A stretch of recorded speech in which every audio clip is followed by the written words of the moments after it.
more. Listen well. This is a solid, obedient family. Who don't agree? Nice, Abi. We not beg them. We not give shishi. We not collect shishi. Now our conscience will follow. And our minds tell us that only one place we dey go. And that place is where anybody where it says complete they go. Now movements. I don't belong to political party. I belong to political movement. Now movements we dey.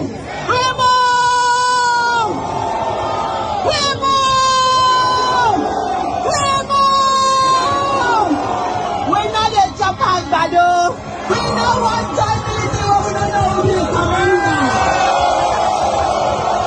We don't want to.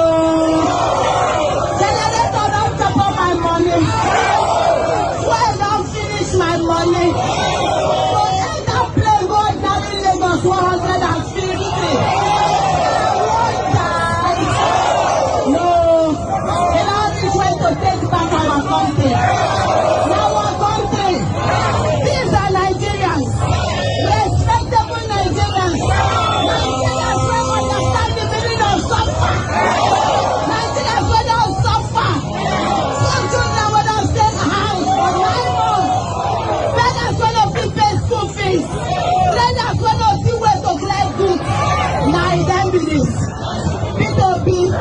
We say God the leader also. We will follow you anywhere you want to carry us go. We will follow you. They say campaign never reach, never start a campaign. We know the campaign, but we dey claim our ground. All people dey find where we dey for our state. Now we be this. Now we be this. Now we be this. We no dey give, we no dey take.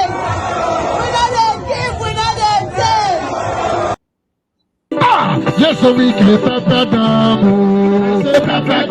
Which are designers you pepper them.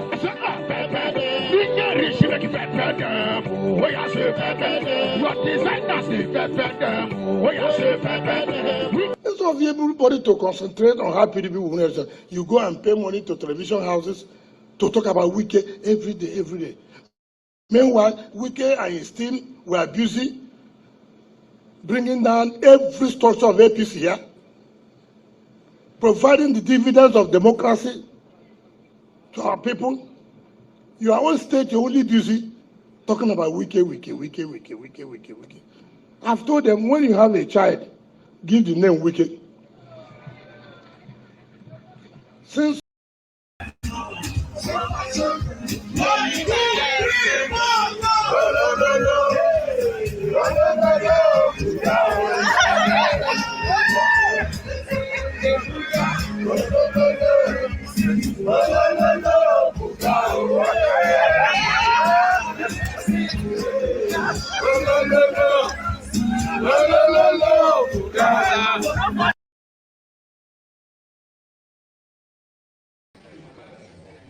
that Nigeria, I'm ready to serve. It's about service to this country. We inherited speaking in tongues from the Bible.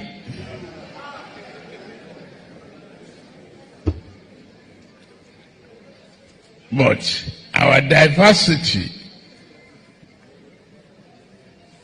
is a promise for prosperity.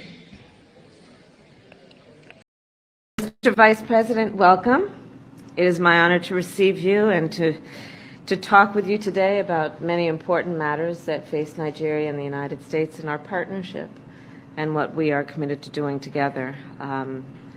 There is a strong relationship between the United States and Nigeria. As I was explaining to the Vice President, there are hundreds of thousands of Nigerian Americans and Nigerians here in the United States, and so many who have made significant contributions to the United States, be it as entrepreneurs, as innovators, to film and music. And Nigeria, without any question, is leading on so many important issues and some of the most important issues of our time.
Hello, everyone. My name is Rudolph Okonkwo. Welcome to another episode of Javier Say 247. We are coming to you from New York City. It's an interesting day in Nigeria and in America, and we are going to have a conversation on several issues going on across Nigeria and Africa.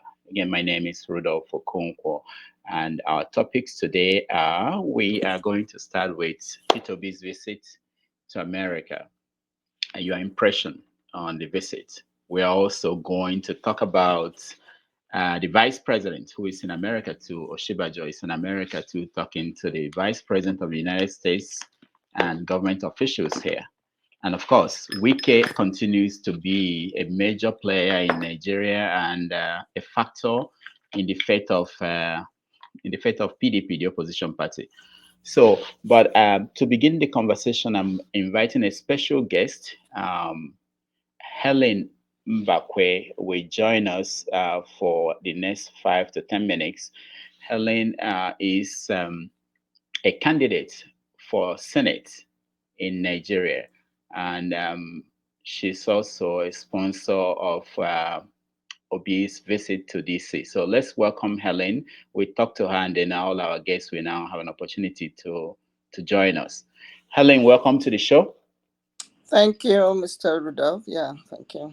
Okay, so let's start from the beginning. For those who do not know you, you are running for Senate under NNPP, is that?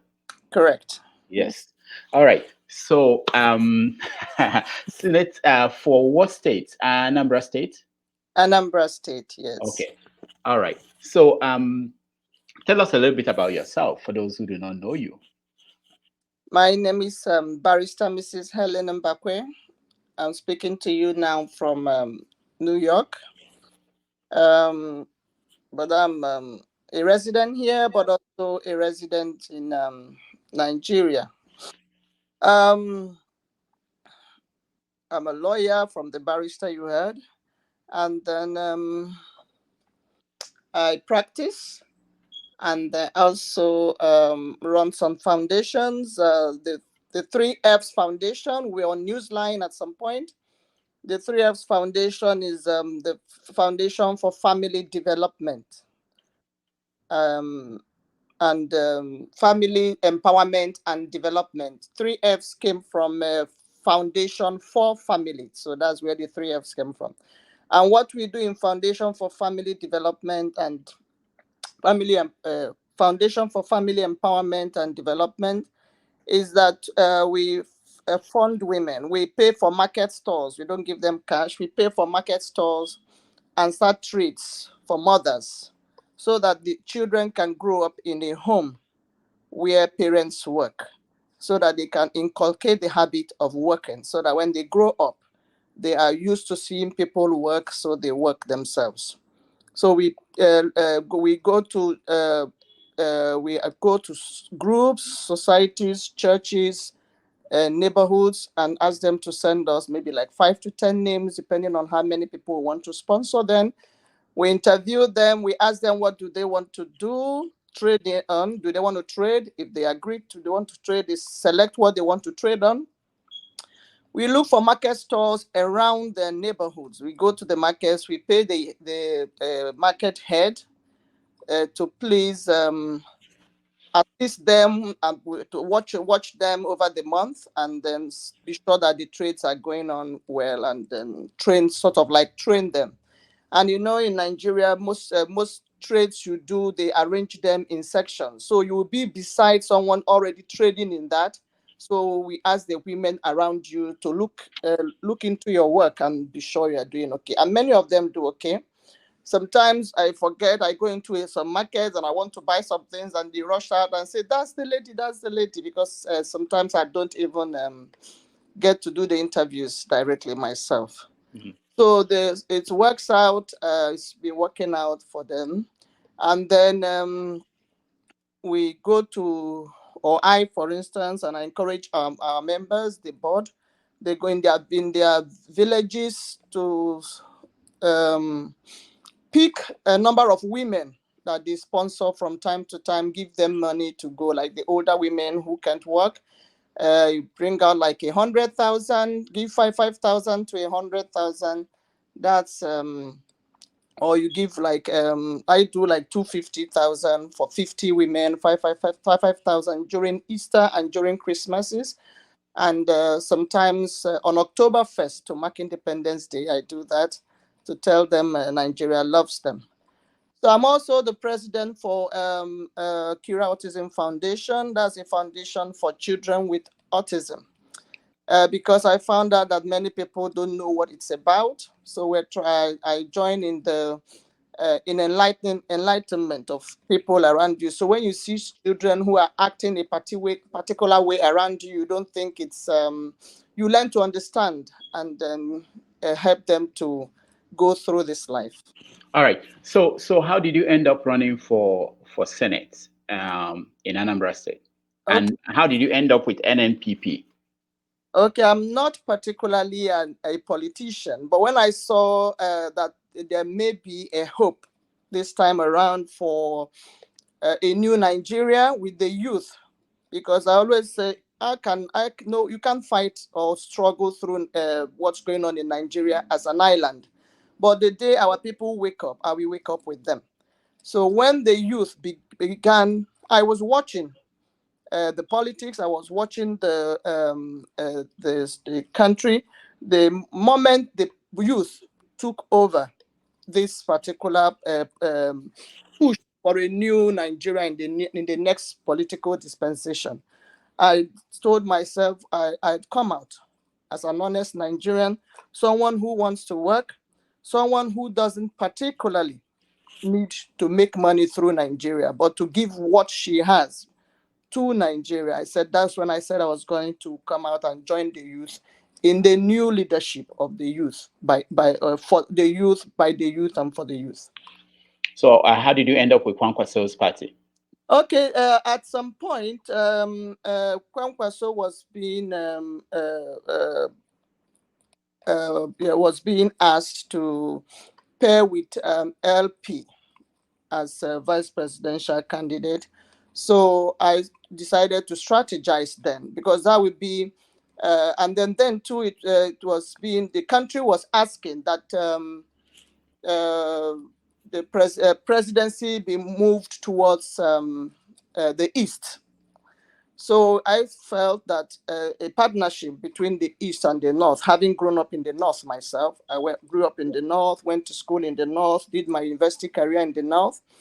I felt that a partnership between the North and the East would ease a lot of the misconceptions between the two, and help to also reduce the anger and the bitterness going on in the country. So when that was being pushed, I felt this is the time to strategize with Kwankwaso's party, because the LP position for the Senate had already been taken to.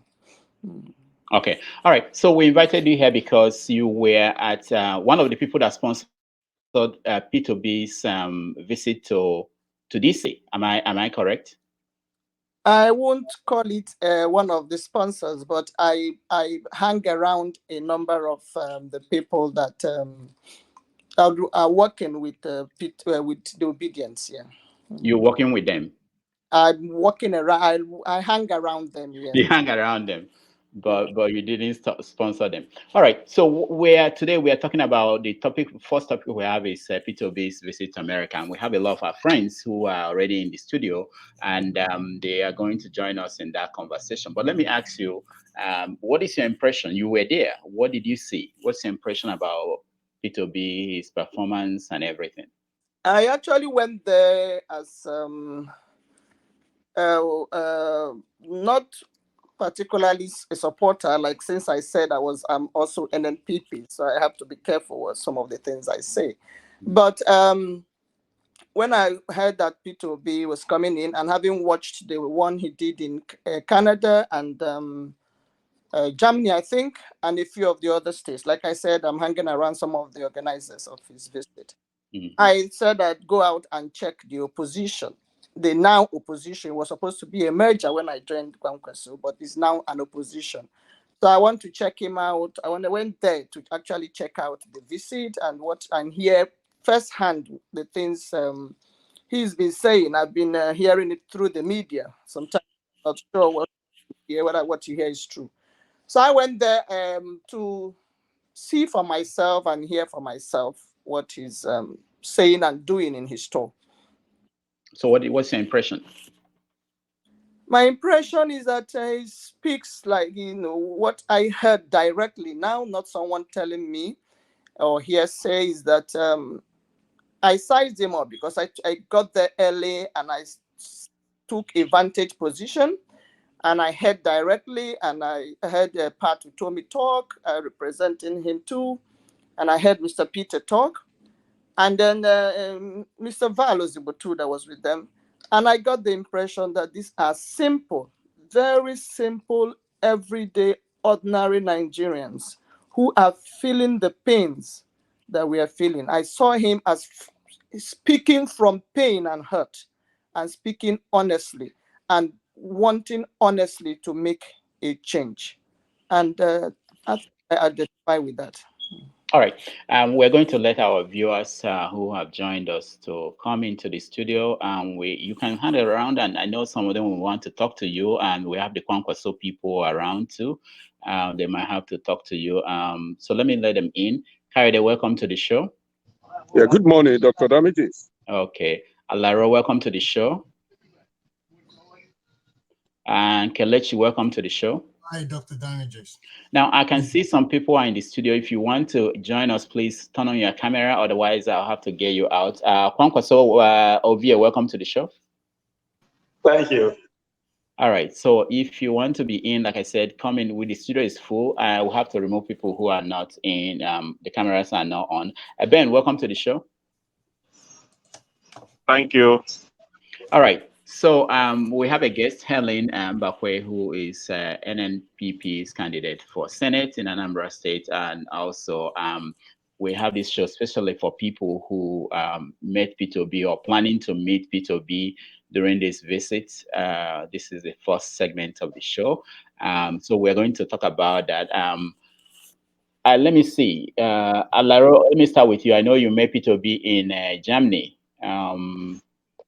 What is your impression? I know you support him already, but meeting him physically and hearing him, what's your impression? And of course, we have our guests. If you have a question for our guest, Helen, Bakwe, you can also ask our questions. Okay. Actually, you know, in life, you have an expectation. You owe some people in high regards, and most of the time when you meet them, they really put those expectations down. But in this regards, I was really humbled because my expectations of him and what I saw, it was ways above what I expected. Okay. And this is a very humble man. This is an all-day experience from getting at the airport. Most of the time when you meet them, and so on. And him having to carry his own luggage, not wanting no help at that level, which I don't see anybody, even a normal councilman in Nigeria as police officers running around carrying everything. And he stood all day long. So I was really taking my time to really hang on to every word, because this is an extremely intelligent man. He's not looking at anything to get information. He's doing mental calculations, even mathematics, right there live in front of everybody. He has he's determined. Okay. He's driven. It's a personal thing for him. And he made a comment. He said, my worst fear is if I should get there and not be able to do everything I can and not be able to perform. So that shows you a level of commitment. He said, I cannot afford to fail the youth. They put too much trust in me. So what from then, and he ate dinner. We went from 6 a.m. till almost 1 a.m. in the night.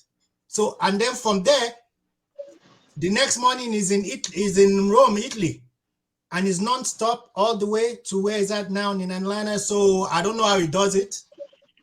And Germany being the first stop, at the end, he stood on stage for almost 3.5 hours, spoke. And at the end of it, the people bombarded the stage. Everybody wanted to take selfies. And we gathered him with the security, trying to get him out of there. And he told us to stop. He said, I'm not leaving until every single person has a selfie. Wow. That's another 2 hours. All right. Hold on. Okay, stand by. We have questions for you and all the people who met P2B. If you met P2B and you're here, indicate so that I'll come to you directly. Ovie, I know you did. Let's hear from you, Ovie. I mean, since it's going to be, an hour or 2 hours long program, I will just take it step by stage, and I will start from. I'll start from the organizing, the venue. To me, where did you meet in Atlanta? Is it? Yeah, Atlanta. That was a couple of hours ago, actually. Well, yesterday now I would say, but it was pretty much late. Late night. Late night? I would say around. I left the venue around after 12, if I'm not mistaken. Yeah, so first thing for me is the venue. I mean, we're talking about Atlanta, where there are a lot of Nigeria that hold sway in terms of business, government, I mean, whatever you can mention, Nigerians are there. So first of all, I was shocked that the venue was taken to a church, that the City of Davis, which is a branch of Redeemed Christian Church of God, a church that has I would know by exaggerating, maybe not up to 500, not more than 500 capacity. And so that alone just threw a lot of.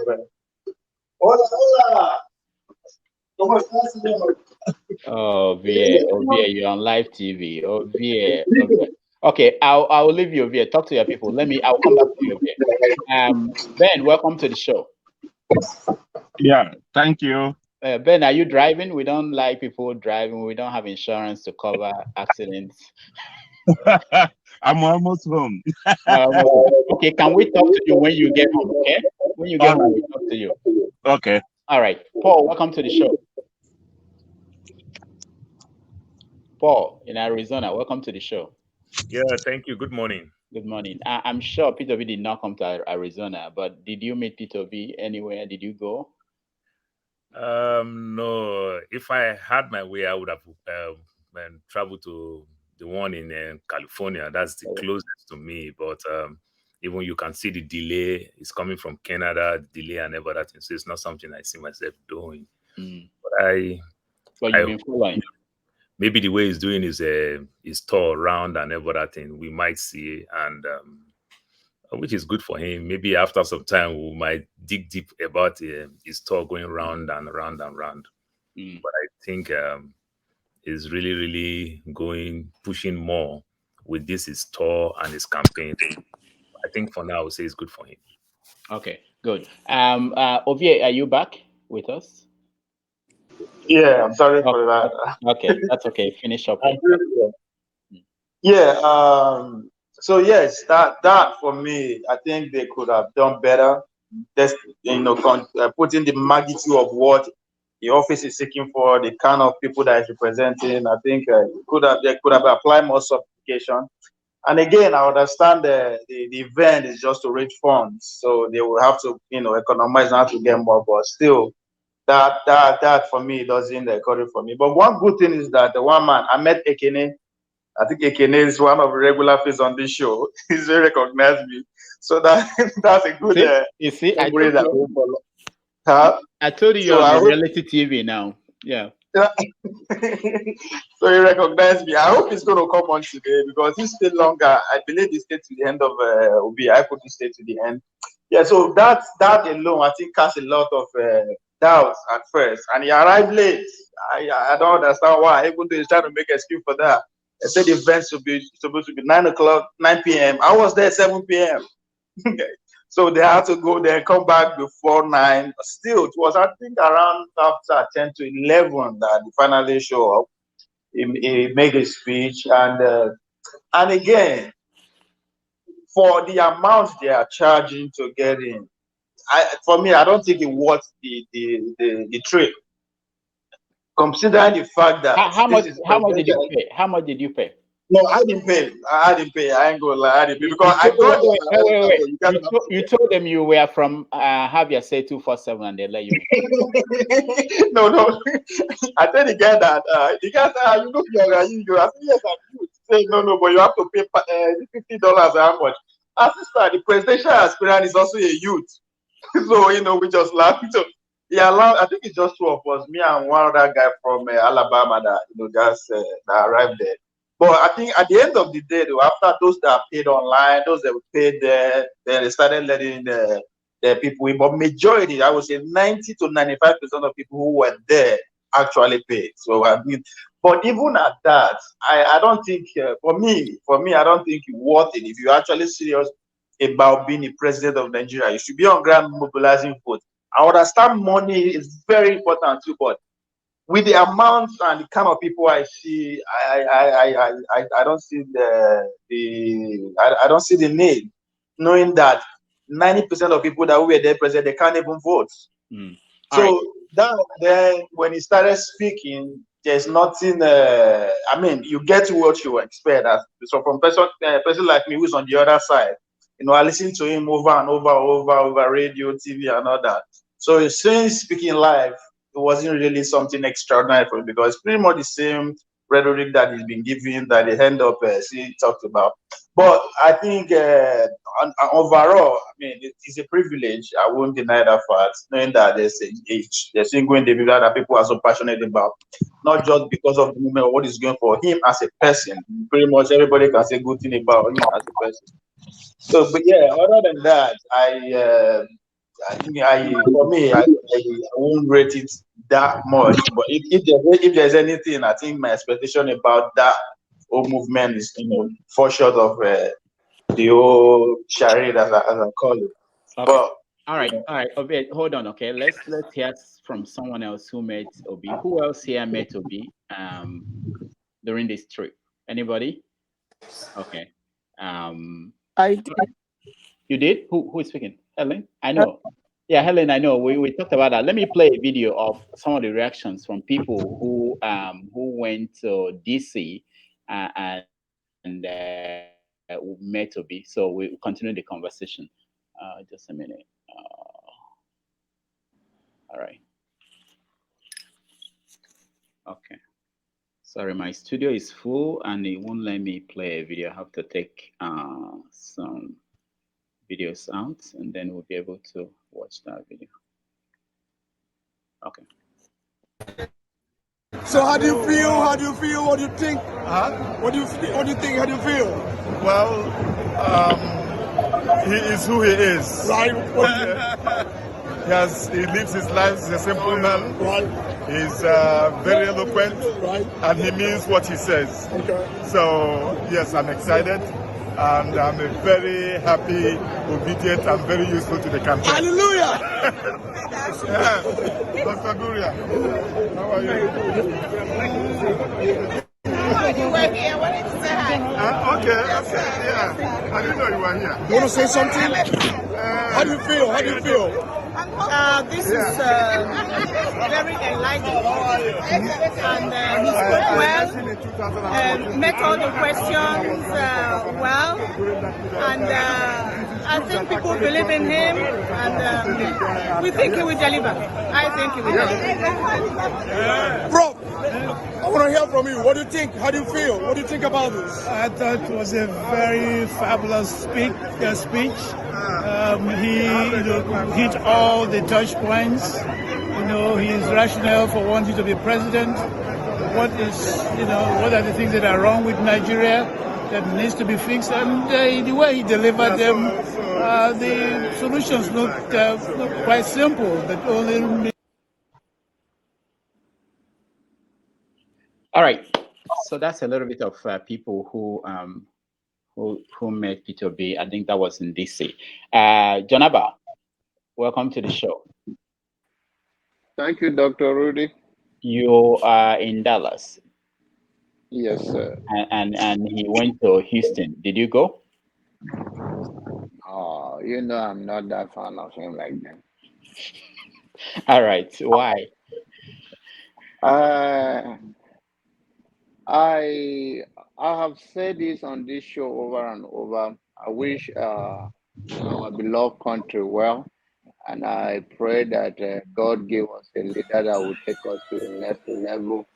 And having watched Obi for the very long time, of course, I follow Nigerian politics and all of that.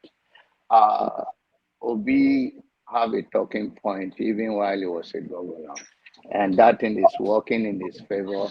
But when it comes to reality, is that I don't believe he have what it takes, and not that I'm speaking from my own heart. I wish Nigerian well. Obi does not have what it takes to take Nigerian to next level. I understand the energy is gathering, the momentum from the all over Nigeria or the youth, and I pray that that turn out to make up the number he needs to become a president. But it will be an impression whether he comes to my next neighbor, it doesn't make any difference to me. Thank you, Jonava. All right, let's have a kind of structure in what I'm doing because I'm skipping people. Let me go back to Ben. Ben, you are home now. What is your impression of Peter B? I know. Did you go to see him? Was he anywhere near you? No, I wasn't able to see him, and they had one scheduled in Chicago, which I would have gone, but I don't know what happened. It was removed from the list of places he's supposed to go. But I mean, I've met Peter B a number of times in Nigeria, way before the election. And I met him when he was the governor. And I also met him last year at a funeral. We were all sitting at the same table. That was before this political time kicked in. My impression of him all the time is that he is a man that says something and he does it. Right from time, he's somebody who believed in Nigeria. And he believed that Nigeria could be better than what we have today. And his sacrifice in this time around is that he wants to see a better Nigeria. Nothing personal for him, but for the country and the people, especially the young ones, the youths. Right now, when you visit Nigeria and see what's going on, I came back from there 2 months ago, you will see that we are in desperation and need for a serious change.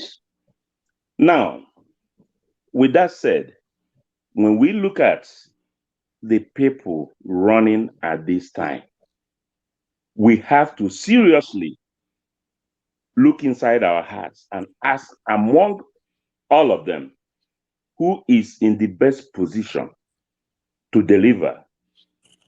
Who is in the best position to get in there and re-energize the people to work with him to make the necessary changes? You see, what I'm seeing in him is the same thing that happened when Obama started campaigning. I attended his campaign in Chicago a number of times. He came here in Milwaukee and campaigned. You just see him as a simple guy. You see him, he looks like just a local legislator. You're like, where does this guy think he's going? But I could see the vision in him, what he wants to do, and what happened. He continued to gain momentum, until eventually he became the president. Did he deliver? Yes, he did. Okay. Because Ben, I have to cut you short. We're going to do, we're going to limit everybody to 2 minutes because we have a lot of people, and I have some P2B people coming in to answer questions. So we have to also make room for them to come in. Helen, let me ask you a question before we go to other people. Being that you are close to the sponsors, some people complain. There was this famous writer who wrote, Farouk, in Atlanta. He wrote, I was looking for the quotes, but he basically saying that it wasn't worth it for him to pay $250 to go and see P2B. Helen, what is the essence of the money that people were made to pay? Was it clear to the people who were paying why they had to pay $250 or $1,000? And in some places, I saw $10,000 a table. What is that for? First of all, I think the organizers are members and supporters of LP. I am a member of NMPP.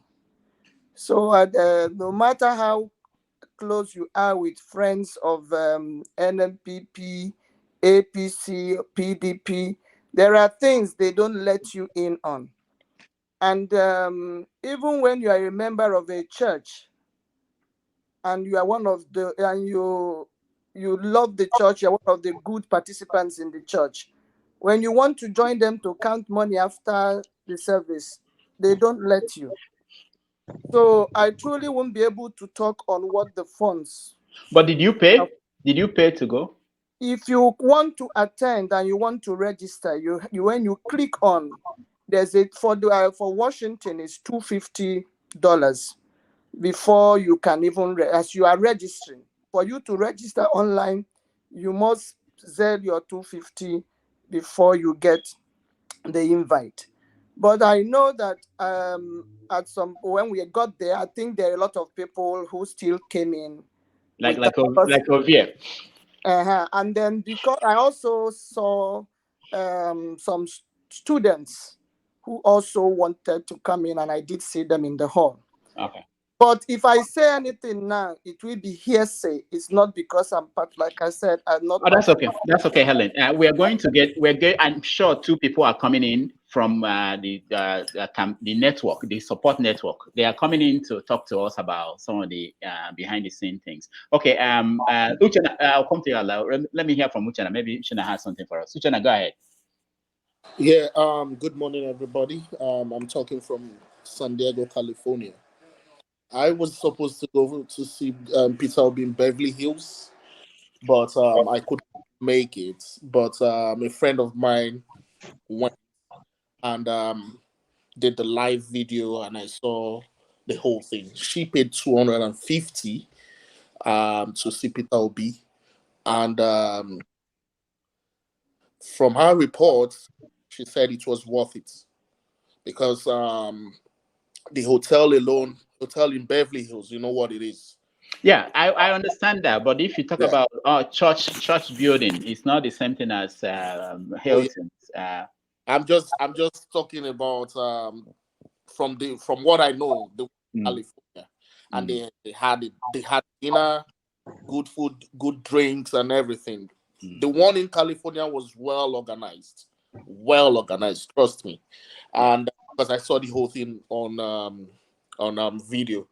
And one more thing I want to say is, I mean, we might all say Peter Obi is not the right guy, blah blah blah, and everything. But one I need people to think of is, out of the three main people, who do you think is worth to be the president?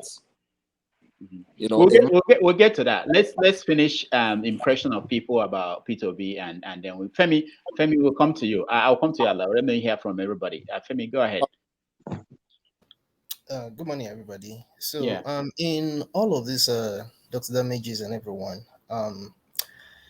my typical signature tune continues to be the structure of the country. Because even if Peter Obi gets there, I mean, I guarantee probably even Labour Party would hardly have any senator. He's going to work. He's not going to work by himself. But anyways, on my impression with him, I wouldn't say I was expecting anything new. And like John Hubbard said, if you've been following him, it looks like someone that's prepared to be honest in terms of, I know there's the difference between something you see on paper versus reality. Reality bites hard. And my stand has always been the problem with the structure itself. But if we're gonna go with the way things are, okay, at all, like bad. That's all we say. Since we've decided to continue doing the same things we're doing and not deal with the structure. It's a case of the best of a bad bunch, and that's the only reason why I'm like, okay, Peter Obi.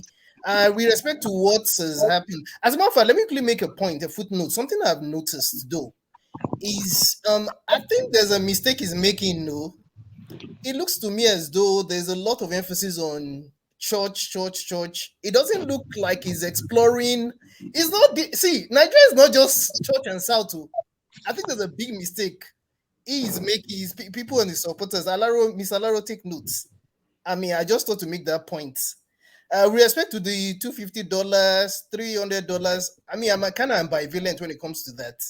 But I'm just saying that you should take note that Nigeria is not the way Nigeria is beyond all these church things is doing anyway.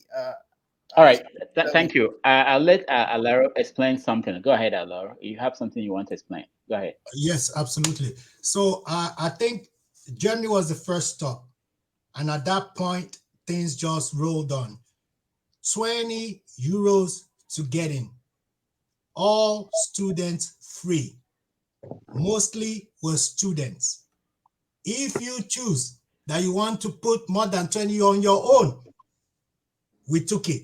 But 20 euros, and most of the people that came in were students free. So that's the point. Most of those things came from the people that organized it. The account for all those people sitting down, what they drank, what they ate was free. So I don't know what happened in the American sense that it turned into a money thing. Here it wasn't nothing like that. Anybody you can talk to, that a lot of people came in, 80% students came in, eat, drink for nothing, for free. They got themselves there for the message. This is a movement, and that's how we handled it. As far as now, people saying the churches, like Javier said, he went to a church. Look, people, POSN in every city that you guys saw organized it. So you cannot blame the man for the organization of whoever they decided the destination. So he's not dictating to us. We're telling him, you're coming, this is where we're going. There's no point at any time that I had a question of, this is where I want to go, take me to a church. So before you tag him for every single thing, his message is to come to people in diaspora. And Javier said diaspora is not voting. There's a reason, which he made the message. I don't know if you listened to the whole thing or if you conveyed that with you guys. There is a purpose for this tour. And Diaspora has a role to play in the local politics. Let me ask you before, I know, hold on. Let me ask you, is part of the money raised going to go to the campaign? As of now, officially, there's no campaign.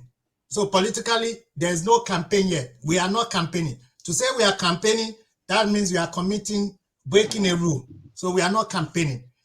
But internally, POSN is a network supporting him. So obviously, politics is money. All right. Whatever we raise will go towards this movement. It's a movement. All right, hold on. Obie, what do you want to say? Yes, the money raised is for campaign. I mean, I think one of the guests actually expanded on that during his speech by saying, yes, we said that we know they give shishi, but we still need money for other campaign logistics. So that's what the money for. Two, in terms of entrance fee, just as you earlier said, I heard some people pay up to 5,000, but I think the standard fee was 250. But if you are there and you want to pay cash or to Zelle cash app, you can pay $100. And as a young person, as a youth, they will ask you to pay $50. But again, the way the organizer set it up, as I said, they did not even allow anybody to go in until the outside the church was kind of getting crowded. Even police had to intervene. Even though the cop was kind of rude the way he talked to us over there, was just screaming, asked us to go, get in line. And I think as time goes on, I understand that was done for a purpose. So it's purpose of that, to make sure everybody that is coming in verify that yes, they either pay online or is paying there.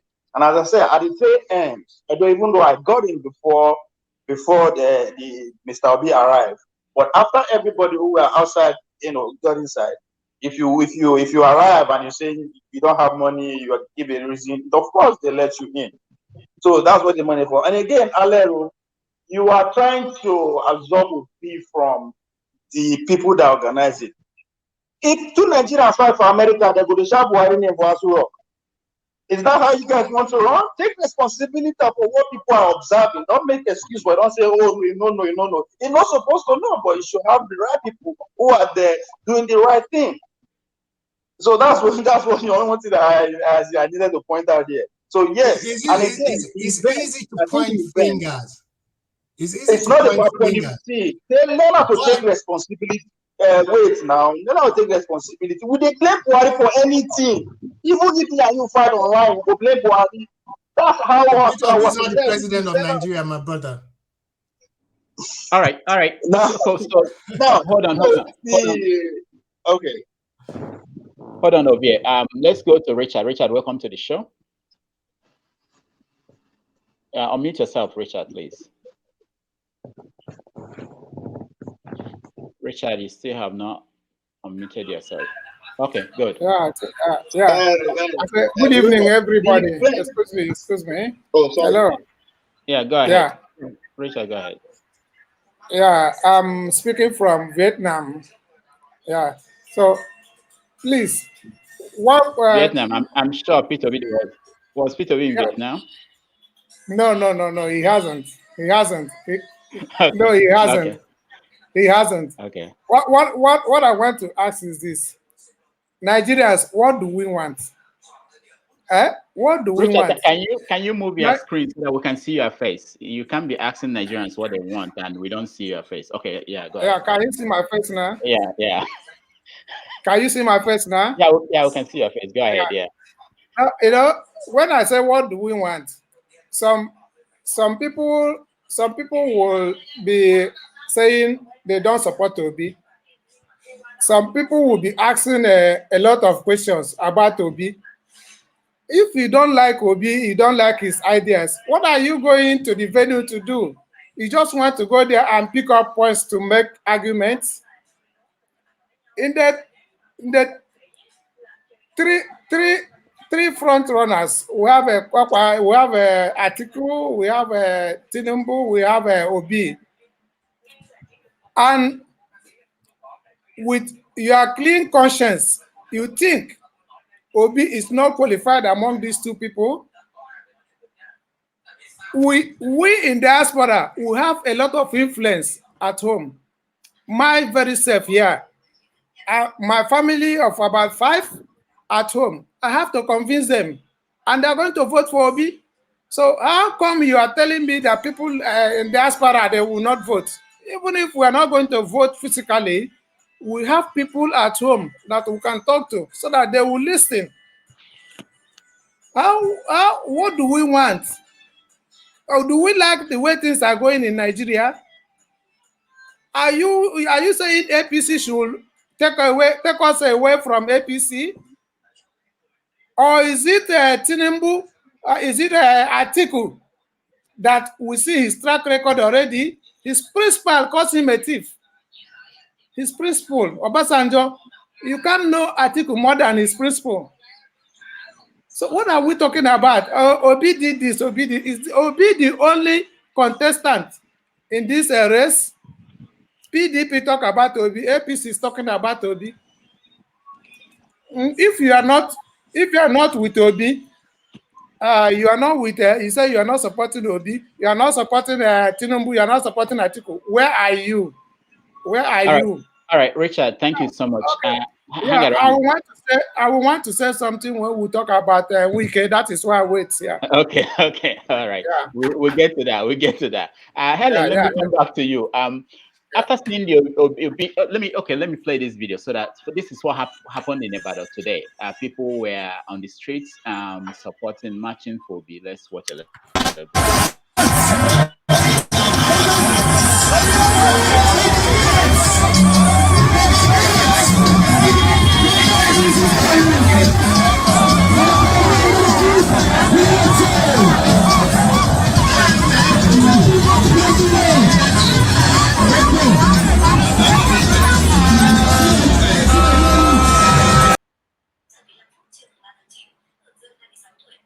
All right.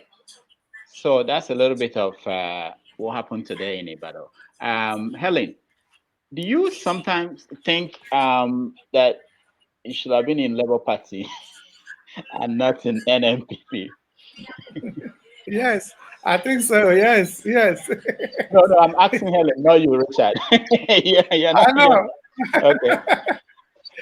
Your Helen is muted. Helen, you are muted. Can you unmute yourself, please? Okay.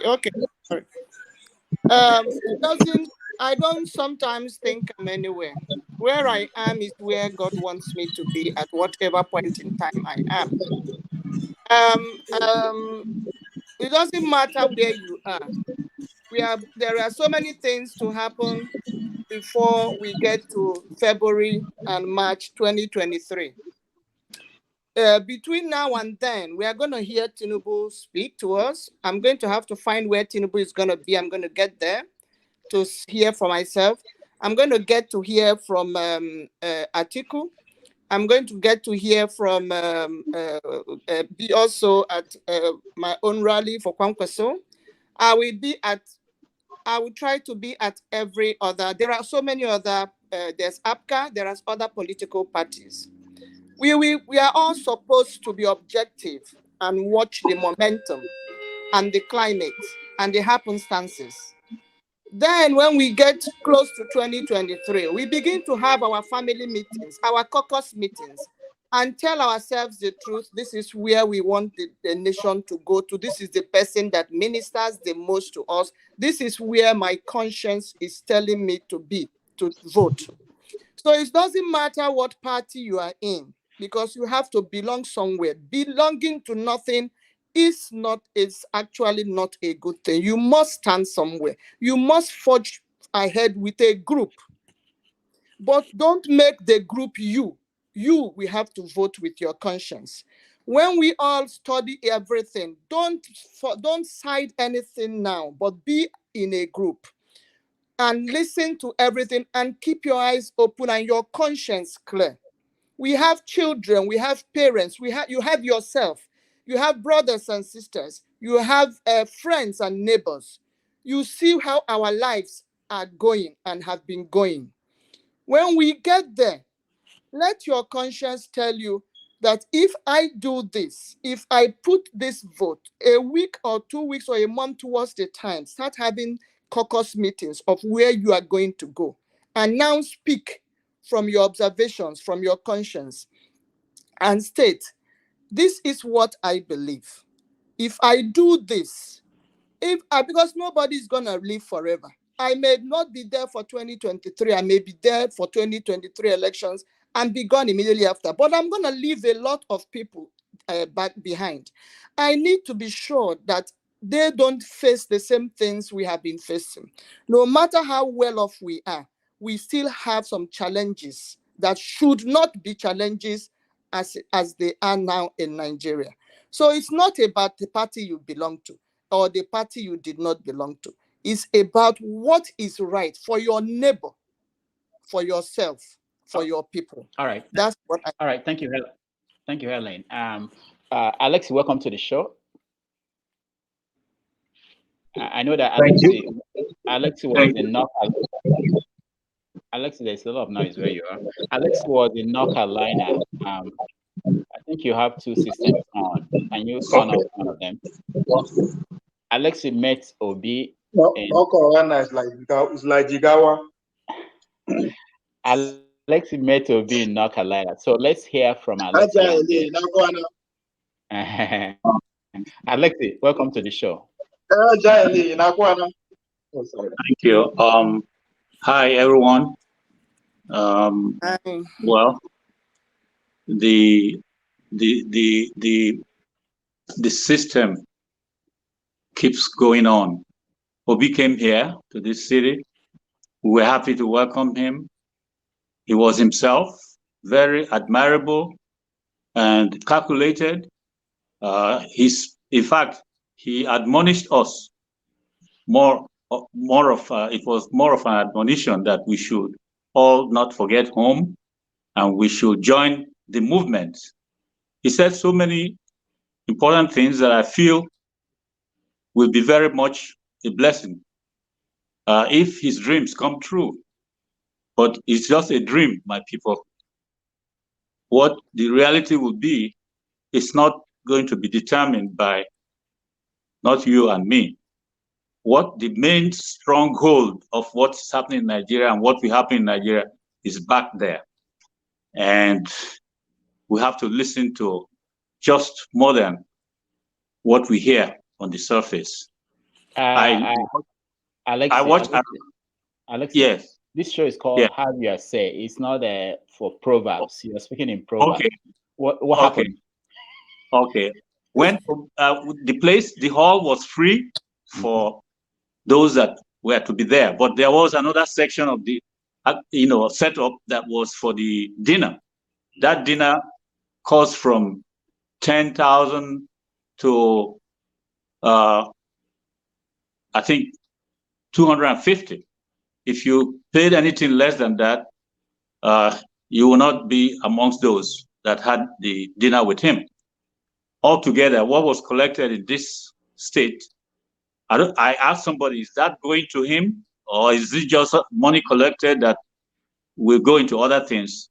And they said, the person told me they were going to give it to him for the whole activity he was carrying on.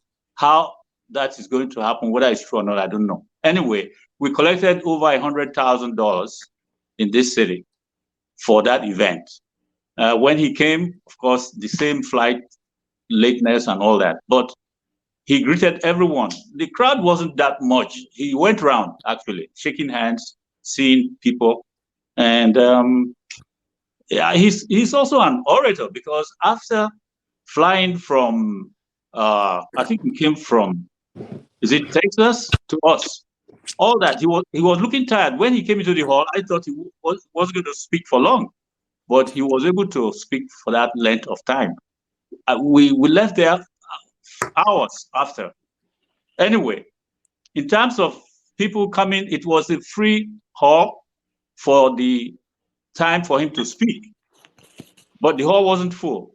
I guess many people were scared with all that big money that people contributed for the dinner, and they couldn't tell the difference between the dinner and the free hall. But those who knew that the hall was free were there, and we met. he has a strategy that we are all, the money we send home goes into a kind of welfare, because the people who give them to, that what they do is to feed with it, buy shoe with it, buy this and that. But that Obi's strategy is going to be different, that we will be helping people at home, but through a kind of system that will not be a waste, that whatever we invest will yield something back to us. So that strategy, we're yet to see it in full explanation. But I meant to say that personally, with all that admiration of his plan and his acceptability, nobody else should expect to win that election, except it is rigged. Because now he has the diaspora content. Others may come, but I'm not sure that adding the diaspora followership or acceptance of Obi and that of in Nigeria will give him any less than the victory. The question comes after that victory, what happens? And that's the core area. I hope I did. All right, thank you. Thank you. Ovia, go ahead. Yeah, I mean, it's not all about criticism of Obi. He has a positive side too. But before I get to that, still focus on the congregation here, the crowd that appeared. I expect more diversity, with the fact that it's Atlanta. Pretty much, I've met Fulanis here, I've met pretty much all the tribe in Atlanta. Now, during the opening prayer, they had a Christian prayer, which is normal. Then again, they had a Muslim prayer. And after that Muslim prayer, there's no sign of any northern either on the high table or on the crowd. They're only pretty much 90% of people from the east and us from the south side and few Yorubas.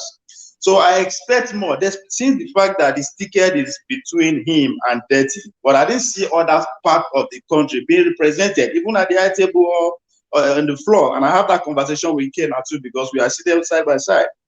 But on the positive note, I think one thing I expect the obedience to be focused on more is relatability to the people. If he succeeds in becoming our president, I think he will go down in history as one of the a president that is very accessible to the people who will come to you. That is a given, just like what Mr. Lexi is saying. He is a very simple person. You just by seeing him and the way he talks and the way he carries himself, which is very unique in terms of people who are either aspiring for power or who hold power. So I'll give him that. It's going to be very relatable. And again, for those that are criticizing how much people are paying another, the event, the main focus of that event is to raise funds. They said it themselves. It's to raise funds. So I don't see anything wrong with that person pay $1 million or $1. That is what the event for. I just believe that it could be more sophisticated in terms of organizing and all that than what I saw on ground. But overall, it's okay. But I just expect much better in terms of the crowd and the planning of the events. All right. That's just in Atlanta anyway. All right. Thank you, Ovie. Larry, you want to say something? Okay, go ahead. I was expecting you to call Blessing since she just came in, but thanks for the opportunity. First of all, we need to be solution oriented. Ask your candidates what they want, what solutions they have first. At no point did I personally hear Obi say he came here to raise funds. I'm a little bit surprised what I'm hearing in the US, because there's nobody here out of the students, what they drank, what they ate, they came in for free. How they got there is their own responsibility. So I'm not sure what's going on. And for example, like Ovie just said also, I know more about Kwankwaso from Ovie than I know from the candidate himself. He's not representing himself. And most of these candidates are not representing themselves. So for all these $10,000 that you guys are spending, go, those people that organized it, go and verify where that money is going. Because I don't see, there's nobody, the way I met this man that I saw him, there's nobody that can tell me they handed him money, here's the money we contributed. It's impossible. If they're telling you that, it's a damn lie. Let's be honest. The man did not come to collect one shishi from nobody. The main purpose of this trip is for one thing, and I'm going to tell you guys now, for every single person to influence the people you have back home. We can't vote. Yes. And people say, why is it campaigning here? Why? Because every one of us can influence at least 10 votes. Bottom line, not for your money. Please. All right. Thank you. What we're going to do is I'll get to Blessing and Jude, and we have to maybe let people out, bring in new people, and hear them out before we go to the next topic, which is Dr. weekend. Rudolph, Yeah. can I just round off Blessing, I'm sorry, and Jude as well, and I'll just leave. Again, just to take off from what Kwankwaso, representative, and Alaro have said. Again, Alaro, I would, it looks like you're deep in the thick of things with respect to Obi's campaign. So I'll just advise that, especially with the way Nigeria is structured, you know, my thing is structure. The structure, the way Nigeria is structured, not the political structure that the Tinubu are talking about. He cannot, I mean, fine, valid points is going around and all that. As much as I keep saying that, I would rather prefer that we go through some kind of structure of sorts. Let's get our sense together first. But as bad as things are, and since we've decided to go this route, I think you should take note of the fact that it's not just about churches and the South. There's a missing piece. It's very obvious. And maybe as well, if you can include his vice, if his vice can also be a lot more active, especially because that's when Nigeria is. This thing is all about religion, and let's not fool ourselves. That is the game we're playing right now. It's not even just about numbers now. I mean, the stage has been set already by the so-called Muslim League. Let's not even fool ourselves. That's what we're doing right now. But I'll take my leave now. All right. Thank you so much, Femi. You can come back in an hour when we talk about Wike and the vice president's visit. Okay. All right. Blessing, welcome to the show. Good evening, everyone in the studio. Good evening, Doc. Yeah, good evening. Did there be content? Oh no, sorry. I'm just kidding. So when you're watching what's going on abroad, Obi's visit, what is your impression? Well, I think he's doing Sorry, something Blessing. others have. For once, Blessing is speaking from abroad to us. Oh, yeah, you're my jackpot. I don't even get. Okay, let's not go there. I so I like the fact that he's doing something the other candidates are yet to catch on to. Winning over the people in the diaspora, and like Alaro rightly said, the people in the diaspora will not vote, but they have families here. If he can convince just 20% of those he speaks to in the diaspora that he is the best man for the job, those people will some kind of influence on their families. Be it because sometimes the people in the diaspora are providers. They are the backbone of their family. So imagine somebody who is your big brother in Yankee telling you, come, who are you going to vote for next year? And you say, bros, I don't know. I never wake up. I say, come, you're going to vote for B. I've heard what that man is saying. He means well for you. I can't be shouldering all this responsibility alone. Maybe when he gets in there, he will do something right and that place will start working and you take the load off my back. So he's doing something others are yet to catch on to. How he's doing it, I don't know the details. And I don't know why people are getting worked up about gate fee or payment or nothing. Why are people getting worked up about it? I mean, it's not like he came and said, everybody in the diaspora, if you do not come and hear me speak, if you do not come and hear me quote figures like they said he's quoting, I'm going to flog you. He said, I'm visiting your city. Come and hear me speak. And like Alan rightly said, this thing, me, I'm beginning to reason it to me, no come be true. You just say this man knows, say they collect all this money, they collect top in head. 2,500 naira, $500 $2,500 to go and sit down and shop dinner. Obi, I won't say anything, no. But for the gate fee, It's normal. You want to go and hear him speak. The campaign will not fund this. Should be the last time I was saying it. The campaigns will not fund themselves. They've not started yet, but they will not fund themselves. And this is where most politicians get into trouble, when these people that have the money fund their campaigns for their own selfish game. They become indebted to them. So Obi, the way I'm seeing it, does not want to be indebted to anyone in particular. He'd rather take the risk, put himself out there, and if you want to support his cause willingly, why not? Instead of putting himself in a position where you fund his campaign, dole out money, and tomorrow you come and tell him, come, I need contracts, give me contracts, or something like that. It will put him in a very bad position. That's just the way I see it. He's All right. doing something the others are yet to catch on to. All right, thank you. Let me also mention that yesterday, Moyo Electoral was on Channels TV, and he said that what Obi is doing is what he did in 2019. So it's not a new thing, which in a way, I think going around the world and talking to Nigerians abroad show already that in 2019. All right, Jude, welcome to the show.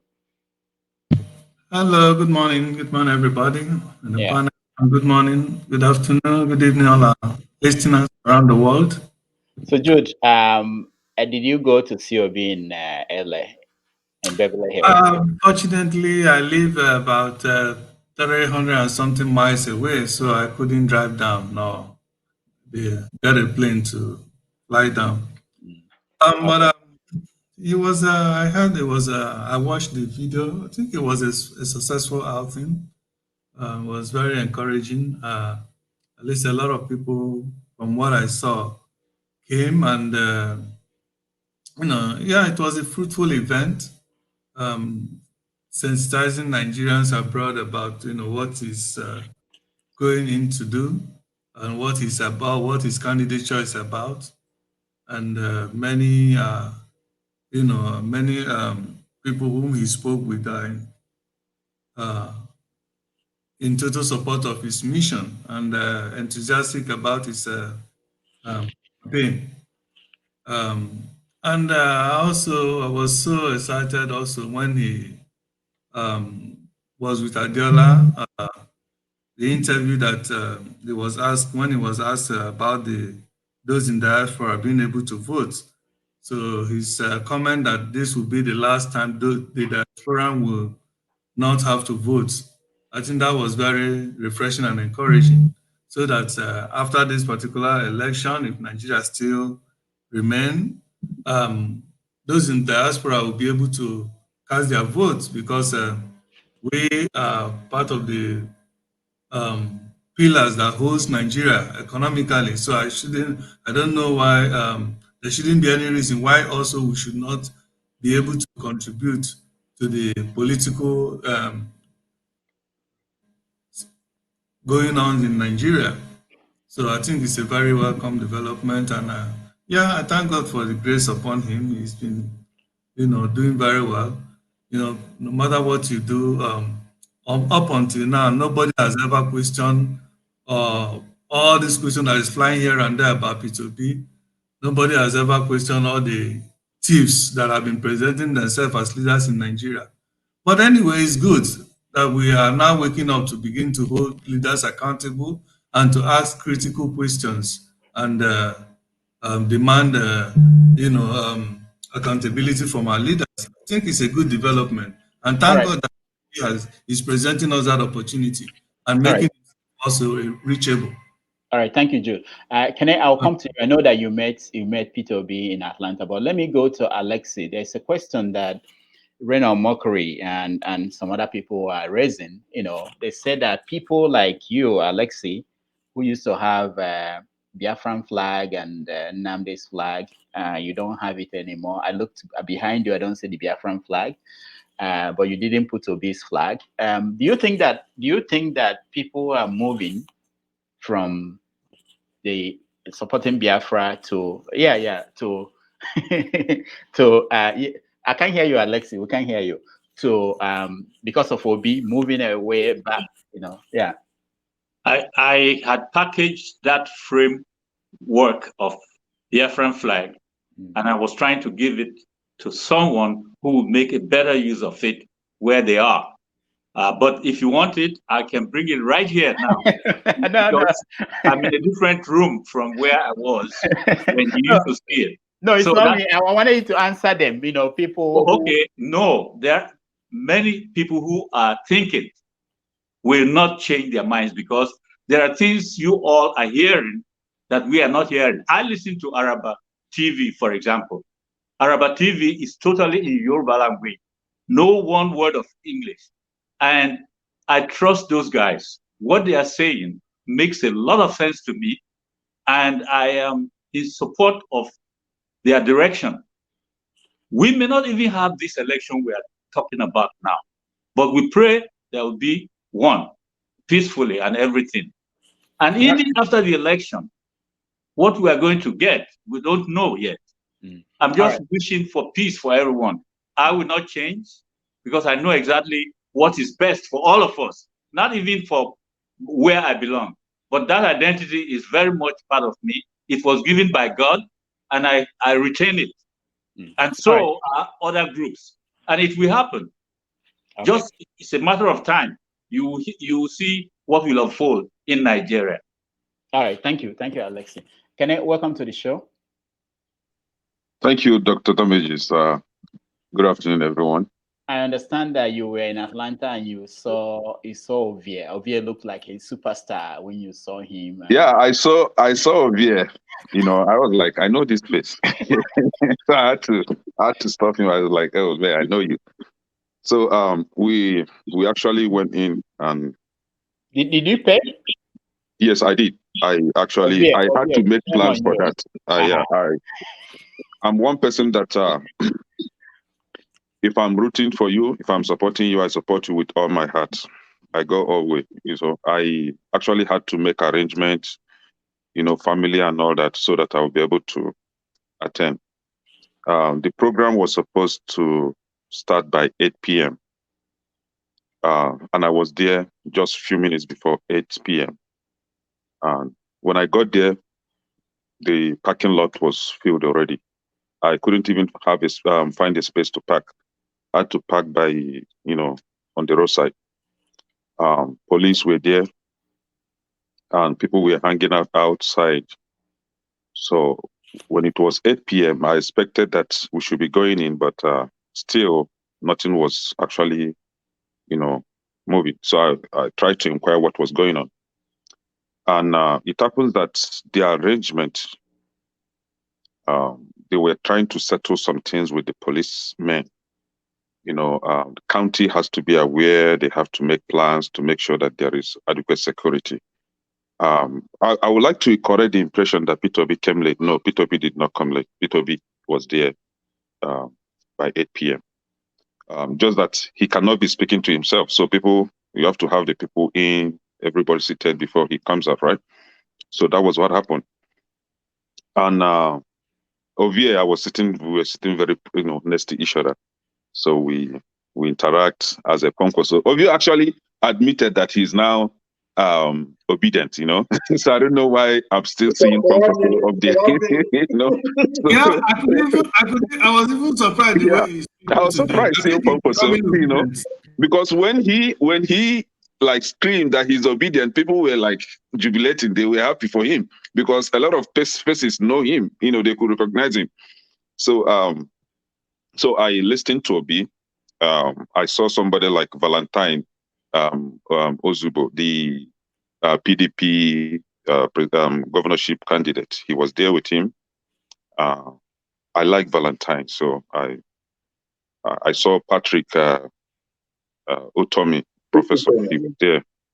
So P2B, I listened to him, and that wasn't the first time I come close to P2B. When he was the governor, I've heard him speak. Like I said in last week, P2B was the only politician that I've even casted vote for in Nigeria. Just to tell you how I just like and admire the man. Just like Mr. Ben Erushalu stated, P2B is one person that will tell you he was going to do this and he's going to do that. People will see him as a gentle, quiet kind of person, but he's very stubborn. When he says, I'm going to do this, he's going to do it. And that is what I like. I personally like in him. So most of the things he said are the things that I've heard him saying in other outings, but I just wanted to, see the body language and all that, and I confirmed that he's the man to go. I actually love his punchlines. He's kind of funny and he's a comedian actually. So I'll put it that way. Now, I will have a question for our sister, Barrister Eileen. No, Mbappe, right? she's out now. She's not here. Yeah, I just hope that she will come back and go through this. She was in she's in NNPP. According to her, she was strategizing. Now that the strategy did not work, is it not better for her to port back to LP? Going by the fact that NNPP has reached the end of the road. I don't think NNPP is seeing the light of the day. So I think the best strategy for her right now is to port back to Labour Party, just the way the PDP governorship candidate, who actually was the second in the ballot, did. So I think it will pay her more to go to Labour Party. And then again, you just asked Mr. Alexa about IPOB people, supporting P2B. I'm actually one of the IPOB people, So, but IPOB didn't just start because they want to separate from Nigeria. There were issues. There were underlying problems that made IPOB wants to separate from Nigeria. And now that we are seeing somebody that is likely going to provide solutions to those problems, personally, I don't think there will be need leaving Nigeria if Nigeria is fixed, if Nigeria is made to work for everyone. So otherwise, I'm going back to IPOB again.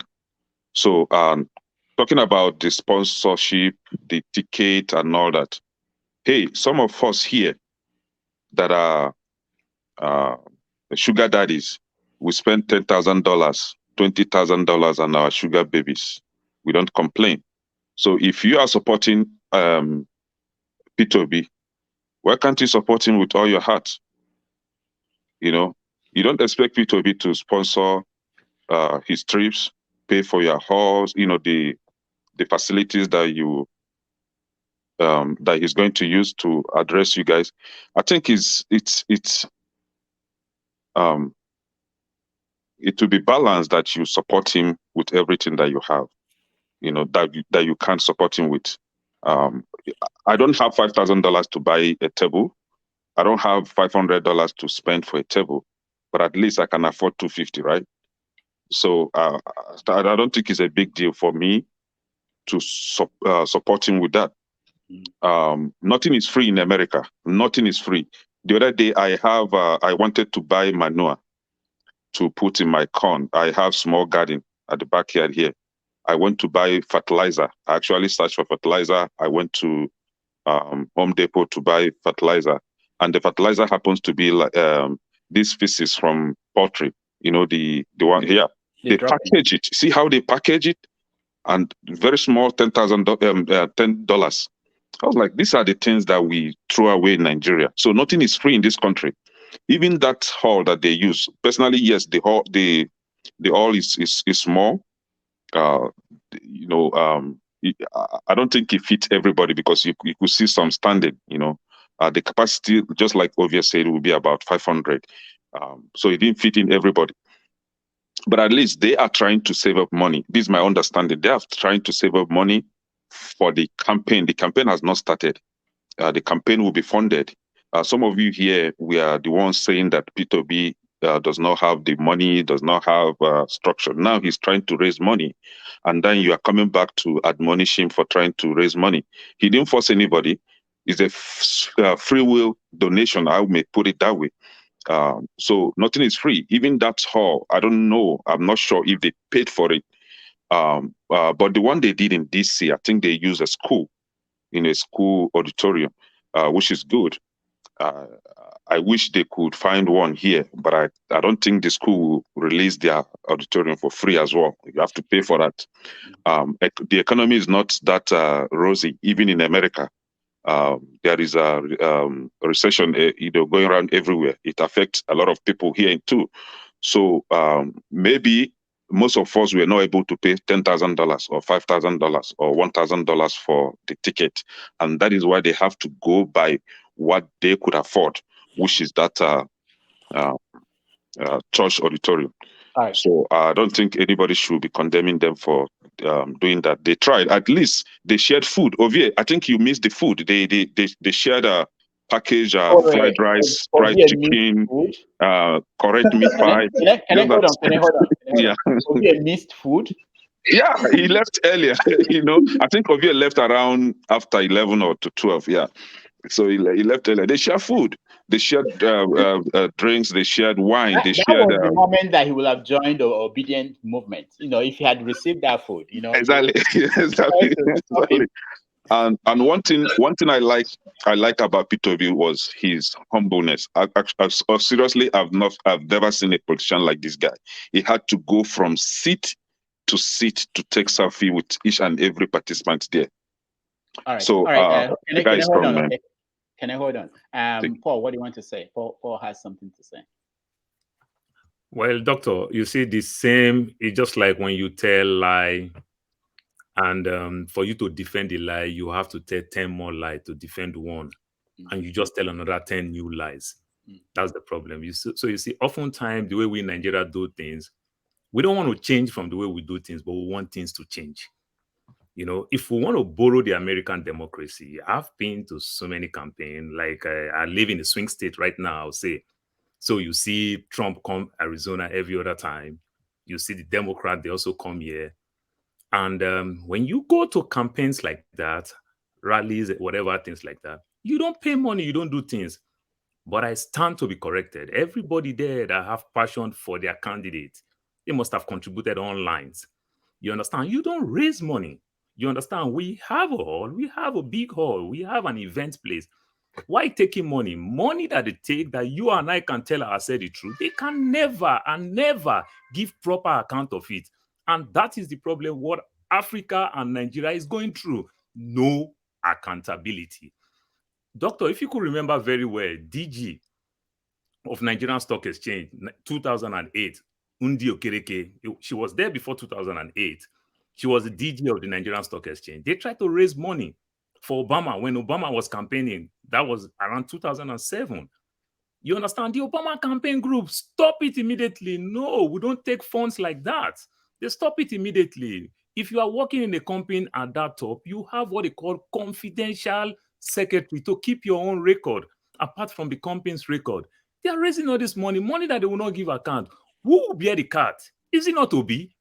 Funds that they are raising that will never go to him. Why are they raising all those funds? To do what? Just to get an all? You understand? If I want to arrange now to bring Obi here, I know people that I will talk to. You understand? Here and there, we'll raise it $1,700. We can get it all for Obi to come speak. And people will come there for free. Come on, we are in the United States of America. If we want to say that we're in the United States of America, do you want to go to an event? Doctor, we all go to an event in US here. We don't eat food. You understand? Sometimes when we go to an event in America, we pay a particular person that will know how to cook very well to bring our own special food, because we know we don't want to go eat event food that may not be the best. So raising all this money because of this, they share you meat pie, they share you that for a $250. I stand to be corrected. Why I stand to be corrected, I will say it and say it again. It is the Nigerian way we are doing it, and we want change. This is not how you get change. Dr. Damages, let me respond to Paul because I think he responded to what I said. Let me respond to Paul. Just a quick one. Let me respond to Paul, right? Dude, hold on. Okay, go ahead, Kenny. Yeah, Mr. Paul, I understand what you're trying to say, but this is it. I don't think the organizers went overboard, and I don't think the organizers did anything wrong. This is it. There was a P2B visited Canada, I think Toronto, right? Yeah. I was watching the ticket a few days before the town hall meeting. the price of the ticket was reduced to $30, 30 Canadian dollars, right? Just as the one he did in North Carolina. North Carolina was brought down to $0, and which tells me that it wasn't just about the money. They need people to attend. North Carolina was brought down to $0. Ovia is here. Oh, hold on, I'm coming. Ovia is here. Ovia is here. Ovia did not pay a dime to attend. A lot of people came there, they did not pay.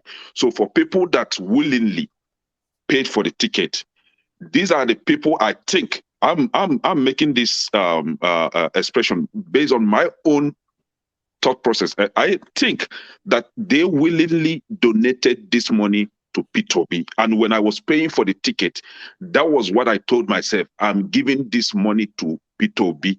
Whether the organizers are the one eating the money or they are actually putting it in the campaign pause, that is up to them.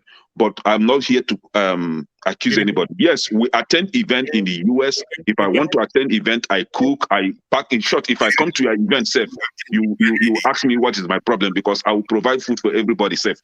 But this is it. Okay. We fund event in this country. We fund event. Okay, hold on, guys. If we are to put system in place and we want this money to go to Obi, I believe the money is supposed to go to the central portal. Say we are actually, I'm looking for the central order. Please, and I thank God, Mr. Ezoke is here. Please, even if it's $1 that I have, I want to actually put it in that central pause for P2B. Anything that I can use to sponsor, sponsor P2B, I will do that. Okay, hold on, Paul, hold on. Okay, everybody, hold on. I have Mazes. Okay, Mazes. Okay, is well informed about what's going on with the OB campaign and the network support network. So, Mazes, okay, welcome to the show. Welcome everyone. Good day, sis. Good days. Okay, yeah. So I don't know how much you've followed the conversation here. We've been looking at impressions of people about the visit to America and Europe. And I know you're in England and you've been following the visit. So do you have anything you want to say before we talk about, they can ask you questions about the money and other things that seem to be, go ahead. I don't think I'm in a position to answer questions regarding money, because I don't I don't get involved. I think everything and anything you have worked for can be destroyed when allegations of misappropriation, or before they accuse you of anything. So I normally want to do my work pro bono without getting involved in financial issues. So I may disappoint some of you. I may not be in a position to talk about money, because why? One thing many people don't know is the visit done by Toby is nothing but private visits, and that must be re-emphasized. The visit done by P2B now is private visits. His visit to Germany was a private visit. His visit to that he had in England before Germany was private. His visit to Rome was also private. The visits that you see in America are all private visits organized by Nigerians who, for somehow, had contact with him, just invited him. He just came. Now, the campaign hasn't started. That, distinction must be made. Now, there may be another round of visits, but that time it will now become official, organized by either Labour Party or the campaign council. Whatever he's doing now before the 29th of September are private visits that people. If Mazezoke had the money and I'm able to pay his flight, I could actually tell him, I want you to come to Festac, because why? I have 2 or 3 people here. Let's sit down and eat. And he wouldn't, if he's free, he wouldn't say no. Because if some certain things are done, and he will come. And if you ever met him, it's kind of infectious, because he comes, people want to come. You know, you say he's around, people want to come, and that's the way I look at it. And my perception about the visit so far, I think, has been really, really an eye opener. And if Nigerians would want to, I think, or rather, he has opened up a new trajectory that we must begin to look for those who will put themselves forward to governance. I'm not saying those that will rule us, those that will govern us. Here is a man that I think I said this with what's it called, the Common Sense Sisters. Here is a man who goes into restaurant. There are videos that people have been watching now. I don't know the name of the restaurant in DC yesterday, where Flavor and Fino walked in. Yeah, we have that video. Keep I will share it later. Yeah. So that video, Rudolph. Yeah. If you have to share that video, please may I ask you to mute the video, please? Okay. I ask you to mute the video. Okay. So now, for that video, it represents what has been happening. In Italy, people sat down in a restaurant owned by a man from, I think, Umuchu in Agwata, Anambra State. And, sat down for a table. Suddenly, he went into the toilet to use the lavatory. And when he came out, there were these ladies who didn't know that he was in there. And when they saw him coming out, listen, I was backing. When they shouted, I thought maybe someone has been shot in that restaurant, because the noise that, the kind of high-pitched noise. And it can only happen with someone you have so much tremendous respect and love, and you haven't met him. I do not know any of us here who will say, and they would shout, Even our good brother, the Kwankwasia, I don't know if he sees his principal just pull up now in his bedroom, if he will make that noise. Ovie. I didn't hear what. It's not clear. Can you speak louder? No, don't worry. Don't worry. It's not clear because you're using Kwankwasia phone. That's why you cannot hear me. I am using obedient phone. All right. Rudolph, let me say something, please. I think there's a lot of other misconception, misunderstanding about this Obi visit. If there's one thing I'll forever take with me there, is just what Ekene said.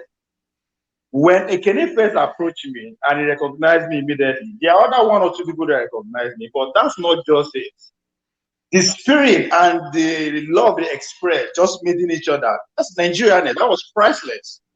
He went further to tell me, say, come, I know you very well. I know your village. I've been doing business in your village. I was like, really? And I'm saying this because they didn't know me as a staunch critic of the Obi movement, the Biafran space, and all that. But even after he found out that I did not pay, I didn't know that they are paying, I did not come with money and all that. He again go into that spirit of Nigeria. He was smuggling me in. I was like, so now that I said that it's an Apple member, I was like, really? But what you showed there is what Nigerian actually is.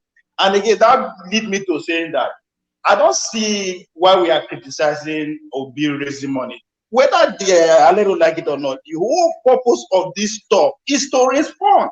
It is not about creating awareness. If it's about creating awareness, they will have easy to go with the logic of Paul. As I said, after we day, I don't see no reason why they would do on there. But at the end of as the program progresses, I think I shared with the game because we sit side by side. I said they could have more people in this space if they take it to another venue or another place. Or he was trying to convince me about the reason why they do that. I said, come, this is about money. I just not wrong with that. If you put even now 1 million, just as a Kenyan say, if you can afford it, go for it. So I don't see anything why we should be criticizing the East. And again, okay, Ovie, hold on. Ovie, the mistake you're making is, I just addressed that and you're still repeating the same mistake here. The mistake you're making is, it was a private visit. If Mazezoke could, or me and my group could only afford a room of 100, because at this point, bear in mind, at this point, nobody knew that this is going to be this large. So they were only doing things within their reach. Now, if he's going to come, I'll give you an example. People in England, for instance, are thinking of, if he's going to come, to go and hire O2. O2 is over 30,000, 35,000 pounds. It's just like where Davido perform, because they say, okay, we want 5,000, 10,000 people. But before now, where people say, okay, I have a cafe, and my cafe can only take 30 people. I want you to go. I can't go in there and say, oh, this cafe is only 30 people. No, that is what the individual or the group that was organizing it felt they could afford without bothering anybody.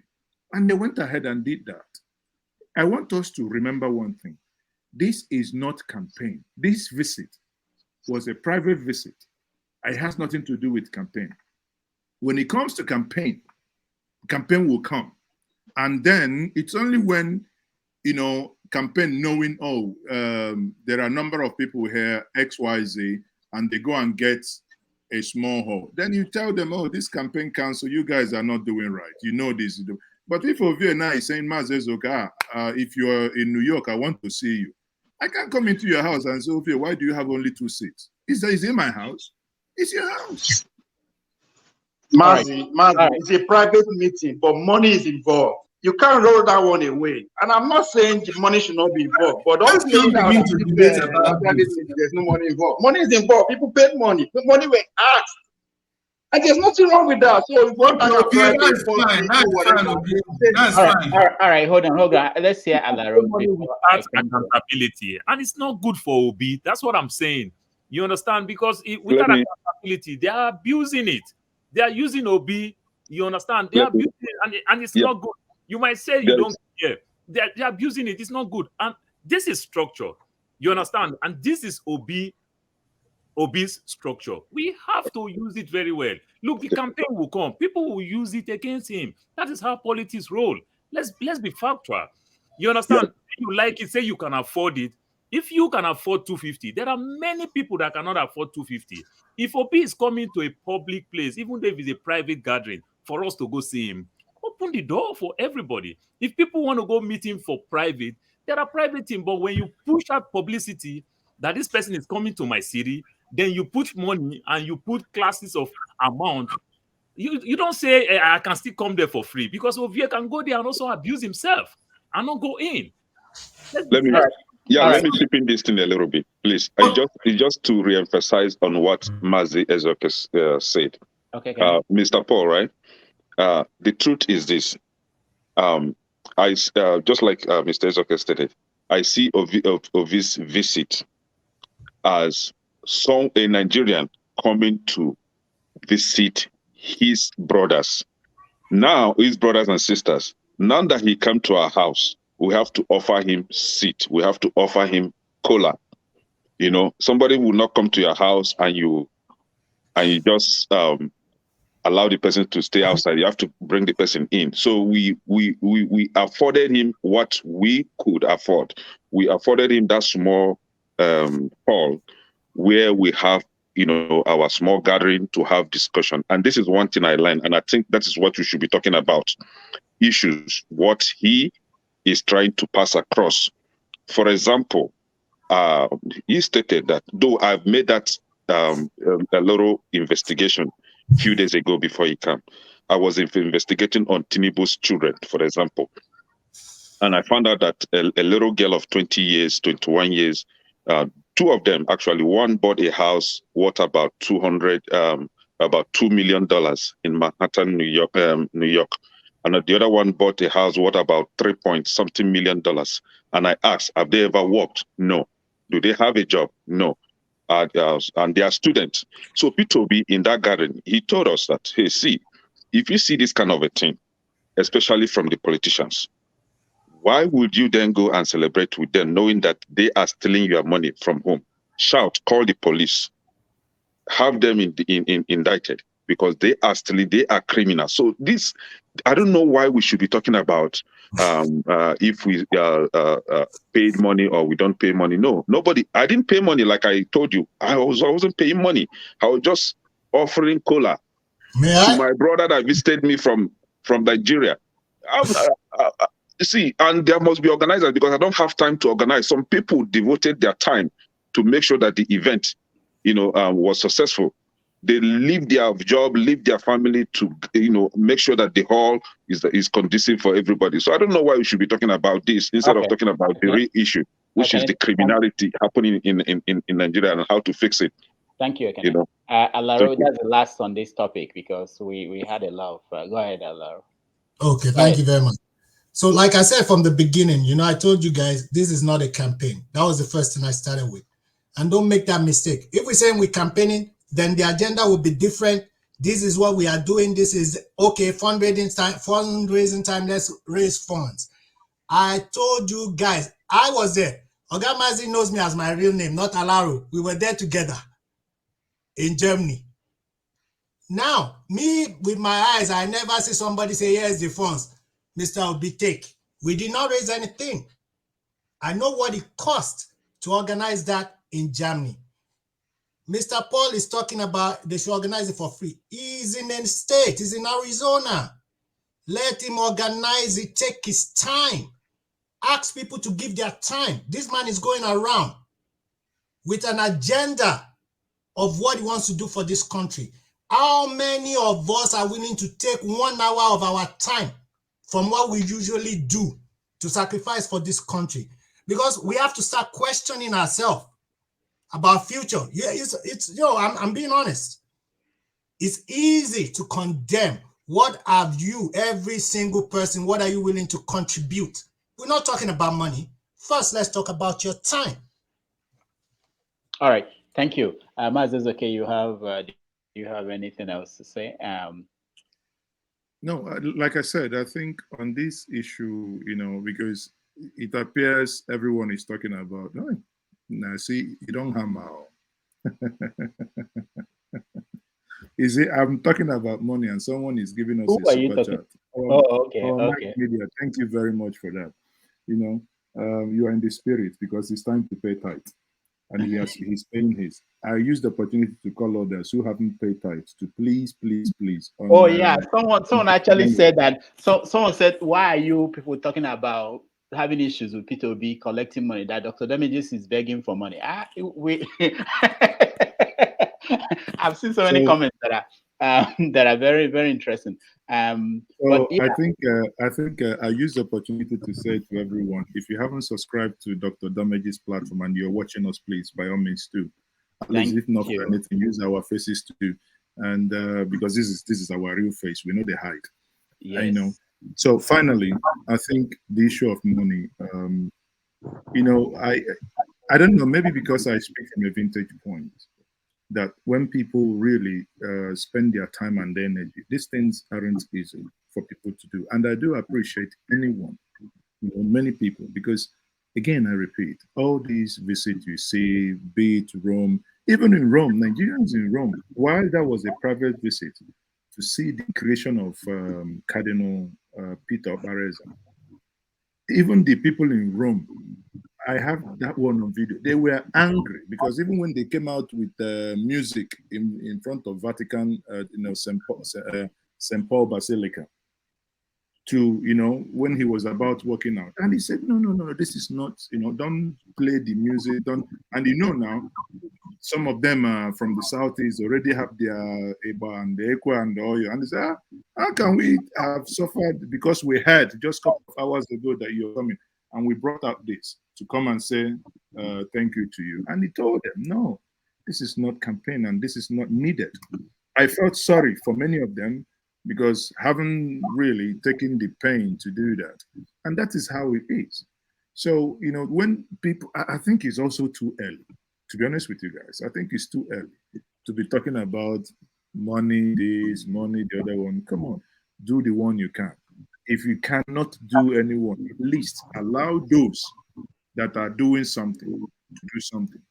You mustn't support him.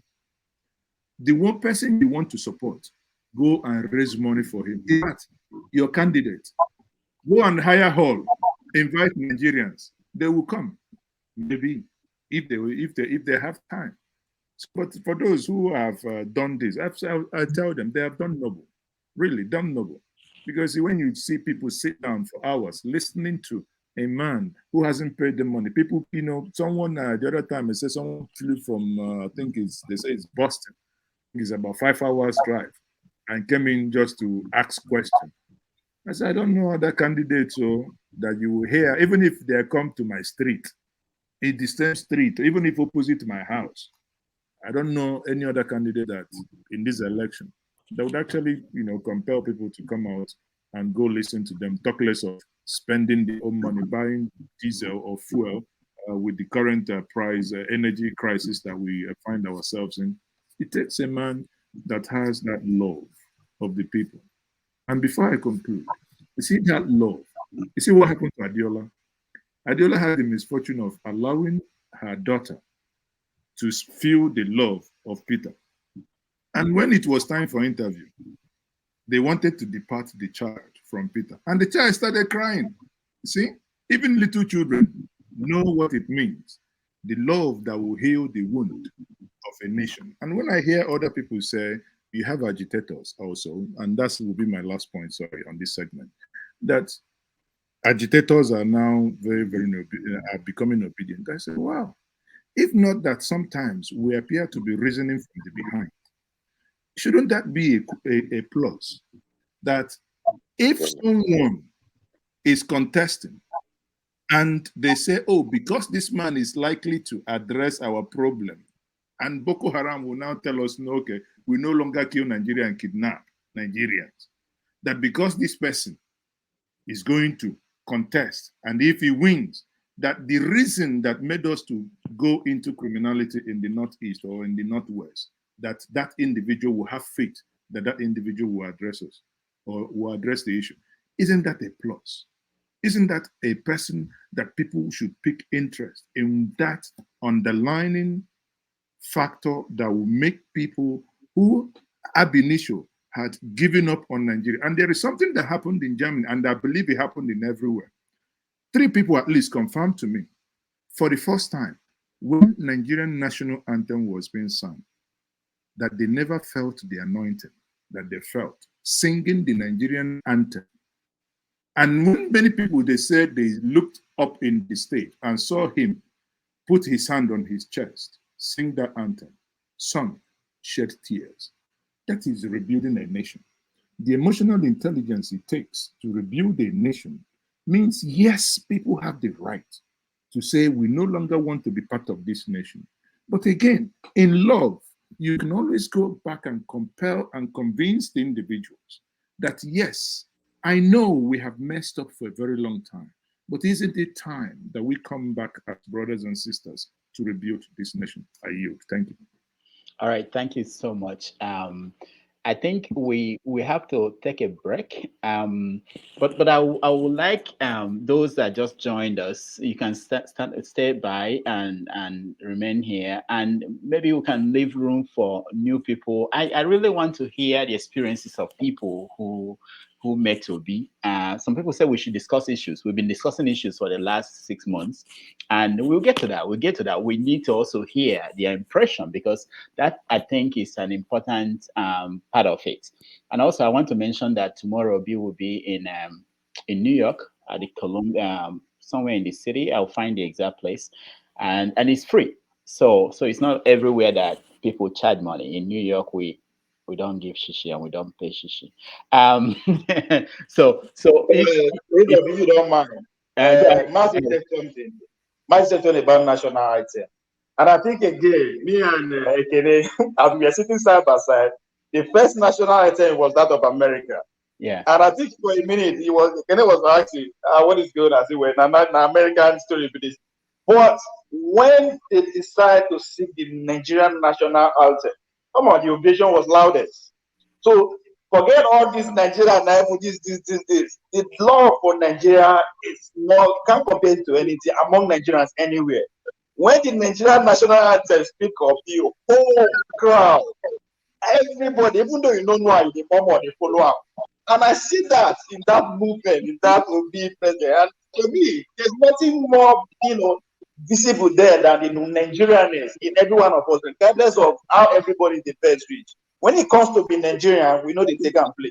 So again, that's one positive note about that being going around. There's a few things that one can pick up about the love for the country itself, regardless of who it is. Yeah, talking about love, right? Oh, now talking about love.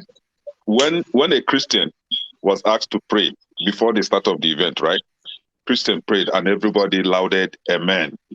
And a Muslim prayed in Arabic. I understand Arabic a little bit, little. He prayed in Arabic and prayed just the way the Muslims, the Islams prayed. And everybody lauded amen.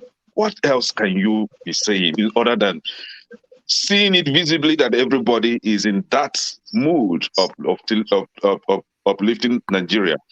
So let's talk about this man that is trying to help us. Let's just stop criticizing him.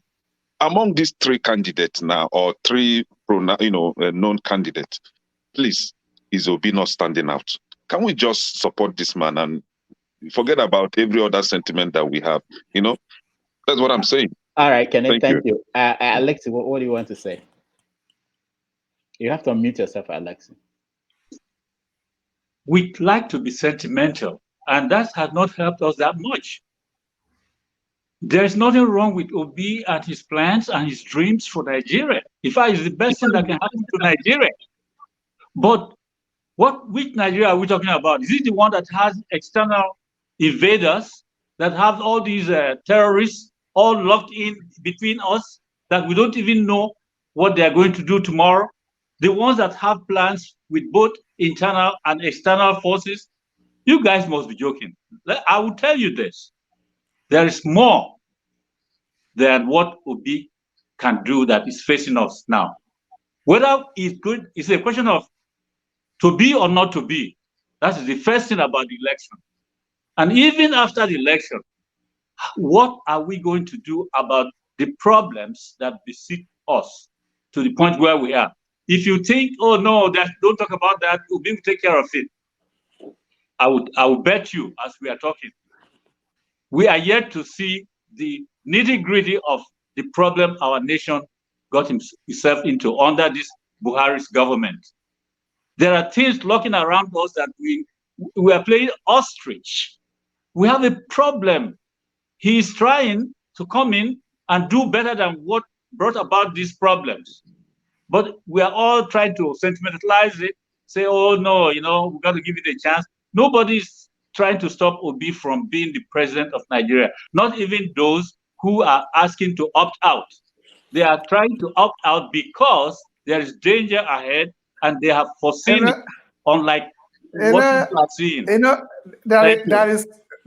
is one thing, please, just one sentimentality. Moment. What's going on? There is something people don't understand.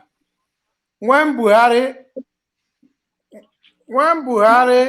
was contesting, I knew very well that Buhari would win.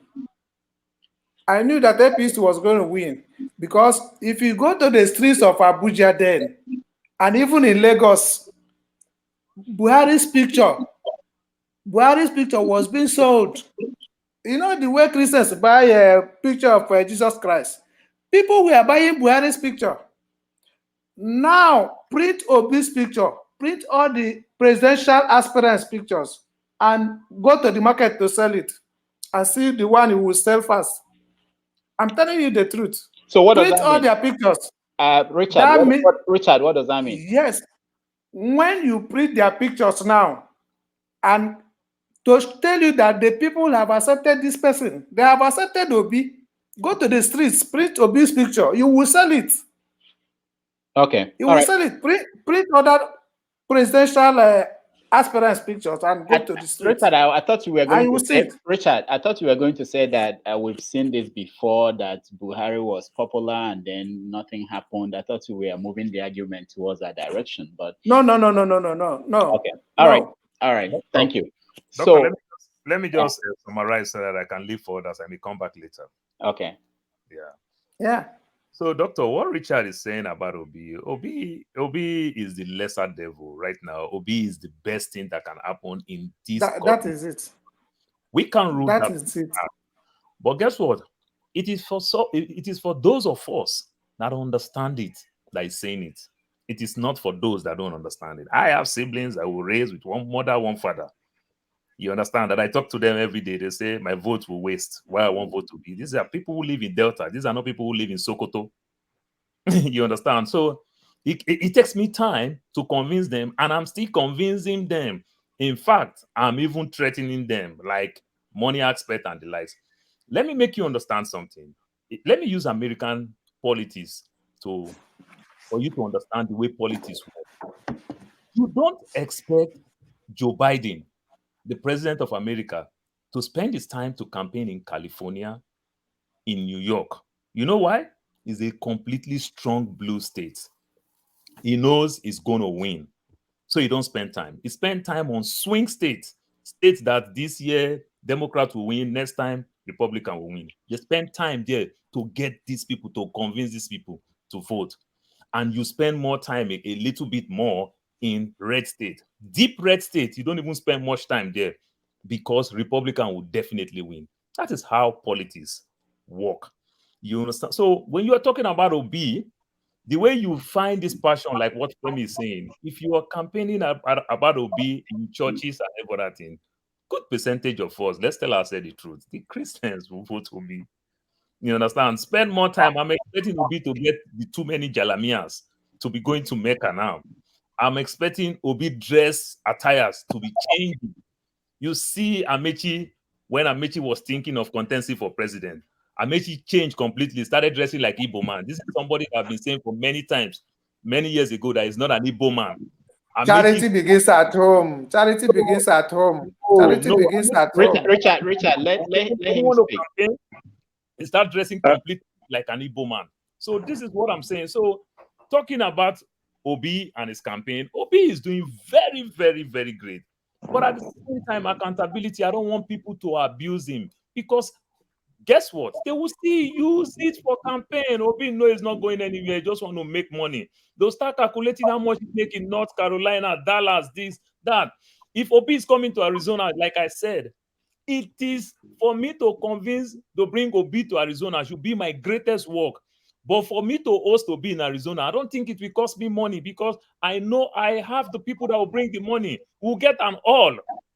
To put Obi, we don't need to tell people to pay, so that everybody will come. Okay, Amechi is an Igbo man. Can I hold on? No, Amechi is saying he's not an Igbo man for many years, but when you want to campaign for president, start dressing like Igbo man. Okay, so Amechi himself. I'm not saying. I have a message for Mr. Alex. I have a message for Mr. Alex. No. This Nigeria you're talking about. There's no Mr. Alex here. No. Let me just respond in a very short sentence. No. Everybody hold on. Ben, okay. Ben. Yes, I want to say something quickly. From the last speaker, yes, the campaign hasn't started. And there are grassroots being organized currently. I happen to belong to a number of some of the northern groups. They are now organizing themselves, getting ready from September 29, when the election officially starts. So you're going to see a lot of Obi campaign in the north. It's coming. I do understand that right now it's mostly southern states, but believe me, it's going to get there. All we have to do is ask ourselves, we know the condition of Nigeria today. Do we want to live the way it is for another 16 years? No. People are ready for change, and the change starts with all of us. Everybody has to do their part. Obi will not rule, if he wins, Nigeria alone. he will need all hands on the deck, north, south, east, west. So our vision should be to put that country first and restructure that country for the benefit of everyone. So as far as the issue of the thing here, I think it's a personal visit. I didn't go to any, but from what I heard, it's a personal visit.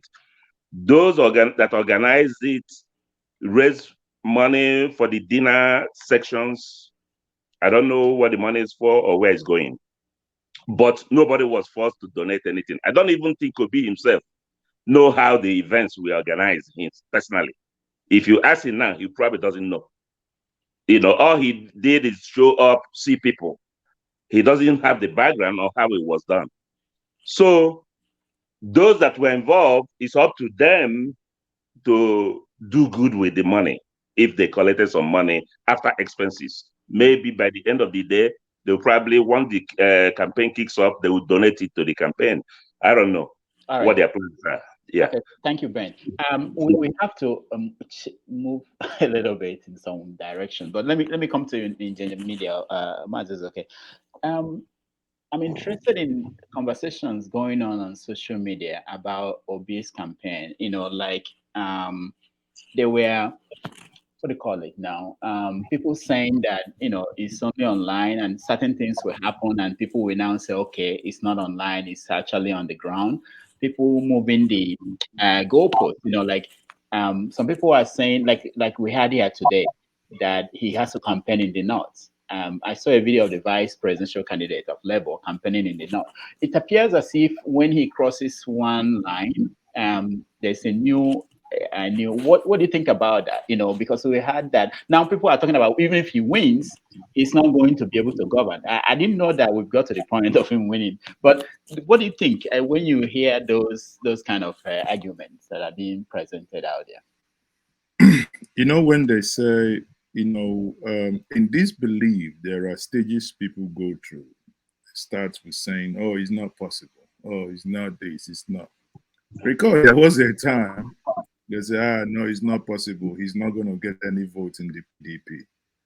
And when the idea came, oh, we can go to another party, say, which party? There is no party. There is no party with structure.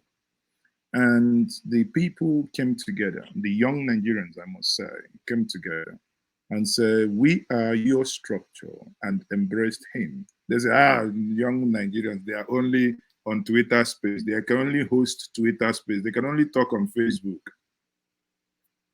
Suddenly, there was a 1 million man march around June. People say, how do you calculate it? Is it up to 1 million? Is it? And they now saw the bomb in Port Harcourt, followed by Onitsha. Today, as we speak now, people are just dispersing in Ibadan. It's no longer about if. People are now talking about when.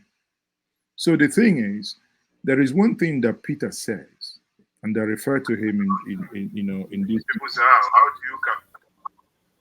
Sorry, if you're not speaking, please, can you mute yourself? I try to mute everybody, but some people unmute themselves. There is something that Peter Obi normally says. He says, yes, there is these, everybody talks about what they do, but go ahead, remain focused, don't. That's why you see him, he doesn't engage in any attack. You hear somebody wakes up, Reno, writes one crap. Adeyanju or Shege, they wake up, they say something. He says, don't respond. Nobody responds to them. Have you noticed that people that respond to, like when Omotsai wrote the article obituary, there was no official response from him. It was only people who wrote rejoinders, not from him. Because when your mind is fixed on what your strategy is, he acts as the ego that is in a fight with snake or the python. The ego, understanding that the python could actually squeeze him on the ground, what does he do? Finds a way to take the python off the ground, in the air, the python loses control. And that's what is happening now. Now, would anybody here, those supporting Agbado and and other, you know what I mean, would they be able to now tell their principals that they want to host them in those countries of their residence and they want to see them and speak to them? Here you have a man, sometimes I say, it's not normal. At least I've lived it, I've witnessed it. This guy here sitting down was in Germany. 3 hours, 45 minutes. I stood up, not talking about the pre-event, recording, streaming the event live myself. When I went back to my hotel, I felt like soaking my foot in water. Yet, here is a man after the event, for another 2 hours, close to, he still stood there taking pictures with every single person. The next day, to Rome, he woke up before every one of us that went to bed before him. If you understand this, when people now say it's not possible, and he understands that in his mind it's possible, and he's working to ensure that this reality, when he tells you that he does not want to fail those Nigerians, because a lot of Nigerians, if we tell ourselves the truth, a lot of Nigerians in the last 7 years lost faith in Nigeria. But here comes along a man who says, for those who now believe that a new Nigeria is possible, he would not want to disappoint them. And in not wanting to disappoint them, he will keep meeting the targets, because it's like in the bank, they employ you, they give you target. He keeps smashing the target. You raise the bar, he smashes it. In your own words, they say it's social media. The children, they so call them the children, are now showing them, okay, we are social media, forgetting that those millions that you see on social media, they're also human beings. They are not bots. So if these people who are on social media are saying, okay, that is, you people think is before now you put your ink at the back of your head and you'll be taking the ink from there and thumbprint it. Now, there is something called beavers. With the technology and what these younger ones are building, they will be able to stop you at your track. Why would he smash that? And that is happening. Any obstacle set will be, in my view, from the way things are happening, the campaign hasn't started though, and it is like this.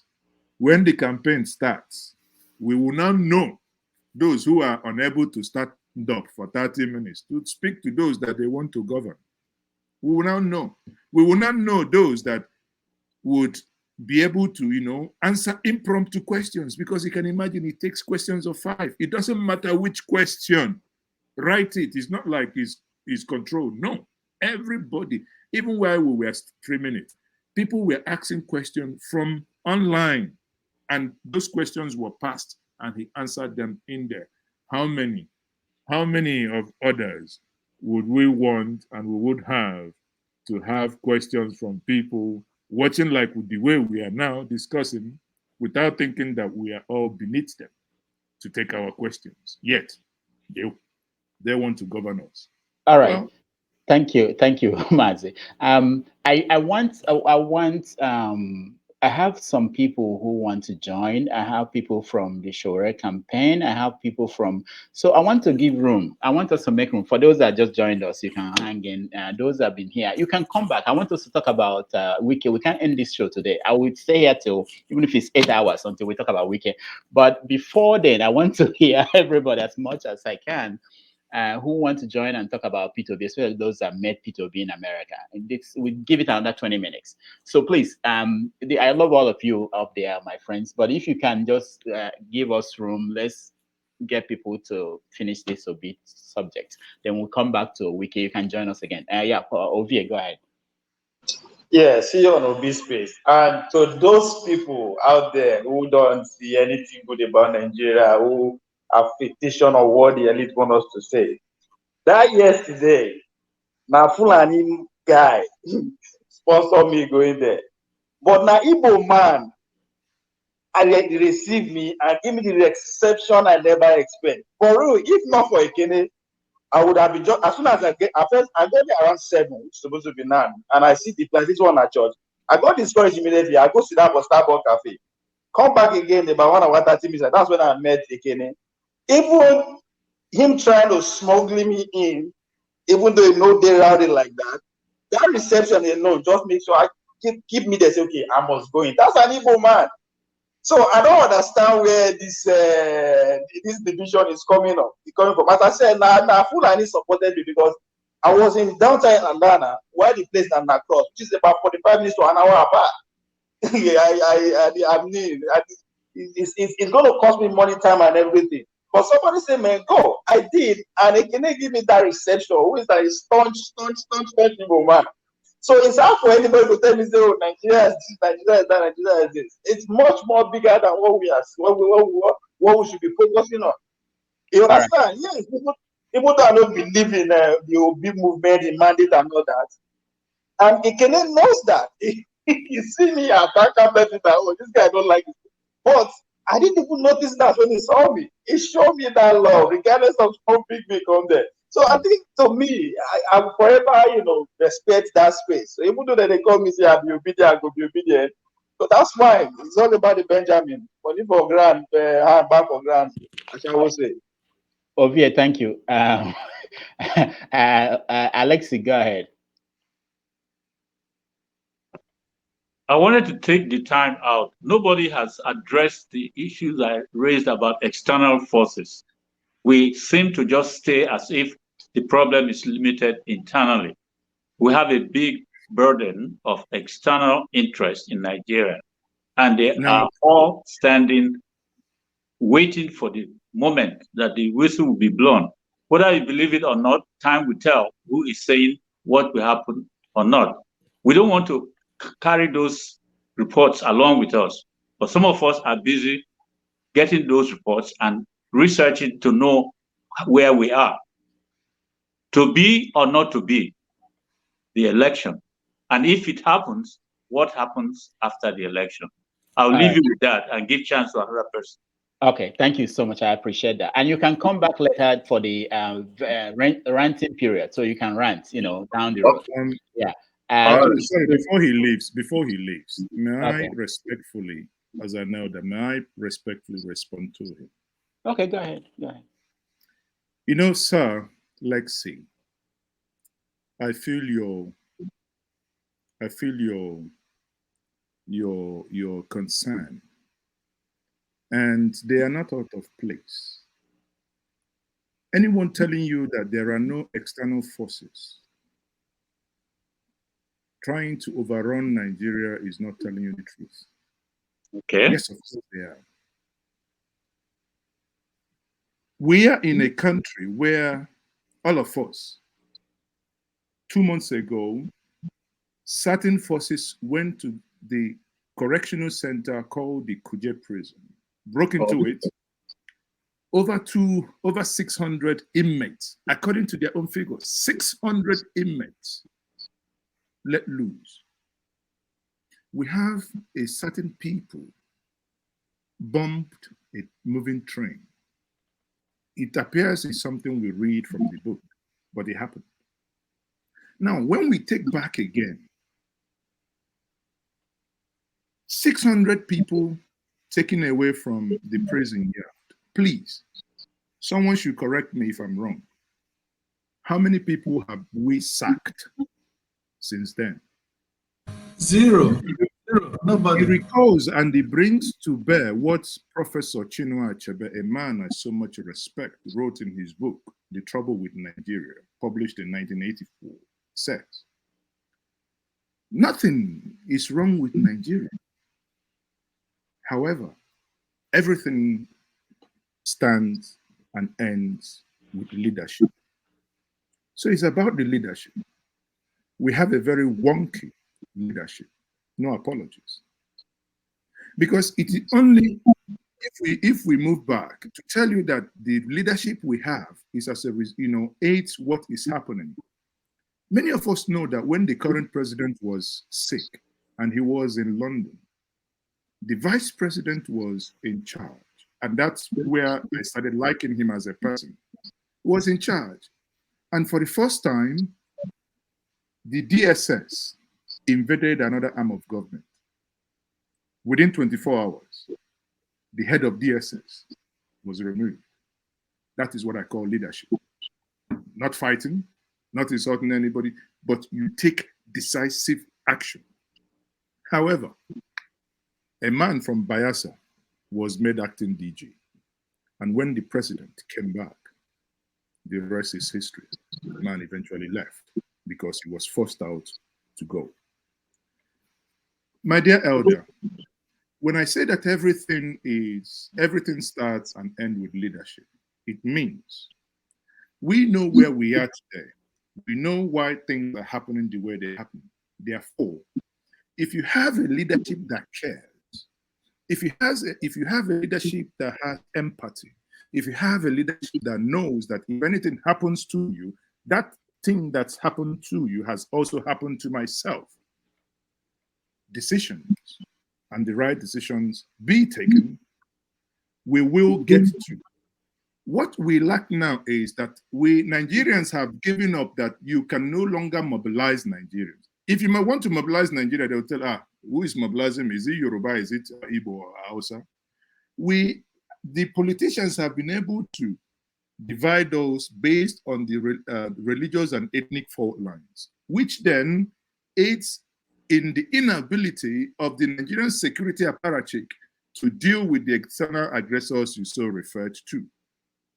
But from the things you have seen happening with the Obi movement and the way Nigerians, South, East, West, and North are coming together, for the first time in a long while, ignoring their ethnic and religious fault line means that with the right leadership in position, Nigerians will be mobilized to deal with external forces so referred.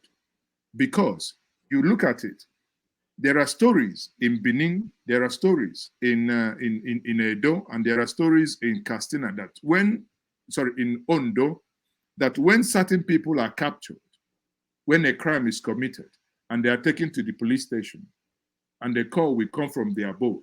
Where is that above? Leadership. And those individuals will be let go. So when that is no longer the issue, when you have faith that you as a police officer, that if you get someone, because sometimes, listen, it makes me sick, to be honest with you guys, it makes me sick to think that someone would come from another African country, move into your own country, commit crime, and we're here discussing it. But it means that everything starts and ends with leadership. Sir, my last submission to you is, with the right leadership, that which you alluded to will be tackled head-on. Thank you. All right. Thank you so much, Maz. Okay. I will now plead with people who have been with us for a while to give us a little room so that we get 2 or 3 more people in. And then when we come back to talk about Wike, they can join us again, okay? Just to hear the rest of the people on P2B's visit to countries abroad. Let's listen to.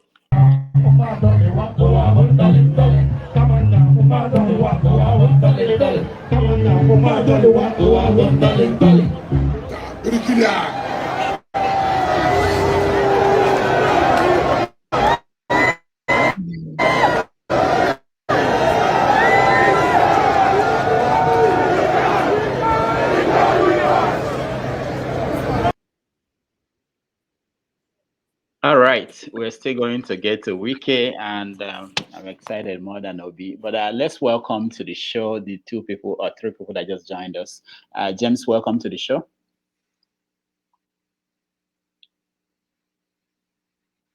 Sadiq, welcome to the show. Sadiq, you are muted. Yeah, James. Oh, thank you very much. Yeah.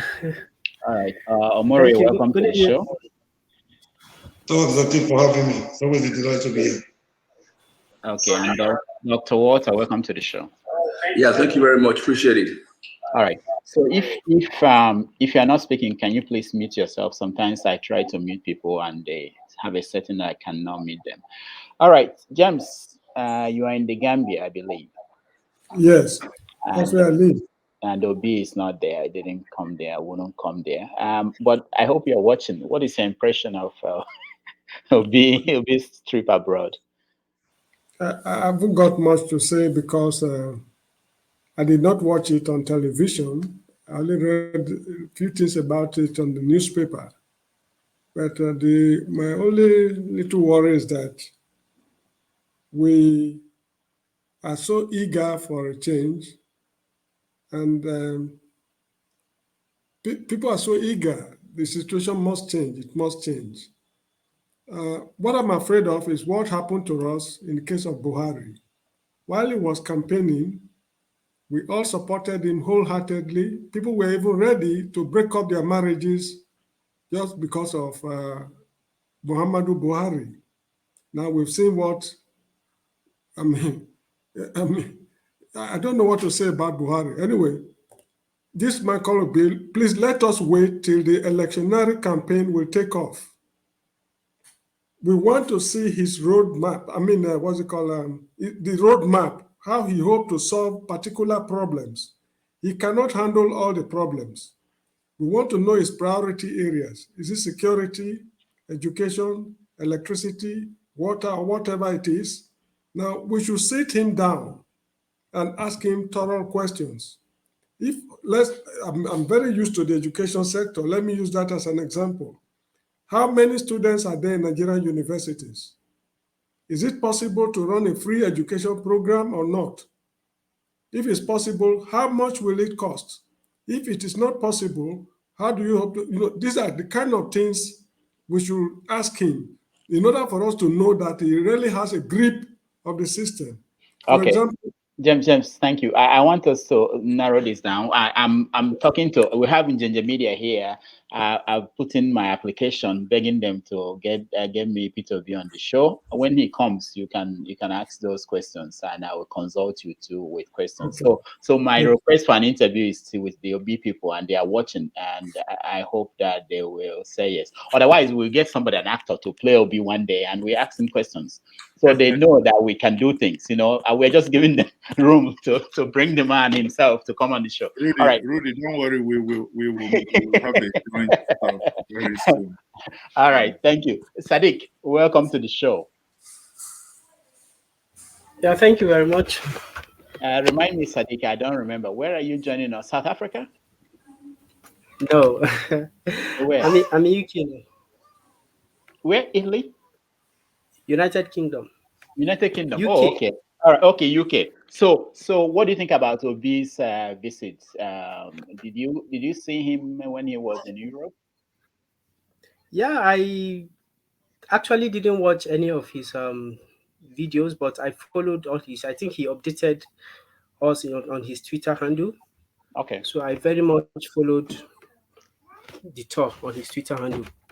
So the only thing I watched was his interview with Adeola. Yeah. Okay. So what do you think? some things caught my attention in the interview actually. Okay. Because if you even watch, there was this frustration, sorry to put it that way, from Adeola. She wanted specific direct answers on some questions she asked, but Obi kept this same pattern of campaign he has been going. Egypt, Venezuela, I think just keep calling countries. She wanted to know, this is Nigeria, how are you going to tackle our own problems specifically? So my advice to the OB campaign team, I know some of them are here or they have people who has their ears here. There is a need for OB to quickly have people on ground that are working on specific solutions to all the problems. Nigeria is not Anambra. Even if he performed 100% in Anambra State, Nigerian problems are large. You need people of technical competence in each area you intend to solve problems. You need people, security experts for security. You need economic experts. Thank God he has part to tell me for that one. I know economy is not going to be a problem. But you need people, you have agriculture. You say you want to turn Nigeria from consumer to produce. So you need people that are technically competent in all those areas to help you bring out strong policies that you can actually give Nigerians. We need Nigeria, because the kind of questions Adeola was asking, they are the questions that will definitely come up when the campaign starts. People want specific solutions. Yes, Obi is giving people hope. He's telling us that he's going to give us the needed leadership, which actually is what Nigeria is what we are failing in. But we actually need, who are the people he's going to work with? What are the specific solutions to those specific problems and questions that people are asking? So there's a need to quickly, if he hasn't set up those committees, I think he still has a month. All right. Or barely 3-4 weeks before the campaign starts fully. All right. So Thank this you. is just an advice to his people, because actually we need specific solutions, not just the general, I will do this, I will do that, or 200% electricity. Those are not specifics, please. Thank you. Thank you. Jude, I can't come to you. We have people who have not yet said anything. You're raising your hand. So you have to hold on. Omori, welcome to the show.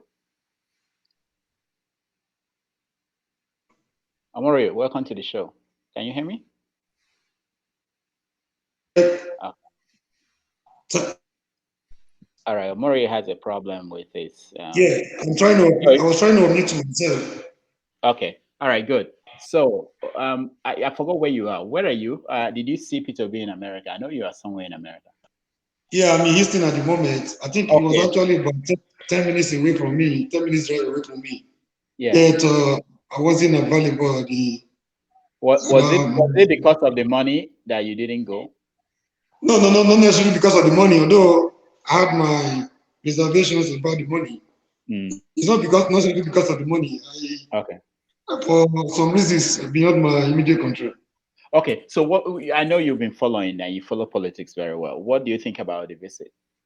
Were you impressed? Yeah, what I could see from Germany to Italy, from Italy to Canada to Houston to Atlanta, wherever.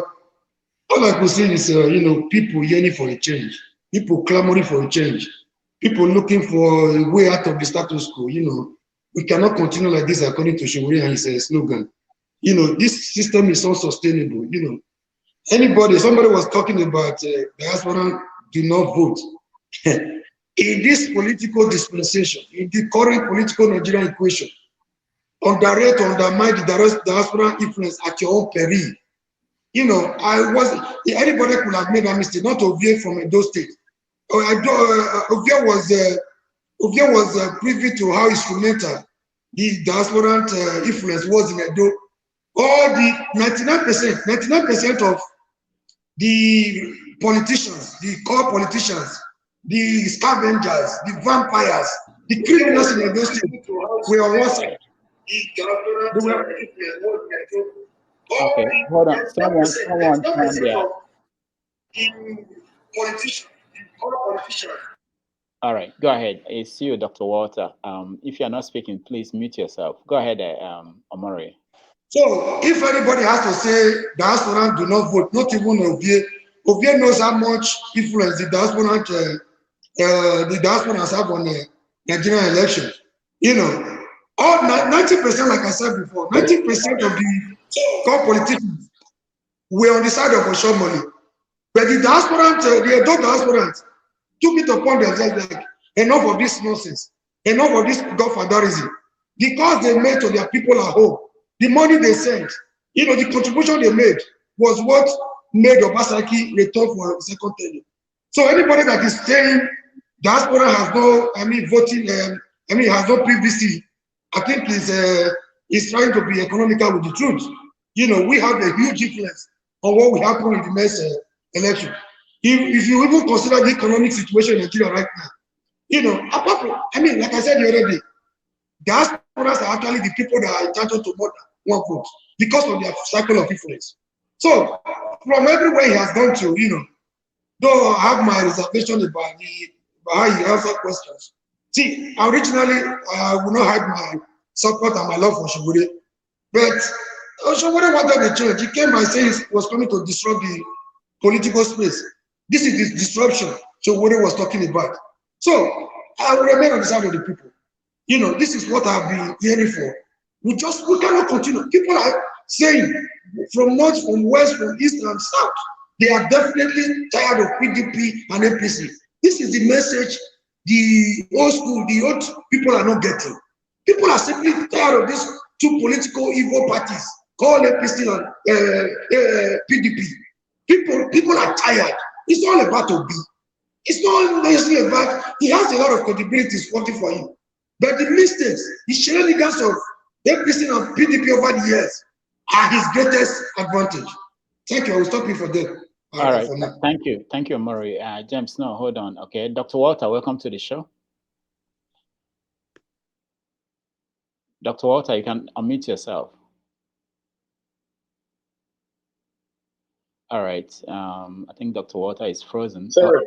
Oh, okay, good. You can hear your voice. You are muted. Can you hear me? Yeah, okay, good. We can hear you. Thank you. It's been a while. Can you hear me now? Yeah, we can hear you. Yeah, go ahead. I think Dr. Walter is frozen. Sorry. Okay. You can hear your voice. You are muted. All right. So another thing, say, Dr. Walter, I think you have two platforms open. Thank you very much. So, Dr. Walter, you have to close one of you have two windows that are open and playing the same show, so we are getting echo from your end. So if you can figure that out, you can speak. Go ahead.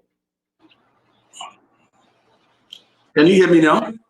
Good. Yeah. I'm not hearing you. We can hear you. It's not our fault. Okay, you know what?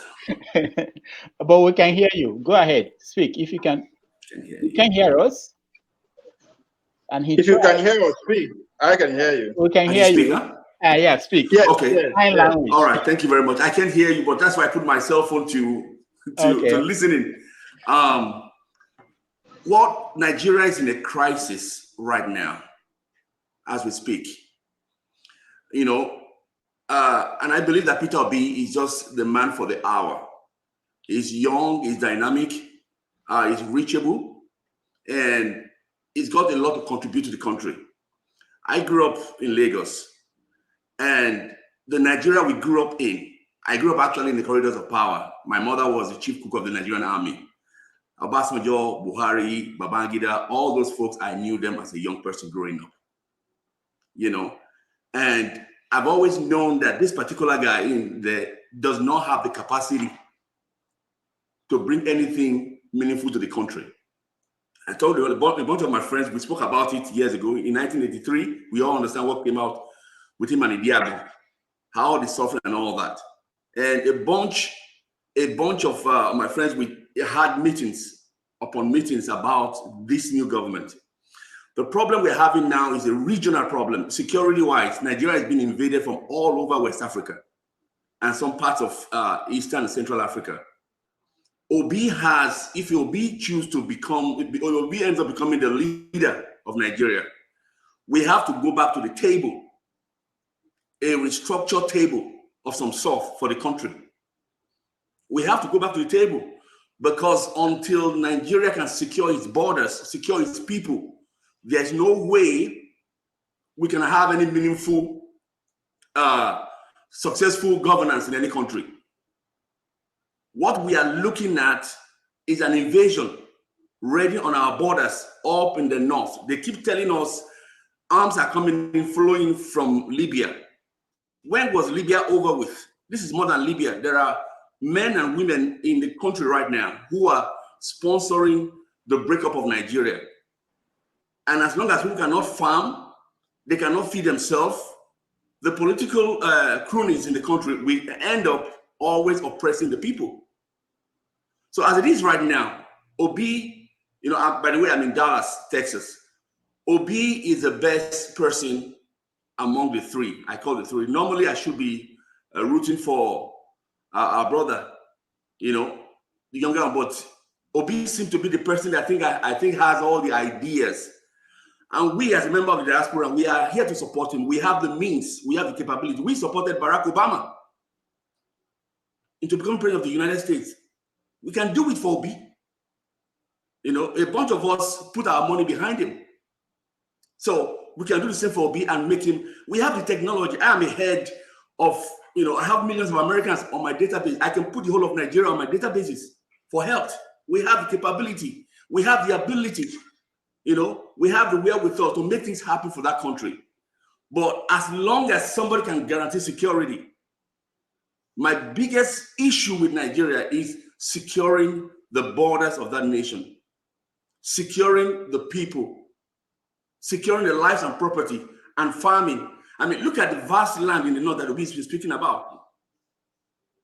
You know, all those states up in the north, they are like, you know, like billions of dollars worth of money lying in fallow. So Obi's got great ideas, to be honest with you, and I think he'll be the best man among the three. You know, right. Tinubu, Atiku, those guys, we should sort of like move on. Many of my buddies actually are with Tinubu right now. You know, the guy leading Tinubu's campaign. We grew up in the same house, basically. Is he going to bring Tinubu to come to America? I can't hear you. I'm sorry. I'm not hearing the voice, but I'm just. Right. I don't know what's happening. But all right. Another friend of mine just got elected, as he said, whatever. But you know, naturally, being a Yoruba person, I should have, you know, followed my friends into that. All right. Thank you. If I'll be honest with you, if I'll be honest with all of us, Obi of all the candidates seem to have the ideas, and idea rule the world. It seems to have the logic. It seems to have, to me, it has a reasoning faculty. Who is here that has sign language? I'm sorry, I can't hear you, but it seems to have. Am I going to say something? Walter, thank you so much. Give me a second. Let me look at the audio. Give me a second. Yeah. Nana, welcome to the show. Unmute yourself, please, Nana. I can hear you now. Walter, hold on. Okay, we moved on to Nana. We'll come back to you later. Yeah, thank you so much. Okay. All right. So Nana, where are you? Remind me. I know. I'm in the United Kingdom. United Kingdom. Okay. Yeah. Have you been following Peter B's trips? I have. Okay. What's your impression? Nana said something wrong. I'm sorry. Sorry about that. Okay. I have. Interesting. Okay. Interesting. When he came to Europe, I was trying to keep track, but I listened to his interview, the interview with Adiola. And like my brother Sadiq said, a lot of the questions that were asked, there was a bit of problem with Adiola getting direct answers. So I very much agree with Sadiq. He needs to go back and do a lot of homework on giving those questions the direct answers that are needed by the people. All right. It's trying to comment. Okay.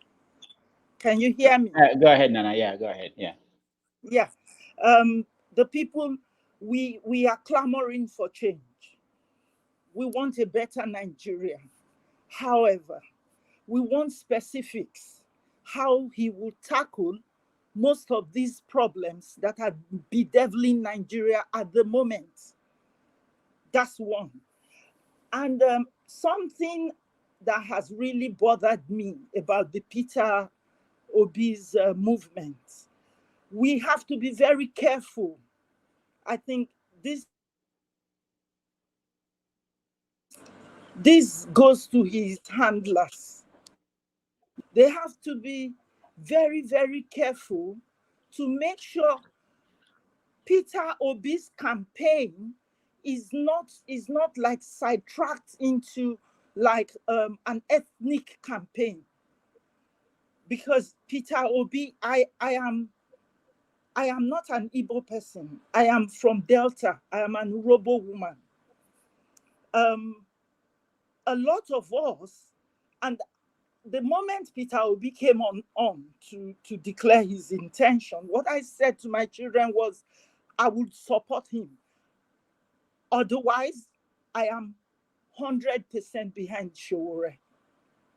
However, I see Peter Obi, because of his antecedents, what he's done with Anambra State at that time, because of his credibility as a person, the integrity he holds as a person, I see him as somebody who I can trust and whom I think a lot of Nigerians can trust with managing the economy of our country, Nigeria.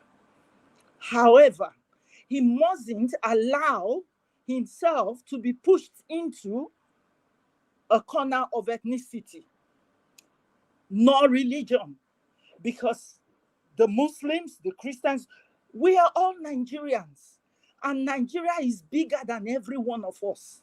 And if we do really want our children to have a country that we will be proud of. I was raised in the 70s, 80s. If we want our children to have a country where they would be proud to say, I am a Nigerian, we have to come off all of that. And we have to speak directly to the corruption that has eaten deep into our nation. So when you ask me, I would say, Peter Obi we have to find a way to bring Peter Obi and Sowore to work together, because I see Peter Obi as one who has the know-how in administration.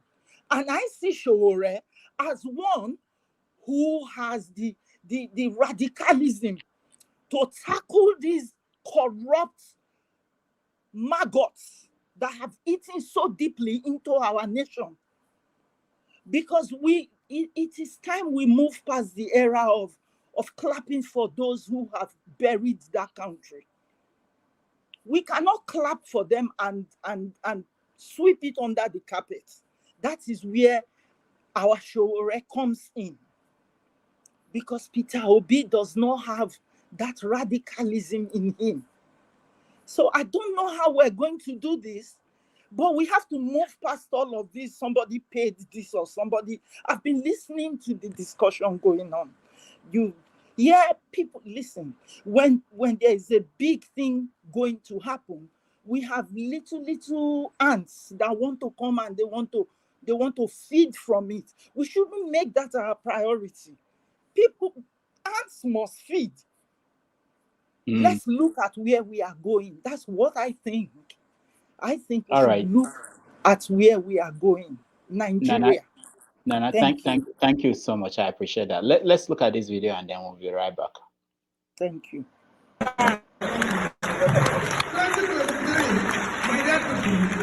Please join this advocacy. They are trying now to use the resources they've stolen to keep going. We will resist them. So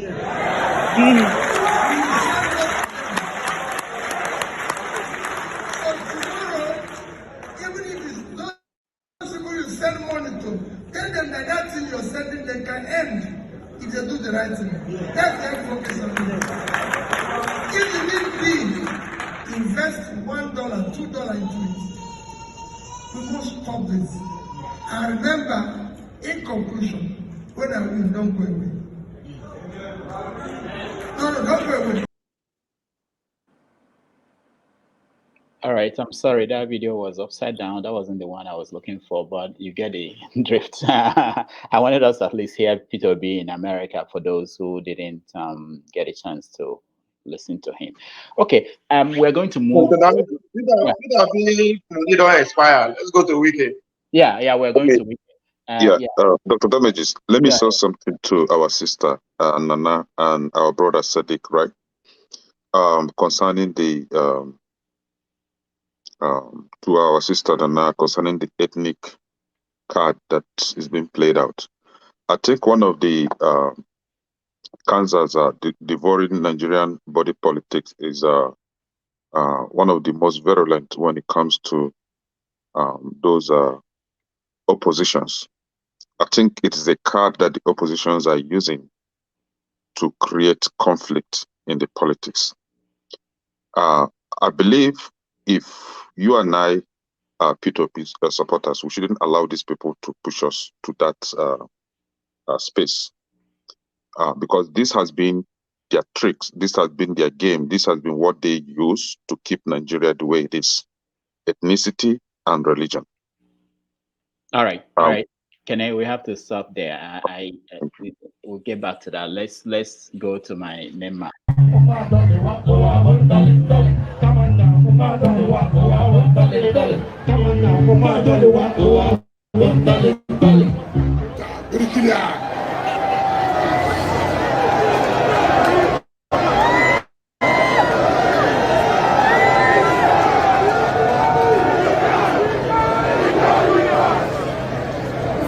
So,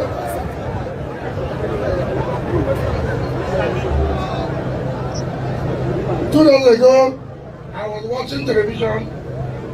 One person who says he's one of the leaders of South was opening his mouth in Kano, saying all kinds of things.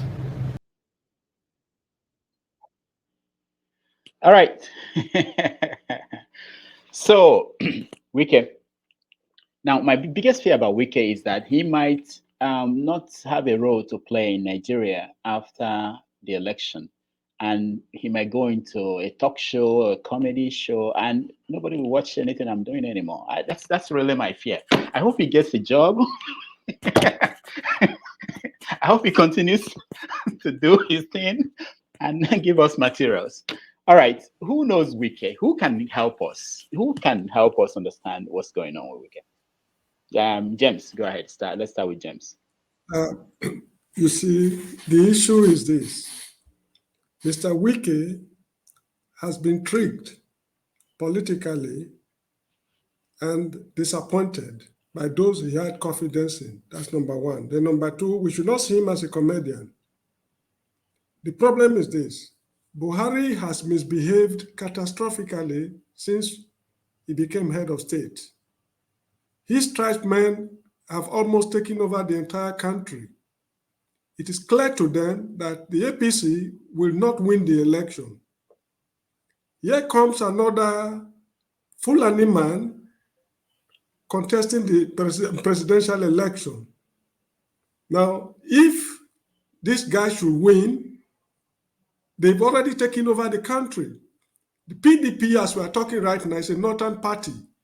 All the key figures are northerners. Even the chairman also of the party, who promised with his own mouth when he said that should the presidential candidate come from the north, I will voluntarily resign for a southerner to take over. A presidential candidate came from the north in violation of their constitution, rotation formula. They violated it. A presidential candidate appeared from the north. This man who told people that if a candidate comes from the north, I will resign, this man is refusing to resign. How can the Southerners be a member of a ruling party where no prominent Southerner is holding any prominent position? Look, take it or leave it. I want we all present here today to believe that Nigeria is already at war. We are not seeing, reading the writings on the wall. When I was a little boy in Benin City, when the Civil War started, people thought it was a play game. Actually, the first set of people Yakubu Gowon sent to the east were policemen. When they finished the whole of them, then it dawned on him that the country was already at war. Nigeria, as we are speaking right now, we are fighting a low voltage war. Should the Fulanis take over the country, we are finished. Now, take Ruga, for example. I hope I'm not wasting too much time. No, you are going too far. I will come to you. Let me go to Jude. Jude, what is Wike? What does I asked this question last week, but this week we get a little bit of glimpse of what he's looking for. He wants the chairman of the party to leave. Is that enough? to keep Wike in the party, in PDP? Yes, I think everything that Wike is doing, it still shows someone that is very much aggrieved of what I believe he perceived uh, injustice that was done to him by the party that he has more or less carried on his shoulder for many years.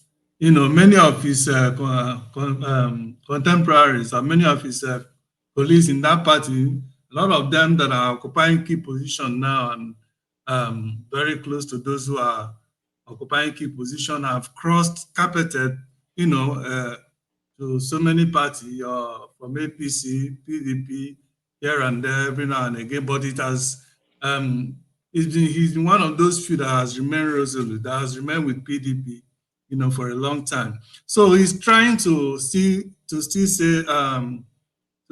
if he can gain some relevance in his party because he has already known that they are trying to sideline him, and that is his current position with him now. So he's somebody like you know screaming for relevance, screaming for to still be in the uh, corridors of power in his own party. But for me, I would not even empathize with him for whatever he's getting from his party. You know, this is for him or for me. It's like a coma.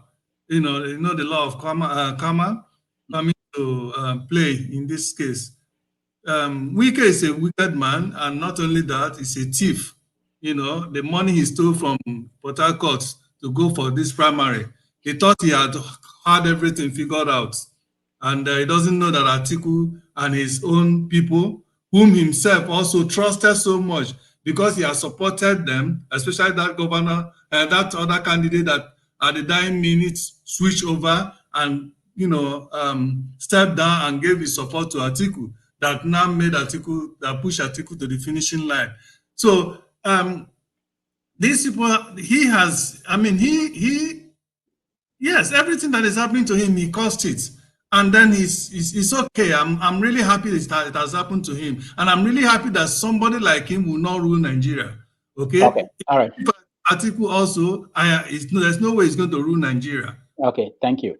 I'll come to you, Javier, because I want to hear from the angle of the calculations, what it will mean if Wike doesn't support Atiku. In one speech he made this week, he said that the PDP, they want to lose the election and that he will help them to lose the election. But Maz says, okay, from the P2B campaign and the perspective, if Wike is not behind a PDP, does that help the OB movement, or does that hurt? I think, yeah, I said if Wike doesn't support PDP in the election, would that be to the advantage of Labour Party? well, I mean, you know, it's, you know, in political fight, you want to take advantage of all aggrieved. I would answer your question by this way.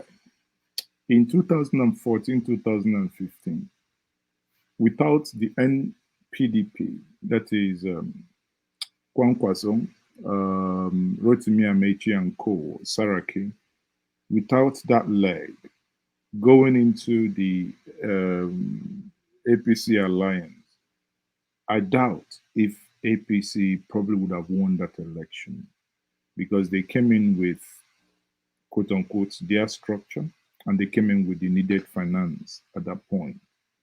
So, you know, while Wike is, you know, while you are bothered about his employment after 2023, I may be more bothered about his band that plays for him. What you know, they like playing, you know, they like playing Pepper them. What will happen to them after he's left office? As you see here, that if you accept it, you can hear one of them saying, I think you can bring that in, that because I like that bit, when they say pepper them. But Yeah. to your question, I think in politics, I don't think you can forego such if the opportunity creates itself, because he has his reasons why he's been, in the words of Ruben Abati, crying like a baby that lollipop was taken away from him. So it's it could be a blessing if that fight continues. But make no mistake, that fight is not only Wike. In Wike, beneath the belly is Governor Otom, Ayo Fayoshe, Abia State Governor, and a couple of them. You know that gang. You know that gang that you saw in London. That is the gang that is actually, and even Makinde, basically the Southern PDP governance. Whatever it is, politically is about give and take. So if they mismanage it, it's going to hurt PDP. PDP is already been hurt because in the Southeast, the Koboko they are going to flog PDP with, they are in the gym getting ready. All right, yeah, let's look at that video. I think you sent it. Up here. If you can't beat them, you join them. Yes, so we can pepper them. I say pepper them. Which are designers you pepper them. I say pepper them. We can reach you make pepper them. We are say pepper them. Your designers they pepper them. We are say pepper them. We can you are better than the. All right. Ovie. No, you wear green, white, green. You wear green, white, green, make it that. So in Nigeria, we're still hopeful that we're still going to stay one. Yes, on the issue of how is it going to affect that. But first of all, let me say it. I've been saying it before on this platform that political parties are private entities. They are private business. They are owned by people. People come together with their financial resources, human capital, whatever, for one singular reason: to get power, to vote, and to block, to pass law and to block law. That's the sole purpose of setting up a political party by individuals or group of people. And it's exactly that's what you are seeing being displayed here. Two, Wike is just like you started by a very serious question, even though you have been comical about it. Now, will Wike still have a job after I finish? And I can categorically say no. Don't shit for everywhere. From his own house to every nooks and cranny of Nigeria, he don't shit food. Nobody will want to work with Wike at this point. And I think he has seen that green light. He has seen the light coming. Because what is going to happen is the whole political class going to gang up against it. And they will make sure it doesn't return his successor. And that is what he's fighting for. How can he return his successor? But it's unfortunate that with his experience and his age, he doesn't know how to go about it. If you are planning to make sure your party lose, you don't put it out there in the open. Mazin, make example about how the APC did it. But what you fail to understand that there was a 12 million strong block vote that is at stake, that they are going to get it. And two, it was the incumbent that Nigerians don't like, which is Goodluck Jonathan. So it was easy for people like the Mekonkoso and Mechi Saraki to go with those structures. But in this case, no.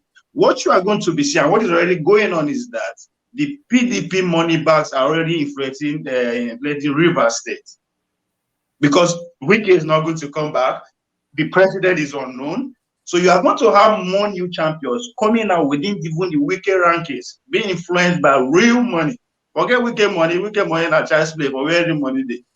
So the idea that Wike can actually control the populace of Rivers and beyond to vote against PDP, I don't see that happening. It is not going to happen.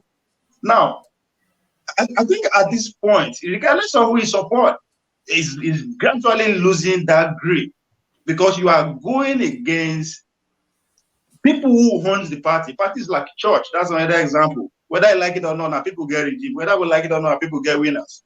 When the time comes, they will put you where you belong. And that's exactly what Wike is doing. Then the other narrative that people like other southern governors, few of them are with him.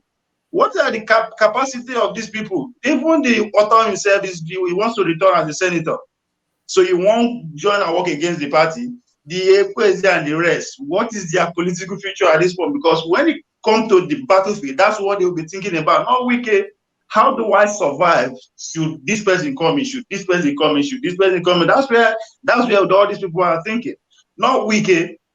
Those people doesn't really have the crowd to actually, sway any vote against PDP as far as this election is concerned. Because, as I always said, it's not guaranteed for any of these people that they are going to win the election outrightly. Tinubu cannot boast of that. Atiku cannot do it. Obi cannot do it. Kongoze cannot do it. So the political trajectory is going to change drastically. And for the very first time in the history of the Nigerian election, we are not having a general who is coming to be on the ballot paper.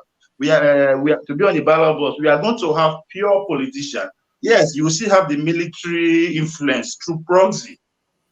And if again we pay so much attention with what Wike and what he's doing and what is going on in that environment, what is the voter effect from the other side? If you listen to, I think Jerena Aruna said, well, people like the Obasanjo are going from London to Mina, say that they have agenda. Well, they can have agenda. We have an election. That carries weight. That's to tell you, even this idea of regional, wherever, this religion will finally take backseat. What will come to play is that dichotomy of between North and South. And at the end of the day, that is what Wike is also dragging into the table. And it's not going to favor the South, politically speaking. The numbers are against the South. So I feel kind of bad for Wike in a way, because that's the guy who is crying out loud. Because he knows if you don't return a successor, just as you said, it's not just that he's not going to get a job, but I don't know where the guy will end up. I don't know. Yeah, that's a good point. That's a good point. All right, let me see. Laro, what do you have to say? Yeah, go ahead. To call Wike an empty barrel, you're making a grave mistake. He has serious political relevancy, and that's his 3 million votes. And if you think Wike is doing all this just because of just River State, it's like you're talking both sides of here. If you think somebody from Abuja can influence River State, that's a grave mistake. And then the other governors, Wike is a poster child for a group of governors. The same thing you're talking about, this massive block vote. If PDP should mismanage the negotiations they are dealing with right now, Wike is talking to everybody. This man is not a fool. To sit there in office, you're taking it for granted, you're thinking it's just an empty vessel. When they mismanage the votes or the discussions they're going through now, I pray they do so. It will be of peril to them, and the death of PDP 100% is extremely relevant. All right. Thank you. Thank you so much. Kene, go ahead. Yes, I have a little to say about Wike's current condition politically. I've said this on this platform previously, that Wike is kind of confused. And why I made that statement was because by my own calculation, if this grief had started before the primaries, I think Wike and his group will be in a better position to make a better decision on where to port to.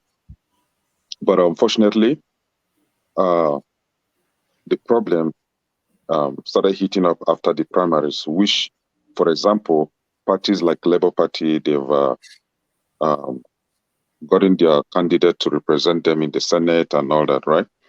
So Wike and his group are left in a tight corner trying to make a better decision. Yes, it will be difficult for them to go back to PDP. It will also be difficult for them to go back to APC. You and I know that APC is dead already. It's not going anywhere, right? Personally, I still advise that Wike should just humble himself, work with P2B. Maybe, your people say that if you cannot, instead of losing the whole cow, you cut the tail, right? At least you have some meat from the tail. And I wouldn't want to buy the idea that Wike is irrelevant in the politics now. I still believe that Wike stands a better influence in Rivers State. It's not only Wike, just as you stated. The Benue State governor is there, Ibazu is there. The former governor of Cross River is there. A lot of them, just like Mr. Alero said, he's just a poster guy. Pulling us from PDP, honestly, it will kill PDP to the ground. In short, PDP is dead already. PDP knows that. The better are still maintained. If he plays otherwise, he will see how the outcome will look like.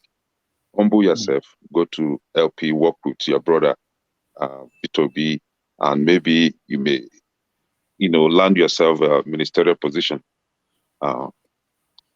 Maybe he's a governor, his boy that he's trying to fit in as a PDP governor now. I don't know what will become of him now, because I believe that LP has a candidate in River State. I might be wrong, but I think they should work together. This is just what I have. All right, thank you. Nana, you want to say something?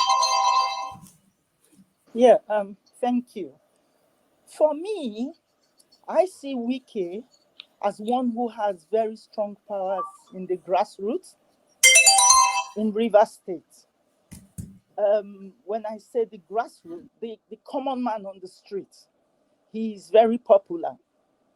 He might not have that kind of popularity with the elites, the educated ones. But when you talk about those at the lower echelon, I think he's got power there. I see him same way as I see Tinubu and his touts in Lagos State. So I don't think he's one that people should just push aside or just turn their heads that he's not relevant. No, he is relevant. And the issue of him, I don't know about Autumn and the others, but because I'm from the South, and because I live in Lagos, I am following these two people. I'm watching them closely.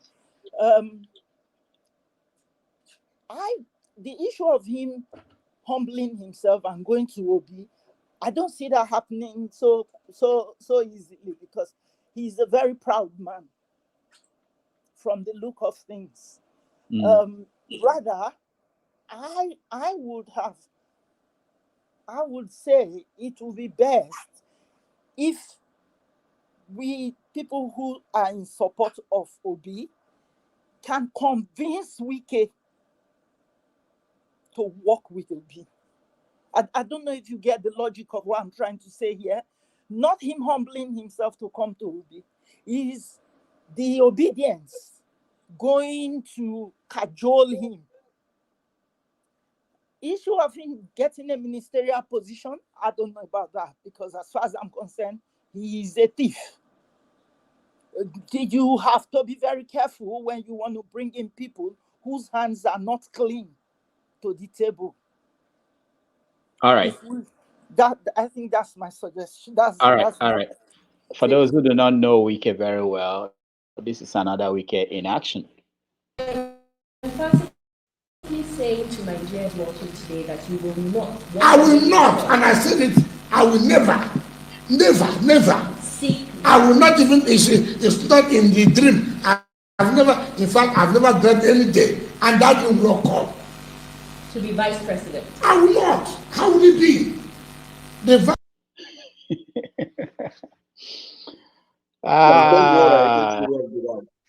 You don't say that for president. And it's the same person that's been crying they didn't give him vice president. He didn't dare. You see all these fools that people continue to support. You should please move beyond talking about these charlatans. All right. It was not his turn. Hold on. Let's see. I got two more people, and then we move on. Omore, go ahead. Yes, okay. You see, they say he who wants equity must come with clean hands. I think Wike miscalculated at the beginning. He had a lot of permutations, selfish and greedy permutations that didn't work out the way he expected. So the fight he's fighting right now, if he had done this before their primaries, it would have given them a huge advantage. So I don't know, his handlers, either they are not handling him well or he's not listening. Something must be wrong somewhere. He made a lot of mistakes already. I think I need to be calm right now, strategize more, instead of this unnecessary drama. You know, taking a private flight to London, even for a meeting that could be held in Port Harcourt, government somewhere, without allowing journalists to come in, will not be enough. You were not plotting a coup. This is unnecessary drama. This is not what we want at this moment. I think he's about to make yet even more mistakes if he's not careful. I don't know who his managers are. Either they're not doing their job or Wike is not listening. As soon as he came back, he was quiet for some days or some weeks. I thought he was trying to learn from his mistakes, or he reduced the volume or the quantity of something that was intoxicating him. I think he has gone back to those things immediately. See, he thought he could fight everybody. He thought he could bully everybody to have his way. He was fighting with the governor of Edo State, Governor Basaki. He was the first person to take a strike on Umahi when Umahi left PDP for APC. Seeing the handwriting on the wall that PDP has not been fair to them.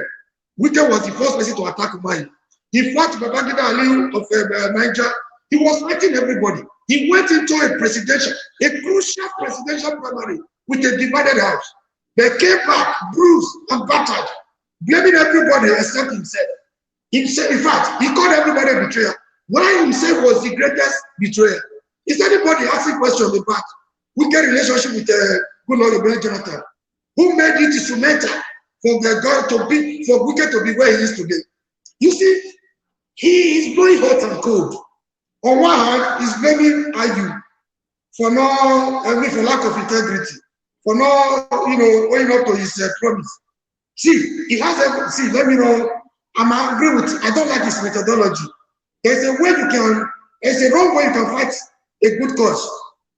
You see, Wike is blaming IU for saying, oh, I will resign as soon as a presidential candidate emerges from the north. Now, Wike told us he wasn't interested in vice primaries. VP. Later, he was interested. Wike also vowed to work with anybody that emerged from PDP. You see, these are controversial figures. These are not what we want. These are the people we're trying to put out of the political scene. If you see them gather, whenever they gather, they don't gather because of the people. It's all about themselves. So he shot himself in the foot. And he's trying to leverage on the people of Rivers and the Southside people. He's trying to, make it look as if he's fighting for the Southern interest. He has this reason though, because Atiku, another great politician, thinks he can buy his way through every time. But I think we get to do more of this drama before the primaries than he's doing right now. I think it's almost too late for him. He's trying to, trade with, trying to bargain with the vote from Rivers and Southside and all that. He's like a drowning man looking for what to hold on to. I think he has to be very careful. If he's still saying he will not leave PDP, PDP has already left him. They have gone as far as trying to take even his structure away from him in Rivers. So no matter the promise they give to him right now, he is going to be a loser at the end of the day. So he has to be very strategic and calculated. Or yet he will make another damaging mistake right now. No, enough of this drama. It's not necessary. You don't allow your opponent to predict you. If you want to remain in PDP and do the damage from within, it happened in Edo State when Lucky Guneja was about leaving office. He took his arsenal like Yamua. Oh, they never wanted Aneni to have the upper hand. Aneni wanted Senator Gracia. So they were not willing to let Aneni have his way. What they did was to remain in PDP, work against Osumbo, Professor Serem Osumbo. That was what gave and Dr. Shamali a leverage in 2007. So I don't know what he wants. That's the here and there is not what we want. You do one project for 1 million, you use another 200 million to commission projects, buying tickets, bringing dignitaries to River State. I mean, enough of this unnecessary drama. We are not interested. It should be calculative and be strategic, or else it will do more damage to his political career. Thank you. All right. Thank you. Mr. Omori, explain your relationship with Wike. I just want to point out that comments on our, because it's very important what they're saying there. One of them was saying that Omori, you sound like, and when Dr. Walter was speaking, one person wrote that he looked like P2B, so yeah. I acknowledge all these comments, and I appreciate everybody who is taking their time to comment and watch what we are doing here. James, go ahead. While they are watching, let them pay tight. Let them support Dr. Domeji's platform and subscribe as well. Yeah. Please. I feel very, I'm very shy about saying that. I just want to ask a question. Go ahead. Because I've never been to America physically. I've only been to America in literature. I've read a lot about America. Since we are, practicing their style of democracy here in Nigeria, is this how they practice it over there? What do you mean? Is this how they practice it? This issue of yes. The way Wike, Atiku did that. Yes. We are dealing with personalities, individuals, not with policies. How the country will move forward. Is this how they practice it? Have you heard about somebody called Donald Trump? Yeah, I've heard it. Perfect example. That's a good example. So we do the same thing. Perfect example. Okay, you see, I'm asking this question because the First Republic politicians in Nigeria, this is how they behaved till they plunged the country into catastrophe. Yeah. We are following the same path. What can we do to stop these people? Okay, all right, Dr. Walter, go ahead. Let me say something quickly about Wike. Just something short. They say follow the money. If you notice what's going on in Nigeria, most of the PDP state governors are cash strapped. And it seems only Wike have cash right now. If you notice, the federal government says zero is coming out of our oil. The head of NNPC went recently and said 259 tamperings with the oil. By the time the oil leaves where it's being pumped out to where it's been offloaded, is zero coming out. Wike is a man on top of all that. So all these governors, Alaro was saying something about 5 other governors, all these governors are aligning with him. They are aligning with Wike because it's a critical time in their life. They have no choice. Wike right now, not only is he a poster boy, but he's a money boy for the PDP. Let's face it. And Nigeria is in dire straits, to be honest. And that's why Wike can do all the crazy stuff he wants to do, dance as it may, but to be honest with you, this is just Nigeria for you. You have allowed this to go on and start and let's continue like that. People feel that let's Ovie, last word on this week and we move on. Something more important happened in the US yesterday. Go ahead. Ovie, go ahead. Yes, on still on Wike's side. I think rumor has it that I say this based on people that are saying that those who are following Wike on the background. Rumor has it when he met with Bola Tinubu, the request that he made is that for him to win River State, that is for him to return his successor, and state like Oyo, pretty much all those few states within the West and the South should not be touched. Like should not be flipped over to APC. And the only person, because back in the day, as we know, if you follow the history of election in Ibadan, it's very hard for you to see incumbent retain. And that is why they are behind Wike, because Wike get money to actually back them up to whether fight APC or in case Atiku not ready to release money for them. And that's why they are behind. And if you want to analyze them one by one, you could see most of them are not relevant. People that are pointing to Donald Duke of Calabar, Now passenger they keep them afloat. Those people don't get relevant again. So when you see from that angle, you see how wicked they shout. Again, one of his demands to PDP is that IU must resign. That's where I started that analogy that people get party. IU is among the G9 people that actually started that party. Again, Wike was single-handedly instrumental to bring in Alimori Sheriff to destabilize the party that time as chairman. He was the one that forced Secondos on the party. Again, he forced Secondo out. He was dancing the way he's dancing now when they bring IU to head the party. He was so happy, thinking that the man will listen to that. You know, those people like that don't feel listen to you. He's comparing himself that he has been in politics, don't they started politics. IU reply and say, at the age of 35, he don't already get PhD and elected at early 40 as Senate president. So these people when they jab, so when they can come against them, they will not know boundary, who is APC, who is Labour, they will come together and make sure they put it where it belongs. So that's where he said that he has committed a great sin against the party, against his own people, against pretty much everybody. But as I said, he's just seen it now that it's becoming too late. And your question, Mr. James, asking that now so that they play about America. You were off and on. I don't know why you are being specific about how Wike is behaving or just the polity as a whole. And if it's just the polity as a whole, not the same way. It's just that one is more refined. Just like when they go back and forth with Mazi that Obi is raising fund and he's saying a lie. I'm privy to so many funds this presidential candidate and electoral candidate in America raised. I was there, went in Dallas there, went to actually attend Trump forum raising event. They call it private, as Mazi was calling it. You have to pay about $650,000 couple just to be there. You understand? I've been an opportunity to interview Graham, the current congressman of North Dakota. Anywhere they just to point out that people say, "Well, be obedient."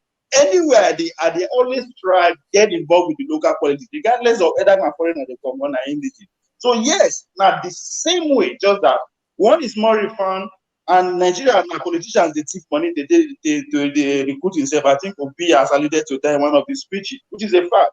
Why the American has graduated from that stealing of money to bring them back, now it's down the hand of corporations. A corporation, they do waiting the money bags of Nigeria, and they do. So if you look at it physically, not the same. Just the one they hold down is more reform. Just like police in both countries too. Nigerian police go stop you, say give me money here and there, and you go solve your problem. American police go give you ticket, give, but at the end of the day, money goes come up for your pocket.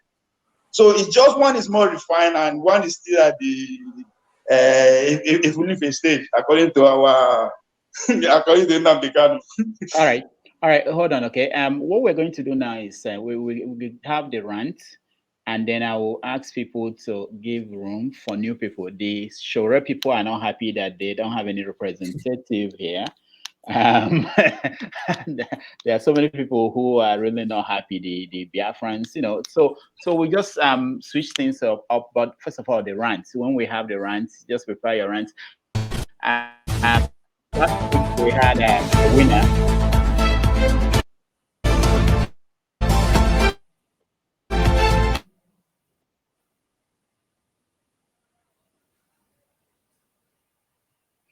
Okay, last week we gave we haven't This American Life. This week, without the permission of the writer, I want to offer a copy of Okendibe's book. Which one? Never Look an American in the Eye will be the book that the winner of the best rant will take home. I'll have to talk to Oke to send the book to whoever wins. So you have a minute to rant about anything, and there's no fear. You're not responsible for what you say. I'll start with you, Alaro. You go first. 1 minute. So basically, what I'm going to say is this. And Nigerians need to really play a role in what we're calling the future now. Don't leave it to Peter Obi.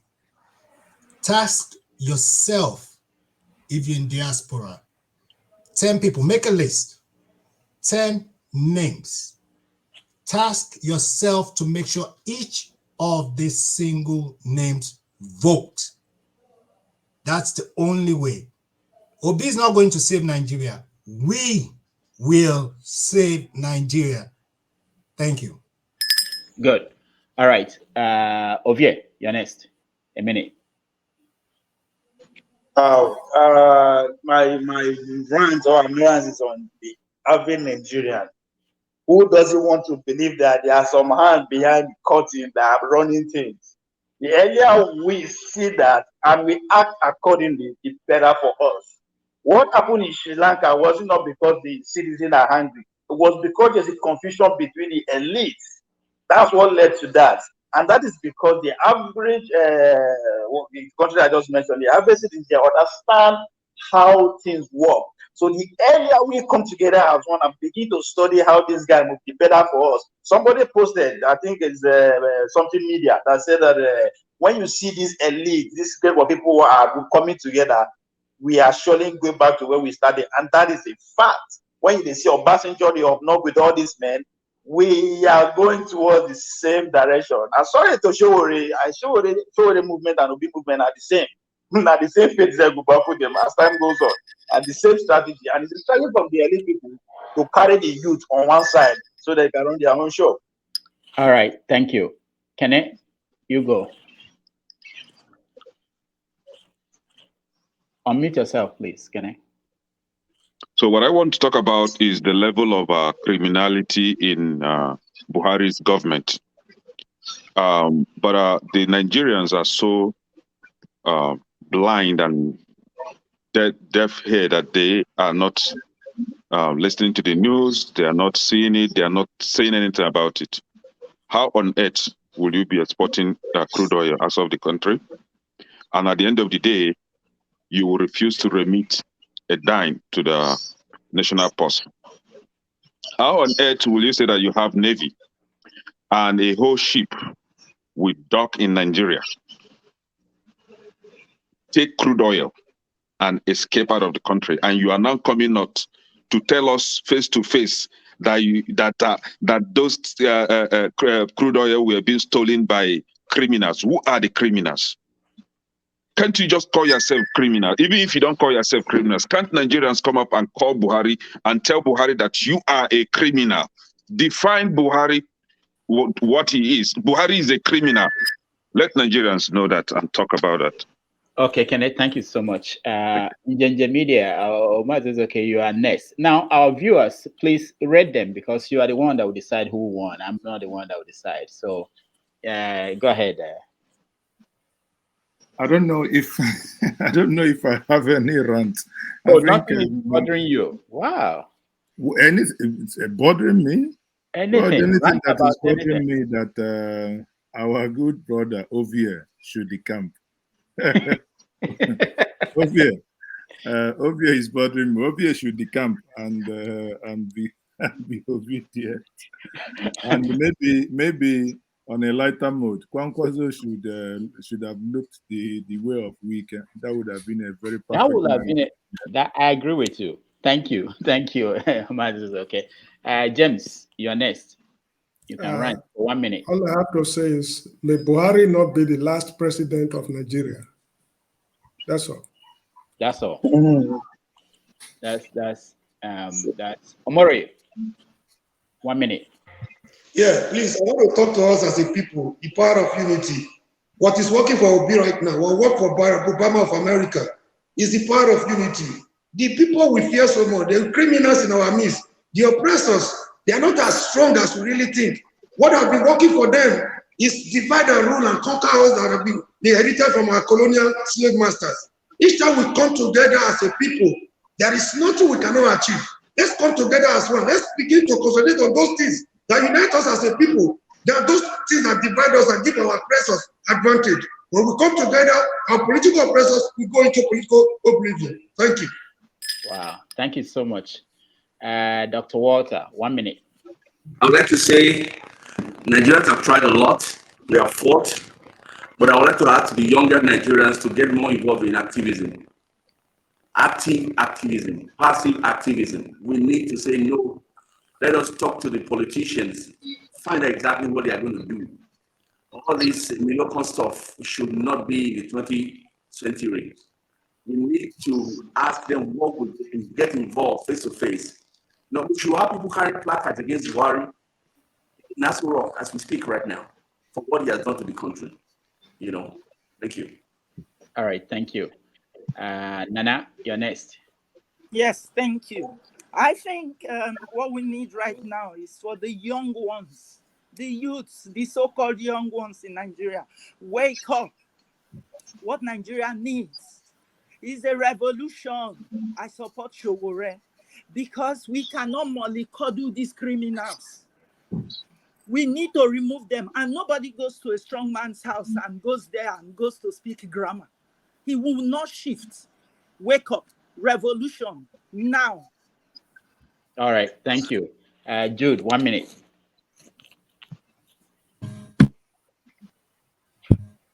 Okay, what I'm saying to Nigerians is that those that think that Buhari's polarization agenda is a joke, they should just think twice. Because as we speak today, over 11,000 schools in Nigeria have been closed.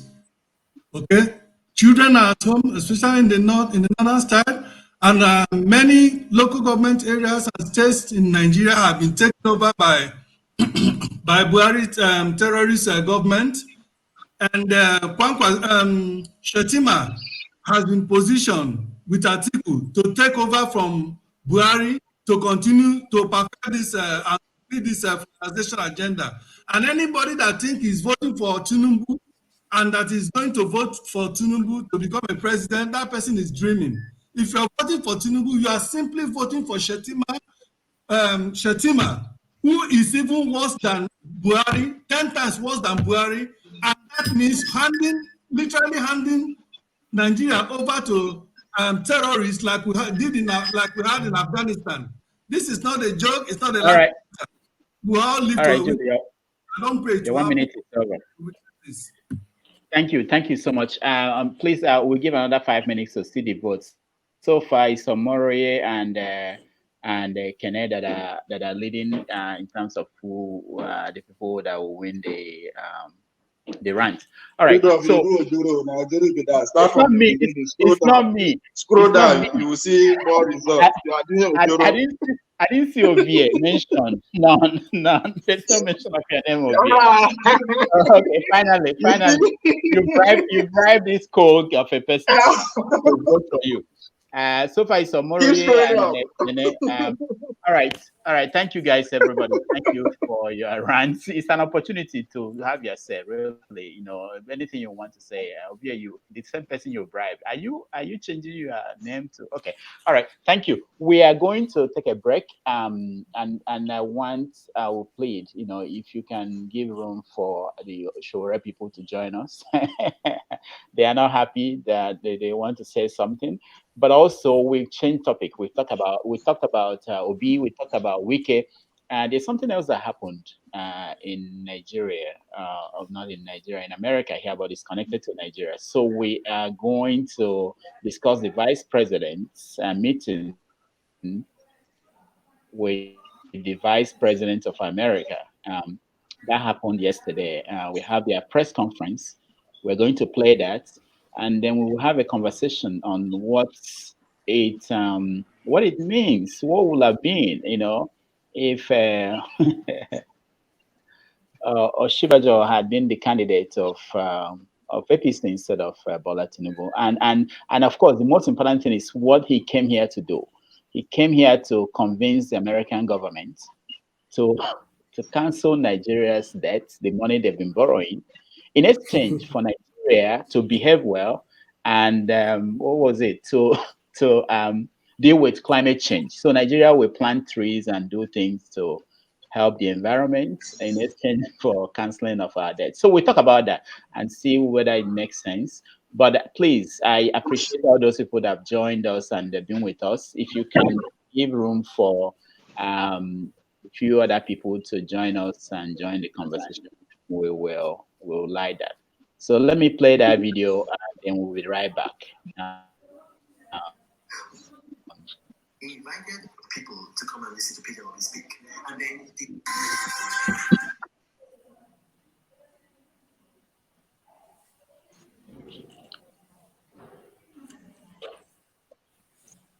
Mr. Vice President, welcome.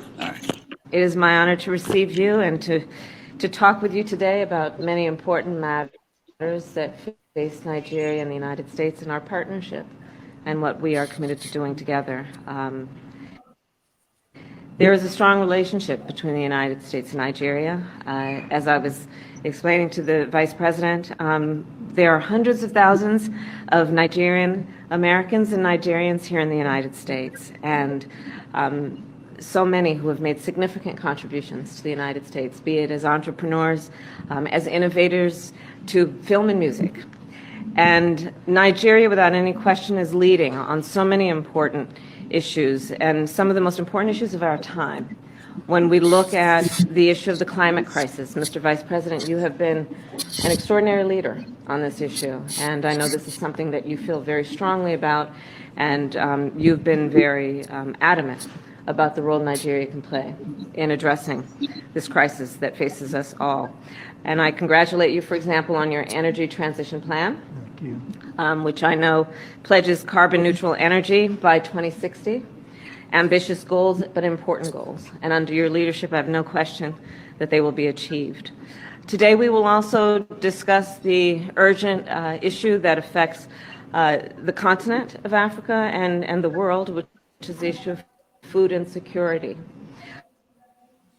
As you know, the United States has committed $7 billion in food security and humanitarian assistance to African countries over the past year alone. Nigeria has also been an important partner in upholding the international rules-based backsliding that we've been seeing in West Africa, or standing up for Ukraine at the United Nations.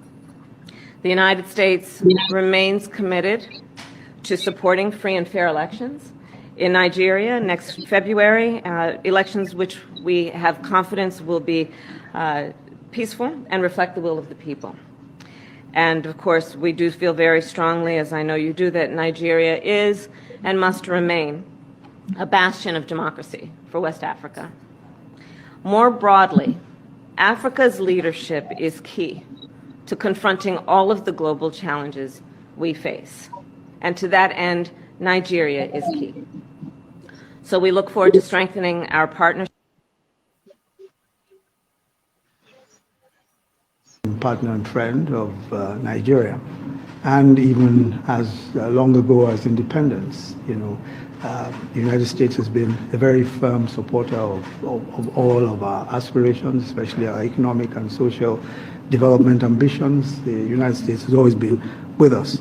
We also must appreciate the firm support that we've received from the U.S., especially in our fight against terrorism within our borders and in the Sahel. And of course, the very timely donation of vaccines, 4 million vaccines, as we battled the COVID-19 pandemic. And that, of course, is extremely useful.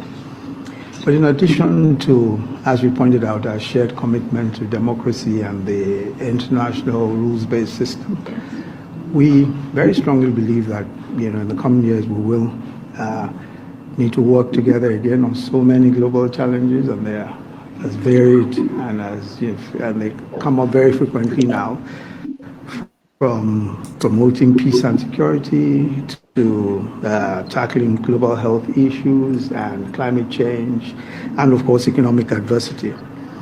I must also congratulate you, of course, on the Inflation Reduction Act. And I think in particular it's historic, especially for those of us who are paying attention to all the issues on climate change. The climate change component is really ambitious, and we think that it shows U.S. leadership in the area of climate change, and we're all excited to queue up behind the U.S. and see that we get many of these objectives on the way.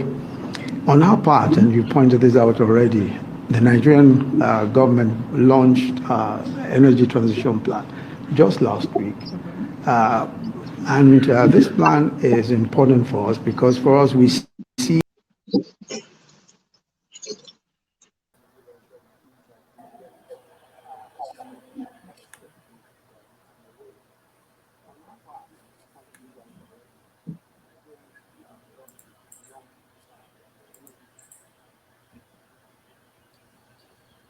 Okay. No problem. Sorry, Okay. It's been a long video, but I needed to take a little break, and I've not seen that video myself. I read the news story about the vice president's visit, so we will talk about it. And let me start with introducing the people that just joined us. Janaba, welcome back. Thank you, Dr. Rudy. Femi, welcome back. Alex, welcome back. Thank you, Dr. Rolf. Dr. Chidi, welcome. After 2 hours of trying to join us. I know they bribed all of you to keep. So finally, NBA bribed you, bribed Njenje Media, bribed Ovie. They bribed all of you to keep Shore people out, but you don't give up. No, We will scatter your. We are here. Go ahead. Thank you. So there are so many Shore people on the comment section. You know, I think they are up to 1,000. So finally, you have a representative here in Dr. Chidi. So, Chidi, welcome. Thank you, Dr. Chidi. Before you go, you know they complain. Me, I dey every day with my proposal mandate. They ignore me as if I don't exist. Proposal don't exist. I know they complain. Dr. Chidi, I was supporting you on the comment section. I was supporting you. You're the only one that was making anyway. Don't worry. Let me not let you. Okay, I'll get my. Hold on. To come to NNPP. Have you heard that? Hold on. Obia, hold on. Dr. Chidi, I watched your show, and you basically said that even though you saw that Peter Obi was next door to you, you didn't bother. You didn't care to go. Can you explain to our viewers? You know, we have serious viewers here. why you did not think it's not important? Seriously, to go. Why is Mazi okay dodging? No, he's listening to you. I'm not dodging. We have changed segment, and I'm about to become. So.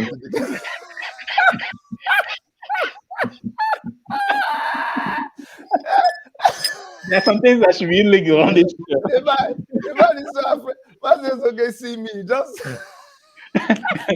What you just did now is illegal. All right. So Dr. Chidi, what happened? Why did you? Okay. On a very serious note, look, let me start by really thanking you, Dr. Damages.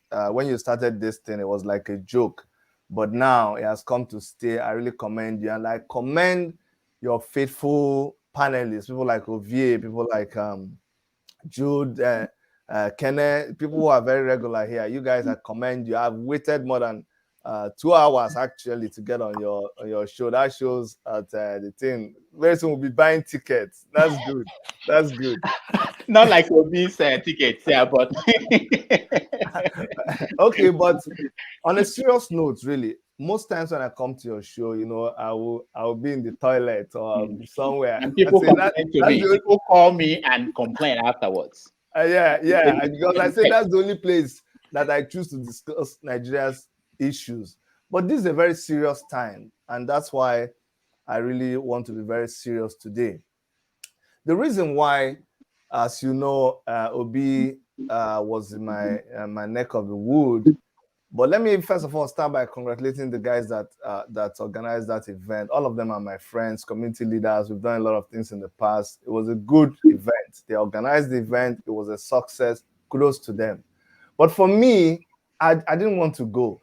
It was better that I didn't go, you know, because probably maybe I'll go there and say something and they'll go and lock me up. So the best thing was just to stay away.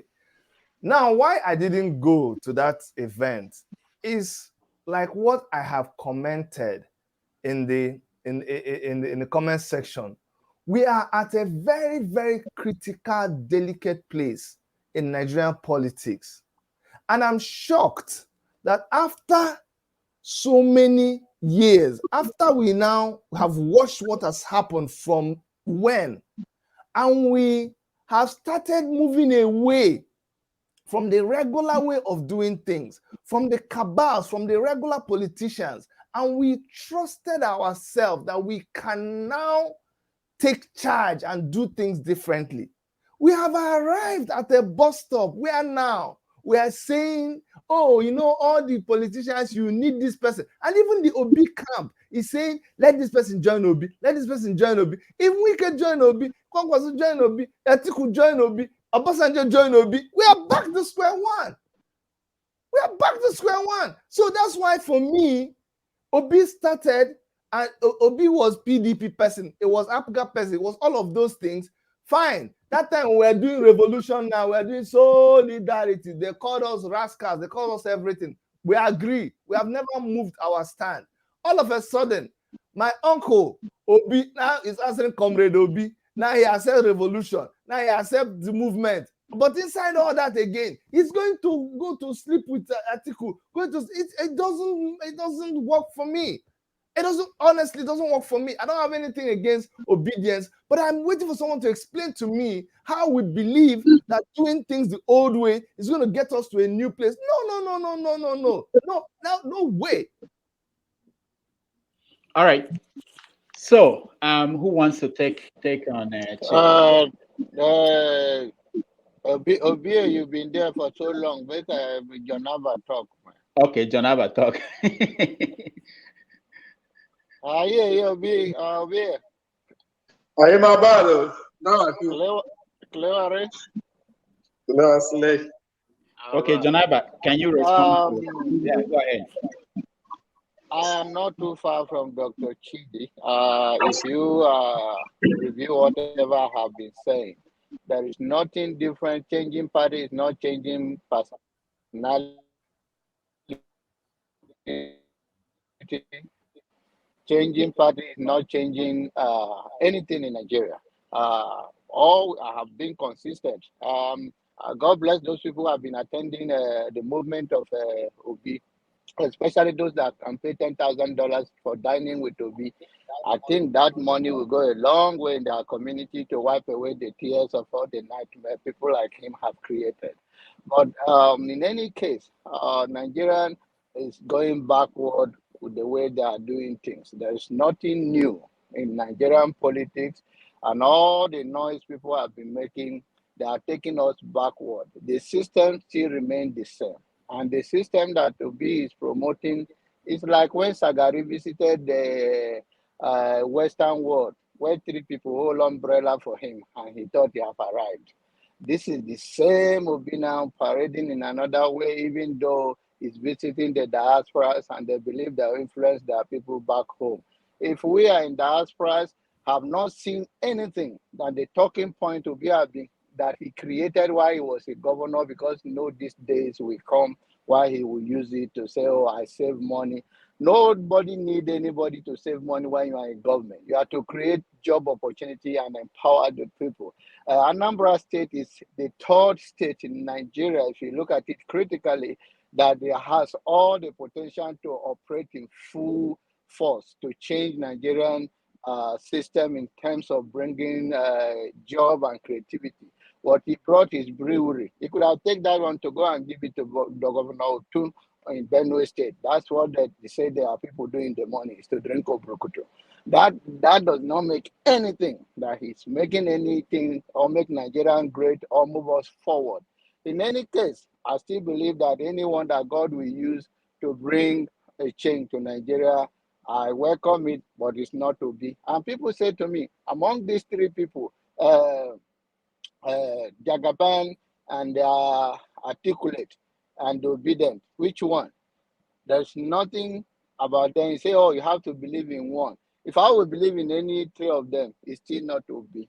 Obi have nothing to offer us in 21st century than the talking point he created as a governor of Anambra State.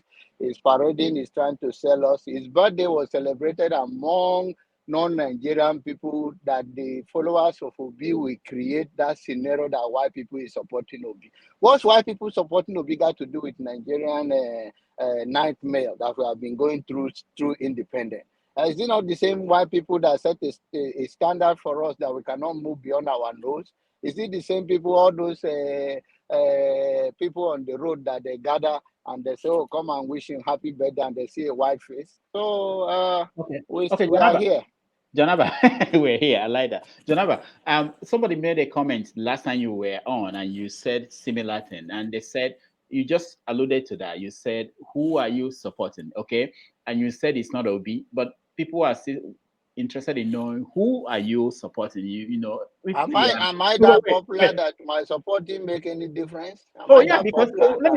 Janaba, let me tell you, Ovie went to Atlanta the other day, and people were stopping him on the street and saying, "Ovie, I know you from the TV, so you are popular." So people want to know. They said they were even asking for his autograph. My popularity will not be like if I arrive in Nigeria, will be people will start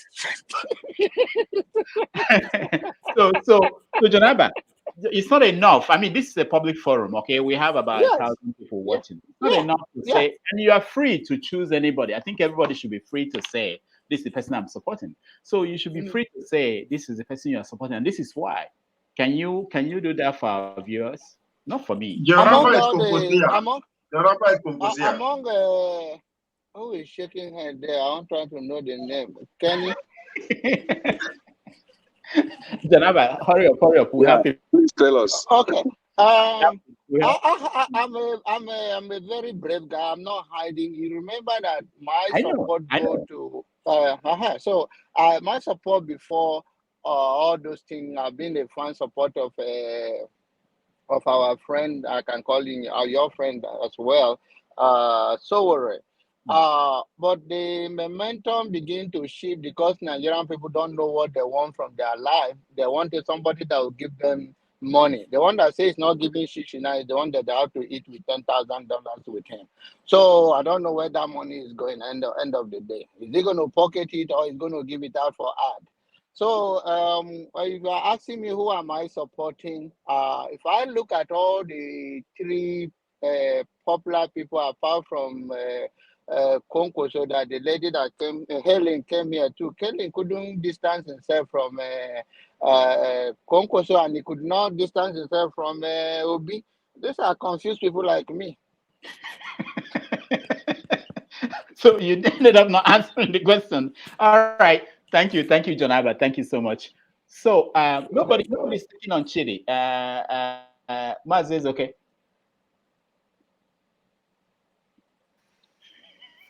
You can't dress up like this and don't respond to Dr. Chidi.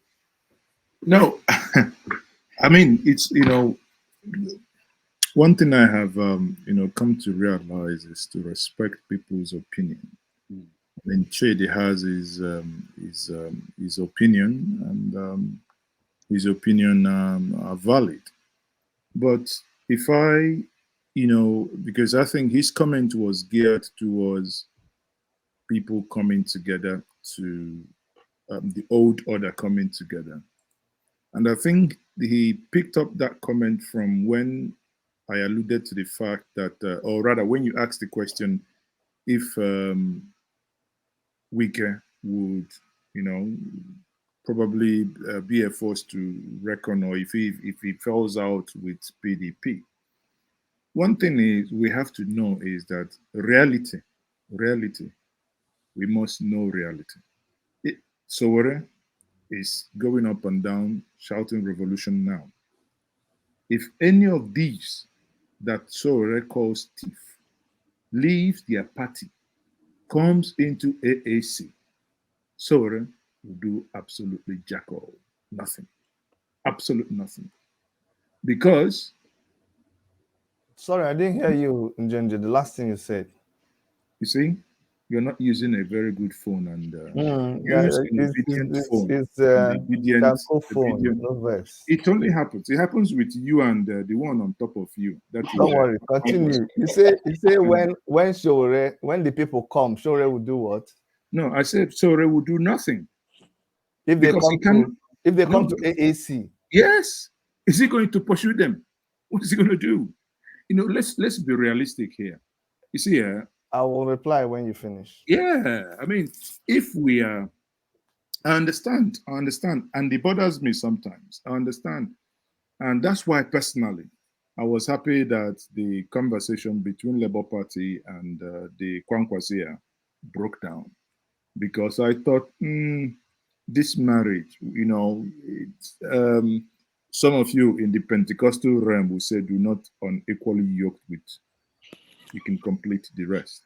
So, and when you look at that, that is me thinking that politics is like Mars. If I tell you A, it remains A, and I don't mind, I can go to sleep. If you don't like it, probably go and look for where they have a NEPA and a transformer that is not fenced. But that is not politics. Politics, you have to be able to deal with the good, the bad, the ugly, and the war as well. Because in political campaign, whether you invite them or not, women of virtue may say, okay, we want to use our trade to support your ministry. They are not giving to you, but they are giving to someone else who is also supporting you. What will you do? It is what they have, it's what they will give. Someone who you do not like their ideas and the ideologies may want to also come and say, we want to render this help. You cannot run a party or a political association solely based on morality. However, there is a very critical element here, is the ability of the person in question who is at the helm of affairs, who has the moral uprightness to say this, in as much as we are going to win this election, but this is the way the government must happen. And it has happened before.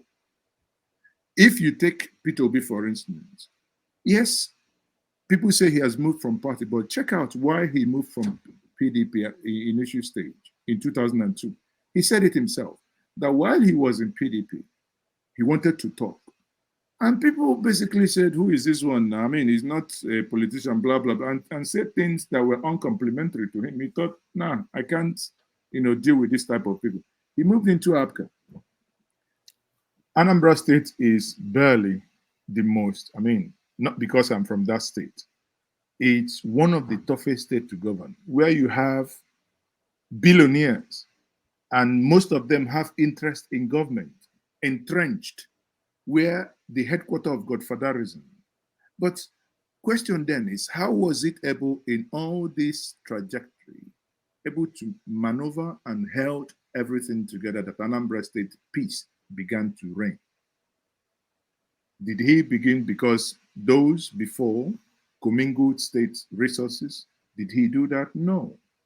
Those before allocated lands in choice areas in states and in other neighboring states. Did he do that? No. Did he, acquire, like he normally says, that he goes to America and people tell him to come and buy a house in Atlanta here, this, that. Did he do that? No. So it's about the individual in question. I understand that, I understand the passion that all of us want. We want to, if you ask me what I want, I would want to lock up all these old people that have failed us, lock them up in a room. I may not, do anything unbecoming to them, but at least just to hold them at bay and let us bring young, fresh blood. But that, my brother, that is not a reality. That is, utopic, because it's not going to. And that is actually what led us where we are, because when the military came in, when they struck, they had this idea of, oh, these people you've rotten. Okay, do away with them. Do away with them and let's have fresh people. You have the same fresh people. They come and they become worse. Move into the states, in the streets in Nigeria now and pick random people. They will be worse than those we have in the National Assembly. However, when El-Rufai worked in Abuja, and when even Peter, as he said, when he made Anambra State move from the 26th position in WAEC and NOCO to number 4th, no new teachers were hired, no teachers were sacked, but the same people that were there doing things in a jaga manner before were the same people that started getting training, retraining to the point that they began to see that things are now being done differently. What am I alluding to? To your point, it will be, ideally to see people, every old order removed. But if we also as a people come together and begin to demand, because that is constant demanding. That's why other democracies are much better than us. Not where people come out to protest, and you say those that we pay taxes that ought to protect you and I, they are gone at you and I just for protesting. Instead of saying no, we should protect these individuals. Because if we come together to begin to demand for good governance, winning this election is not even, we're having this conversation pre-election. This conversation must intensify in the middle of the election and after the election. Whoever, it doesn't matter. I pity, my final submission here, I pity whoever will win 2023. When Nigerians are now awake, whoever wins that election will have people's opposition, not party opposition, people's opposition from day one. What you see today happening, be it in Abeokuta, Ibadan, or anywhere, will become a norm. As long as, and that's where you and I come in here, we must hold whoever that is going to come in as the next president to dare the minimum, the barest minimum, because we're not calling for an animal leg. No one should be able to shoot you because I do not like your face. And that is where we must get Nigeria. That you and I decide, be it revolution now, whatever you call it, it is your right. It is your God freaking given right that no one should look you and shoot you because you say he must do A and he must do B. Thank you very much, Ayu. Thank you. Thank you. I was looking for Shore's video. So that was why I was looking for the videos of things Shore said in that interview yesterday. Chidi, I'll come to you to respond, but let me go to Viet first. So Viet, what do you have to say? I think that I see reason with the Dr. Chidi's viewpoint and even that of Mazi. And I think the best thing that will happen to Nigerians going forward is that after the election, we find a reason, the Concosia movement, the Take It Back movement, and the Obedient movement, we find a common ground to come together going forward. Because just what Dr. Chidi is saying, the only reason that this so-called elite, this so-called powermonger begin always stay ahead of all the masses is because they have unity and they have unity of purpose. That unity of purpose is power. That's why regardless of what happened to them, they will find a way to come together based on that purpose that they have, which is to claim power. Whatever they do with it is on their benefits. Now, the Concosia movement, over the years, they've learned the hard way too, through Buhari losing and losing and losing. But they did not deter from the struggle. They went back to the trenches. They went back to grassroots and started playing local politics. And today, you are seeing their headway begin via Concoso.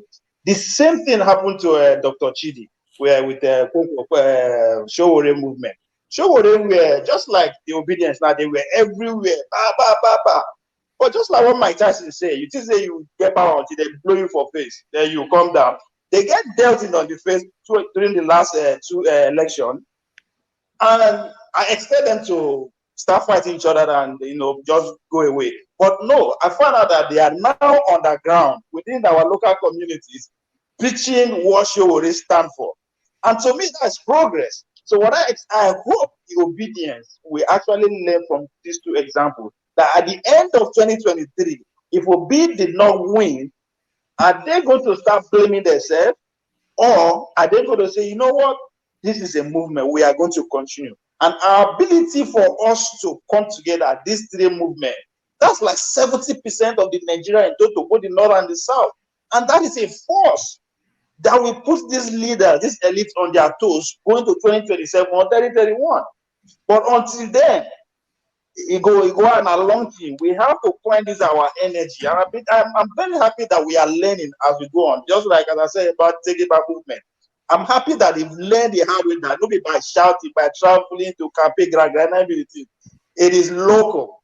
So if we can come together with a unity of purpose, whatever we want, we have a few obvious point of view or ideology without of Congo, so Take It Back and Obedient. But the most one thing I know that unite we have in common is that we are all talakawas. We are all at the receiving end of all this mess. So if we can put our ideology on the table and refine it and go forward, we can change the status of that country.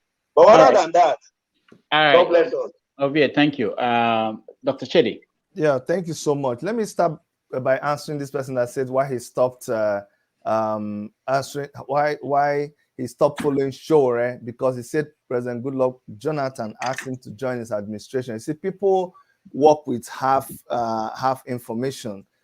It is because people kept accusing Shore of bringing in Buhari, but they failed to understand.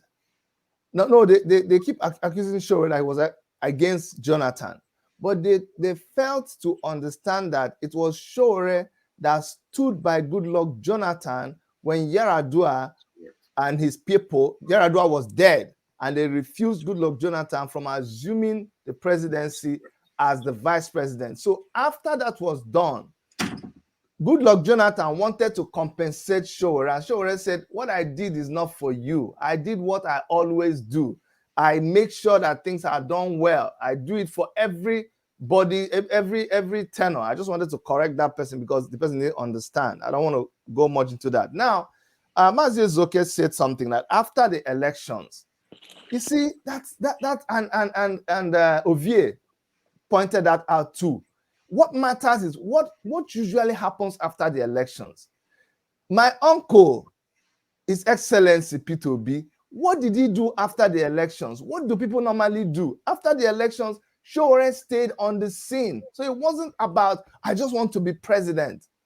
It wasn't, but people that wait till when it's time to be president, you come and become president, you should also consider that, because people want to dismiss that, oh, Shore is just running for presidency. No, or the AAC or the Revolution Now group. No. And now, we also said something about, Mazi Zoke said, it's politics. It's the way politics is played. But there's a huge problem with that. And that is the problem that we have. A problem where, and I will always make reference to VA, there are two tribes in Nigeria. There are two political parties. There are two sets of people. It is the oppressed and the oppressors. And the oppressors, incidentally, I hope this is not coming from me. Yeah, I'll find out who. Keep going. Okay. So, you see, the oppressors are united against the oppressed. That's always the problem. Whether you're obedient, whether you're Konkosa, whether you're a show-raised person, whether you're nobody, you are part of the oppressed, because the oppressors, they've eaten our money. They have their big bullion van. They have, when they want to play police, they play with your money. You may not be able to beat them at that level. And that brings us to the point about being a political party and excluding people. There is no way AAC has excluded anybody from being a member. And that's not the point. But just like you said, when you go, what do I know about politics? After all, I ran for governorship. When you make alliances in Nigerian politics, it's not a my alliance. It's not a joking thing. Anybody can come and join AAC. You don't have a right to stop anybody. If Abacha comes from the dead, even as much as I hate him, and he buys AAC card, he becomes a member. If Peter Obi buys AAC card, he becomes a member. That is not what we're talking about. But if you are going to come to AAC as these people come with their ideology, with everything they have, and you want to tell me that I'm just going to accept a criminal, you want to tell me that if Tinubu comes right now, we have a party, we have party executive, we have our councils, they will sit and this party will talk to this party. We will not. That's where my problem is. You cannot tell me that if Peter Obi goes to sit with IBB and says, he's a Nigerian now, there's nothing wrong with him, and he sits with Atiku and he says that Atiku is his mentor. Do you know what it means for somebody to say that this person is my mentor? And this is a political contest where it's ideology, it's principles against the other person's ideas and principles. You're telling me that it doesn't matter. Then we might as well. No, we'll just go and just allow these people just come and take over. Why are we wasting our time? That's my problem. So don't mix it up. And we're talking about people coming to you with their beliefs, with their ideologies, P2B was in PDP. When he was in PDP, and you said when they didn't give him a room to talk, he left. No, he didn't leave like that. He was in PDP. He could have, if Atiku won the election with everything that PDP stands for, ideology, everything, P2B would have been the vice president of Nigeria. He believed in whatever they believed in. All the corruption that was in PDP was there when P2B was there, and he accepted it. When did he not accept it? Okay, when you now move over to Labour Party has its own ideology. They have their principles, they have their vision, they have their mission. So when you now move from one party that has a vision, they has everything, and you now move to the other, I begin to wonder, what is really your vision? What is really your ideology? What do you believe in? Or you just adopt any place you come, you adopt their, because you cannot not like Labour Party and be in Labour Party. No. Chidi, may I ask you, when did Donald Trump join Republican?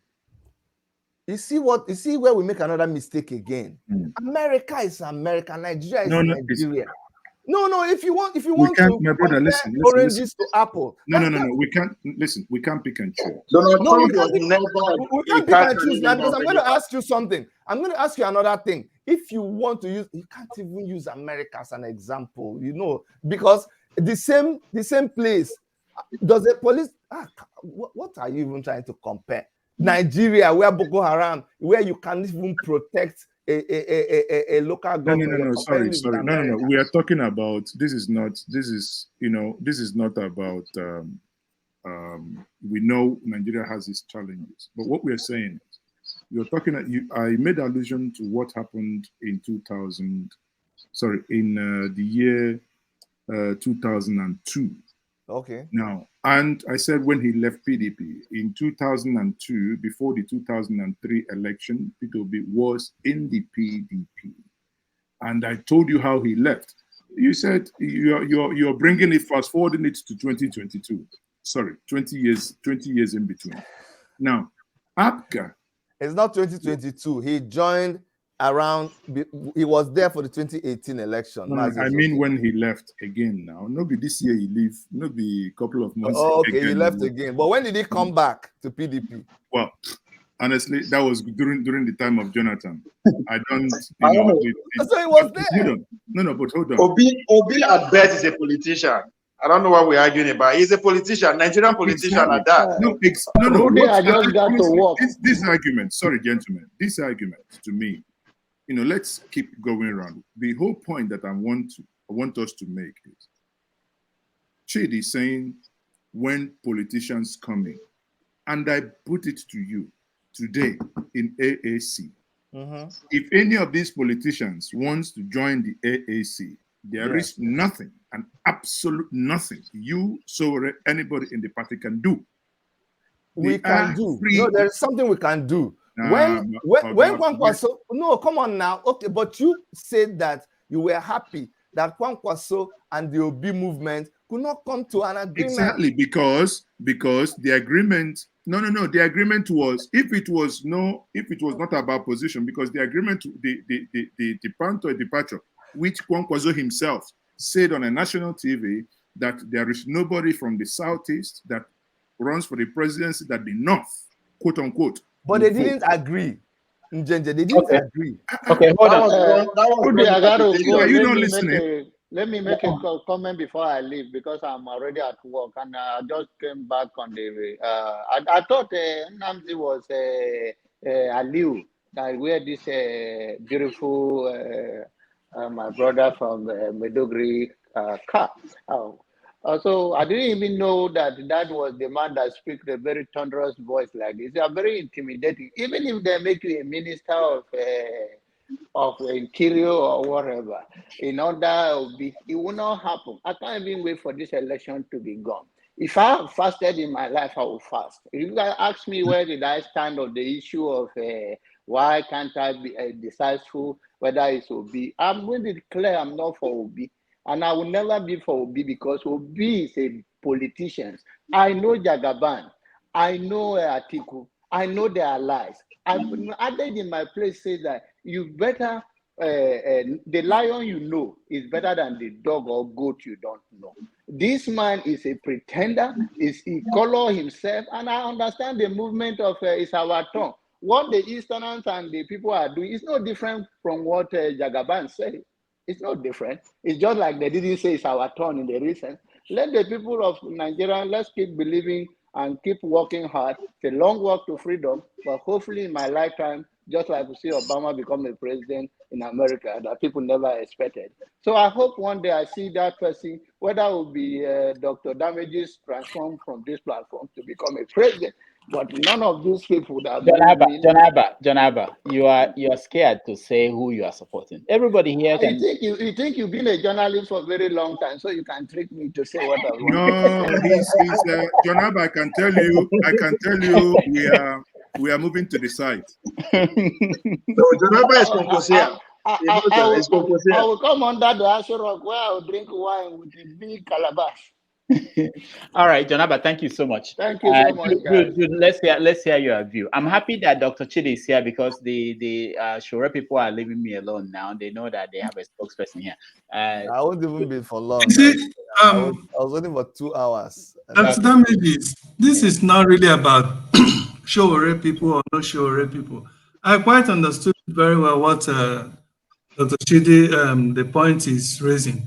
Because personally, I can't really say today that I'm fully support of Obi, not because he's not a good among the three, major this thing now that it's not the best, but because of the complexity of the problem that we're having in Nigeria, because of the situation in Nigeria, that I believe that this election, no matter who you elect there, cannot solve the problem, because Nigeria, the problem in Nigeria is so deep for one person to come, except that person is of Fulani stock that will continue to perfect the they have already put in motion. But it's so deep for anybody to come outside the Fulani stock to reverse all the evil, all the atrocities that these people, in collaboration with the politicians as we know it today, have done to the damages they have done to Nigeria.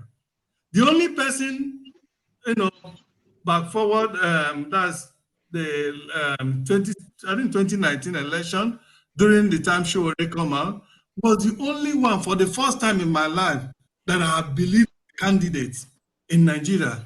And that was Showore during that time.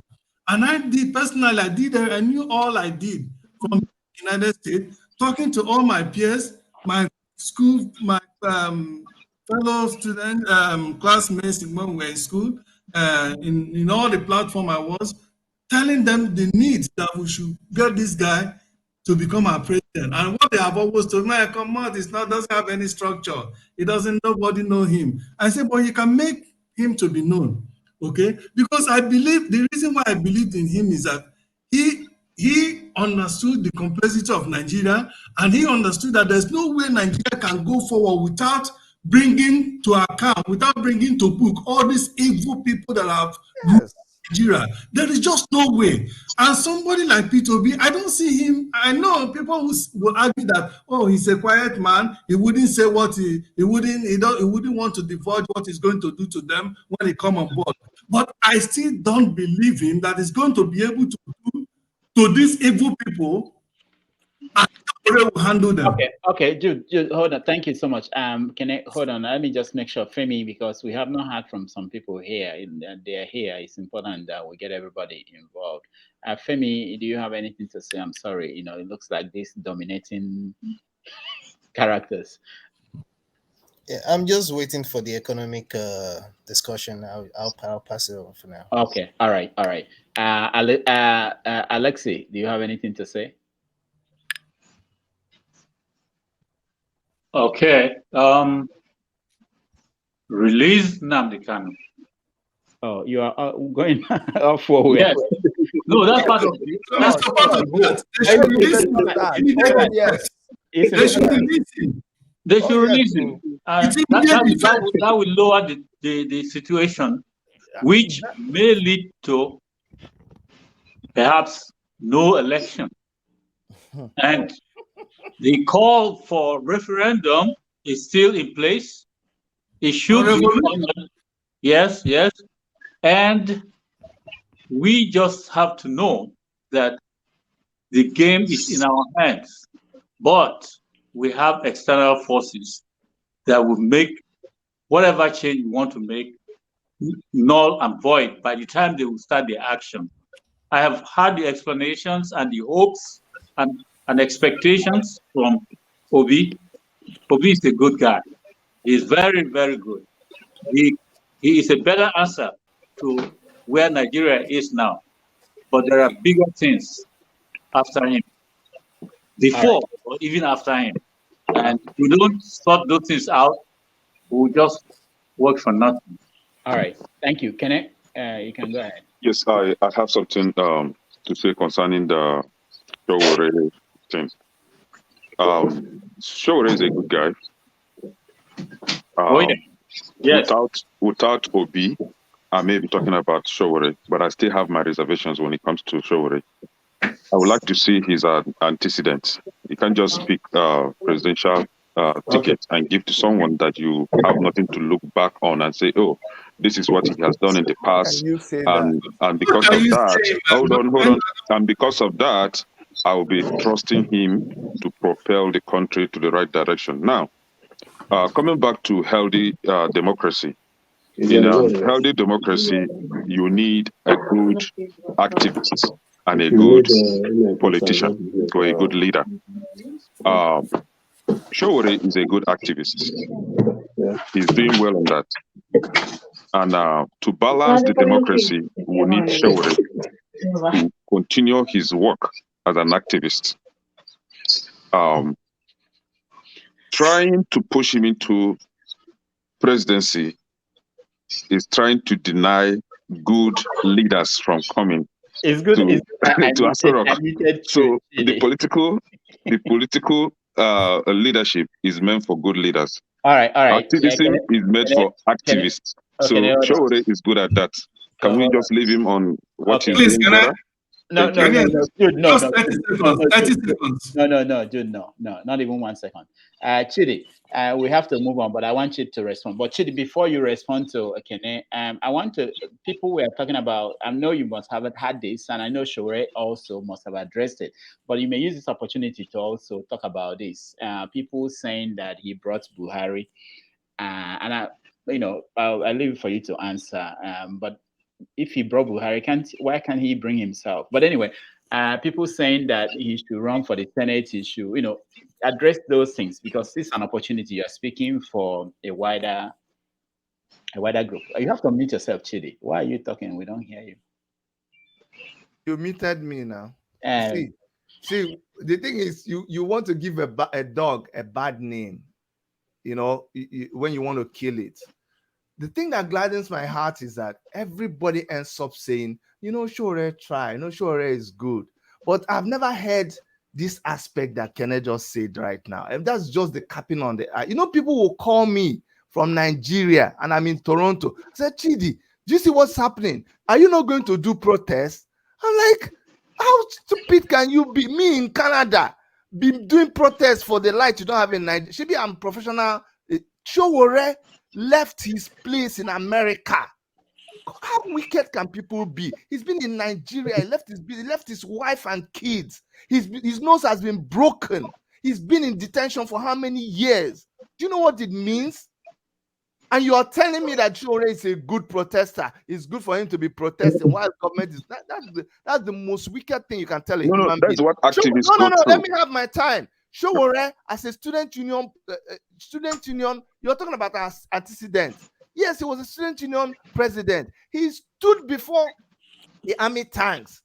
He fought for this democracy that we're enjoying today. And you look at it, you are sitting on the present democracy, and you don't know the people that go and read your history now. Showore had an online magazine. Yes, online, but it is it is people's myopicness that makes them think that online company is nothing. Who is Jeff Bezos? What is Facebook? What is Twitter? You don't even know that they are online structures that are making a lot of money. So when you hear that somebody established a Sahara Reporters magazine that BBC was quoting, CNN was quoting, you don't see that as an accomplishment. You know, so when you keep talking about you have to look back at what the person did, it's very funny. But if you've not heard anything from me, this thing that you just said right now, being somebody that is close to Shore, someone that's close to his family, somebody that knows the things that he has done for us as a people, and for you to look at him and say, oh boy, just keep protesting. That's very wicked, my brother. Then coming to the one about Shore bringing in Buhari, Shore was doing his journalism, the same journalism he did with IBB, the same thing he did with Obasanjo, the same thing he did with Yaradua, being a critic, exposing the people in leadership. That's what he did with Jonathan. That time, I was a member of the Transformation Ambassadors of Nigeria. I was part of the team for PDP that were writing the things for Jonathan. I was PDP supporter. I did not like Shore. Shore was exposing people. But the problem PDP had was you couldn't match what he was exposing. He was just doing his job. APC was just standing behind what he was doing and pushing it forward. And that helped them to win the election. All PDP had to do was counter everything Shore was doing and say that they are lies and win your election. That's what they had to do. Dr. Shidi, we are saying the same thing, right? I'm not being wicked. I'm only emphasizing what you're saying. Showore is good in exposing, right? Politicians compromise in order to bring good governance. So will Showore be able to compromise exposing in order to bring about good leadership? Will he be able to do that? I will just tell Showore tomorrow to go to the street again and face army while whether you're in America or somewhere eating your food. Good, you're very, very good. You have to. Okay, actually, when you say food, you have to mention the food. Hamburger. That's what he eats. Hamburger. Why the young man? I don't eat hamburger. So it's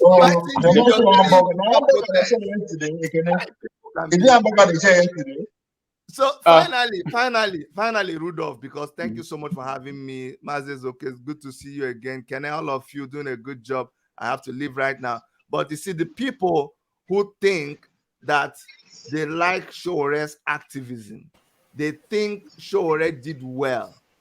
I hope you remember it tomorrow, because we're telling ourselves we want to do experiment. What we're about to do right now is not what we just went back to something that around NSAS we said we are done with.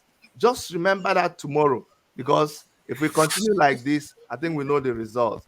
Thank you so much, my people. All right, thank you. We appreciate you, Dr. Chidi. I'm happy that can I conclude and take a leave? Okay, I wanted James to speak, and I see Dr. Diaspora is here. But all right, let them go there. Let them go there. I'll go. Yeah. Let him go ahead. Let him go ahead. Since he want to leave. Okay. Bia, go ahead. Yeah. Well, this is my last remark. Dr. Chidi will ask, Dr. Rudolph will ask, what is keeping you sleepless night? Mm-hmm. Yeah. All I hear from this new candidates, yes, Shore is there fighting the elite. Kudos to him. Obi is angry with the whole system that he belongs to. That's fine. But there's a man who has been actually working for the poor people of Nigeria, the Talakawas, and that is Dr. Rabiu Musa Konkosu. He's been working. It's not just representing them. He's been working for the Talakawas for over 32 years. This is a man that will walk into any family of 5, 10 and take like 2, 3 of them, say, you have to go to the same school the elites are going to, send them abroad. These are testimonies that are there for you guys to go and verify. So there's somebody who's already working for the poor. Why not support him? Instead of a man that is angry with everybody and the other guy that is fighting the elite, that he cannot win. Let's come to our level. Let's unite and actually follow a man that has been working for us. All right, Ovie, thank you so much. Ovie, Mr. Ovie, I hope you know that even you. Mr. Ovie, let me tell Mr. Ovie something before he leaves. Okay, go ahead. If he is fighting for the Talakawa, they are the root cause of this Talakawa problem. When Awolowo in the 50s, 1950 something, declared free primary education in Western Nigeria, they refused to send their children to schools. Now, their deficiencies is catching up on them. Why should the whole nation carry the problem on their heads? Don't So worry. that's a good question. Because of their problem, you say, let's call a spade a spade. We've come a very long way in this country, and people are tired of saying they are tired. When people are moving forward and you are busy running backward, I mean, you should not hold anybody responsible. I'm not the cause of Talakawa. I received free education in Benden State. Free, absolutely free, because of political policies. My elders created a world I never lived in, which I'm not living in. So it is his problem, is their problem. We are tired of saying we are tired. Anyway, my question to Javier is, my question to Javier is, he appears not to be a genuine Kwankwasia. One, he has no Kwankwasia cap. Two, if he follows his Kwankwasia movement to the place where they do their meeting, the first thing they will do is to actually cut his hair first to see if they will initiate him into the Kwankwasia movement. So, Javier, start with wearing your head cap. Kindly let me finish what I was saying, please, if you don't mind. Okay, go ahead. What I wanted to say. Now here is a group of Nigerians. Most of you are youths discussing national problems. You are finding it terribly difficult to see things from each other's perspectives. And you are saying you want to take over leadership from the old men. I agree, the old generation has been grossly irresponsible. There's no doubt about that. I think it was on this program, a platform I was saying some time ago, the people who created the problems we are grappling with now are youths. Mm-hmm. When Yakubu Gowon was head of state, he was 32 or so. 33. Obasanjo was 39 or thereabout. What's his name? Alfred Dieter Spieth of River State was crossing from 24 to 25. Ogbemudia was in his 30s or so when they took over government. They laid the foundation of these problems we are grappling with. So if the youth of today cannot see things from each other's point of view, not that they are quarreling over ideologies like capitalism or socialism or what have you, but I mean, these are, I don't know what to call it. It means that we are really in for a very big trouble. Because what I'm foreseeing is this: the country is inching towards one of two things. There could be a civil war, or there could be a revolution. Because if you look at the major revolutions on earth, particularly those that spice the history of Europe, they were not planned. It's just spontaneous, just like NSAS movement. These were spontaneous movements that changed their societies. Because if we want to rely on the youth or the old men, from what I'm seeing, we will never see the promised land, let alone get in there. All right, thank you, James. Yeah, go ahead. Yeah, let me agree to disagree with you. There's nothing spontaneous in politics. Not with the Arab Spring, none of them is spontaneous. That's the mistake we are making. It was not planned. You started that the French Revolution was not planned. Arab Spring was not planned. Nobody sat down to plot the strategies. Events happened spontaneously and people reacted. That's a debate I'd like to take on. The Chinese Revolution of Chairman Mao Zedong. Okay, that's a debate I would like to engage with you on another day, because I'm totally saying no to what you are saying. But again, you make mention of, you cite Awolowo as a great example. There's no doubt about that. That man, in terms of educational sector, he's still leading in terms of the revolution he brought to the education sector. But I will put it to you today. Come back next week, Saturday. Please take your time to do research on what Konkosa has done in the education space. If there's anybody currently living that will match what he has done educationally in the north. I will decamp from Konkosea and join anyone you ask me to join. If there's anybody alive today that has done anything revolution in terms of education in Nigeria as a whole, compared to Konkoso, I will decamp to anybody you want me to decamp to. Just take your time and do your research. I will do All the right. research. I All right. will. I promise you. All right, James. Over, hold on. Ovia, thank you so much for joining us today. Thank you. And My man. yeah, Dr. Deployer, you have the floor. Go ahead. Yeah. Good evening, gentlemen. Good evening, Dr. Damages. Nice to see you. Yeah. Thank God I've been listening and following what is going on for the past 4 hours or more. And I'm happy to have Njenje Media here. First and foremost, Njenje Media, I'll have to ask you on your own platform if you can do exactly what Dr. Damages is doing. It will give a lot of us opportunity to air our view, because I remember on your platform, you only give 30 seconds at times. So expand the time frame so that we can be able to contribute on your own platform. Now, based on how Nigeria is created, we have been living in denial. Last Saturday, I contributed here, but I was so angry. Today, I don't want to be angry. I just want to sound very, very diplomatic. So Nigeria was created in a way that these people from the southeast Nigeria are hated by everybody. Let us not pretend. Let Nigerians stop pretending. That is why the wind of change that is blowing is coming from southeast, and everybody is now contributing every idea, how to make things difficult for a presidential candidate. All the years that the North has been producing people without brain to rule Nigeria. I don't see people flogging every television house, or filling television houses to ask certain questions. What do you do? What do you not do? How I wish I met Dr. Chidi here. Dr. Chidi have to know very well that in Showere's issue, these are two different things. The way Nigeria is built is that you cannot come from ordinary person to bring a revolution in Nigeria. It's very difficult. Showere actually tried to his own limit, but you know that Showere was treated like a kid and a child in 2019. And if you watch the interviews, the debates that were done on TVs, I followed Showere, I followed the whole changes. You can see that when Showere begins to make a point, they will begin to make as if the connectivity is so bad. You won't hear the point Showere was making.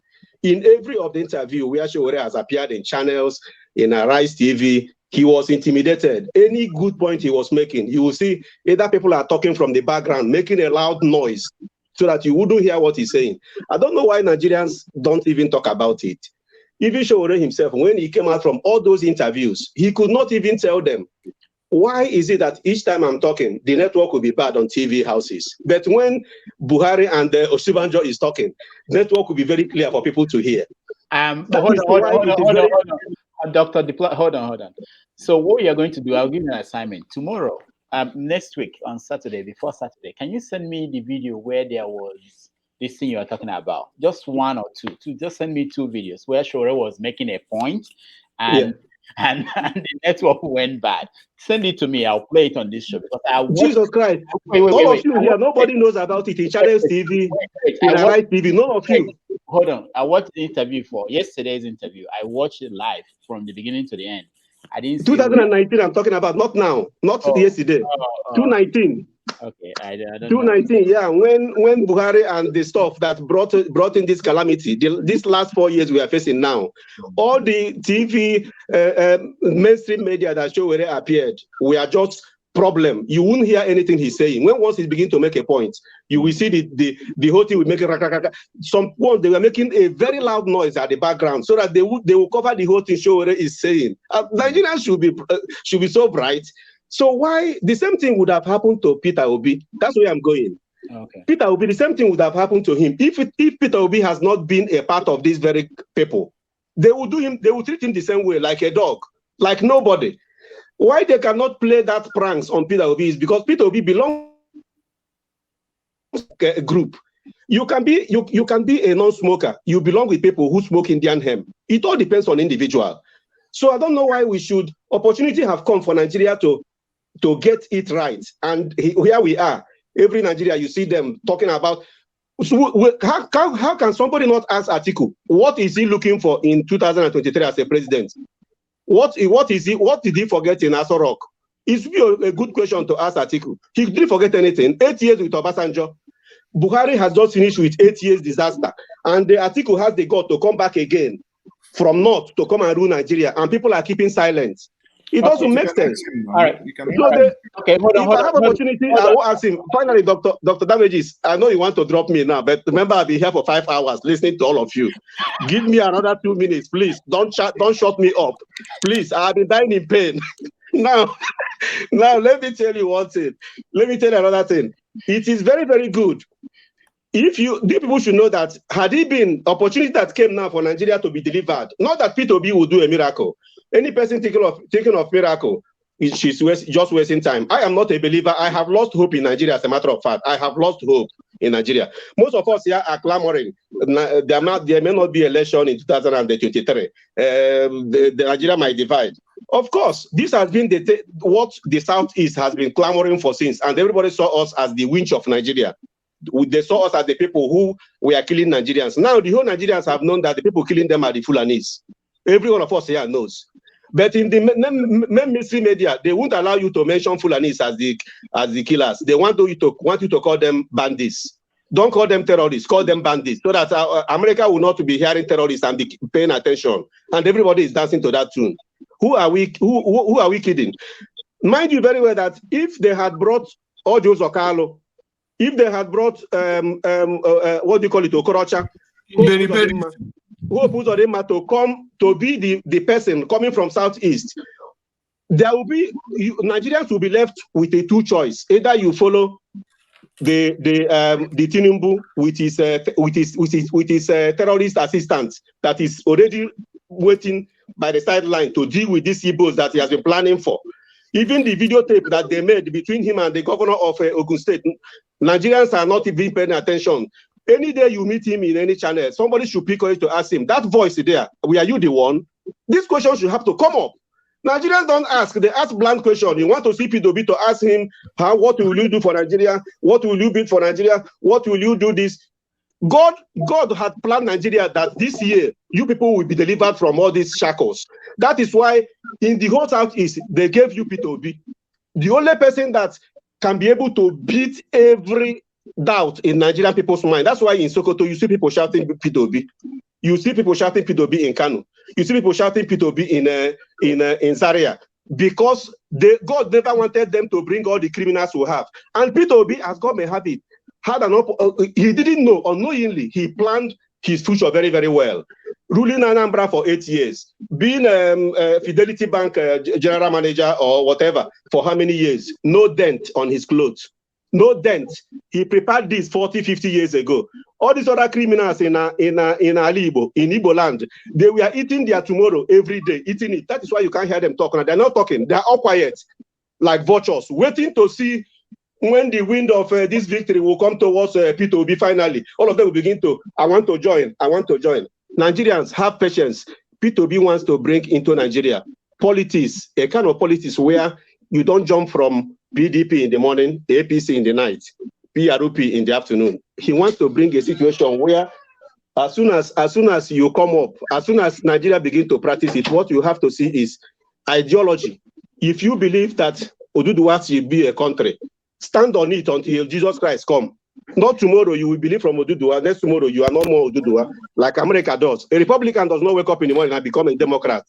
You guys in America, am I correct? Dr. Damages, you are in America, is that right? Well done. That is what P2B want to bring to Nigerian system, where people will not be jumping, where you have an ideology of what you're pursuing. This vice president of what do you call it, of Tinubu can be able to stand. Everybody will know him as somebody who supports the influx of Fulanis coming to kill Nigerians. They will know him, and he will not be ashamed to say it. He will stand by it that Fulanis are Nigerians wherever they are. But they forgot that the Yorubas equally have brothers outside Nigeria.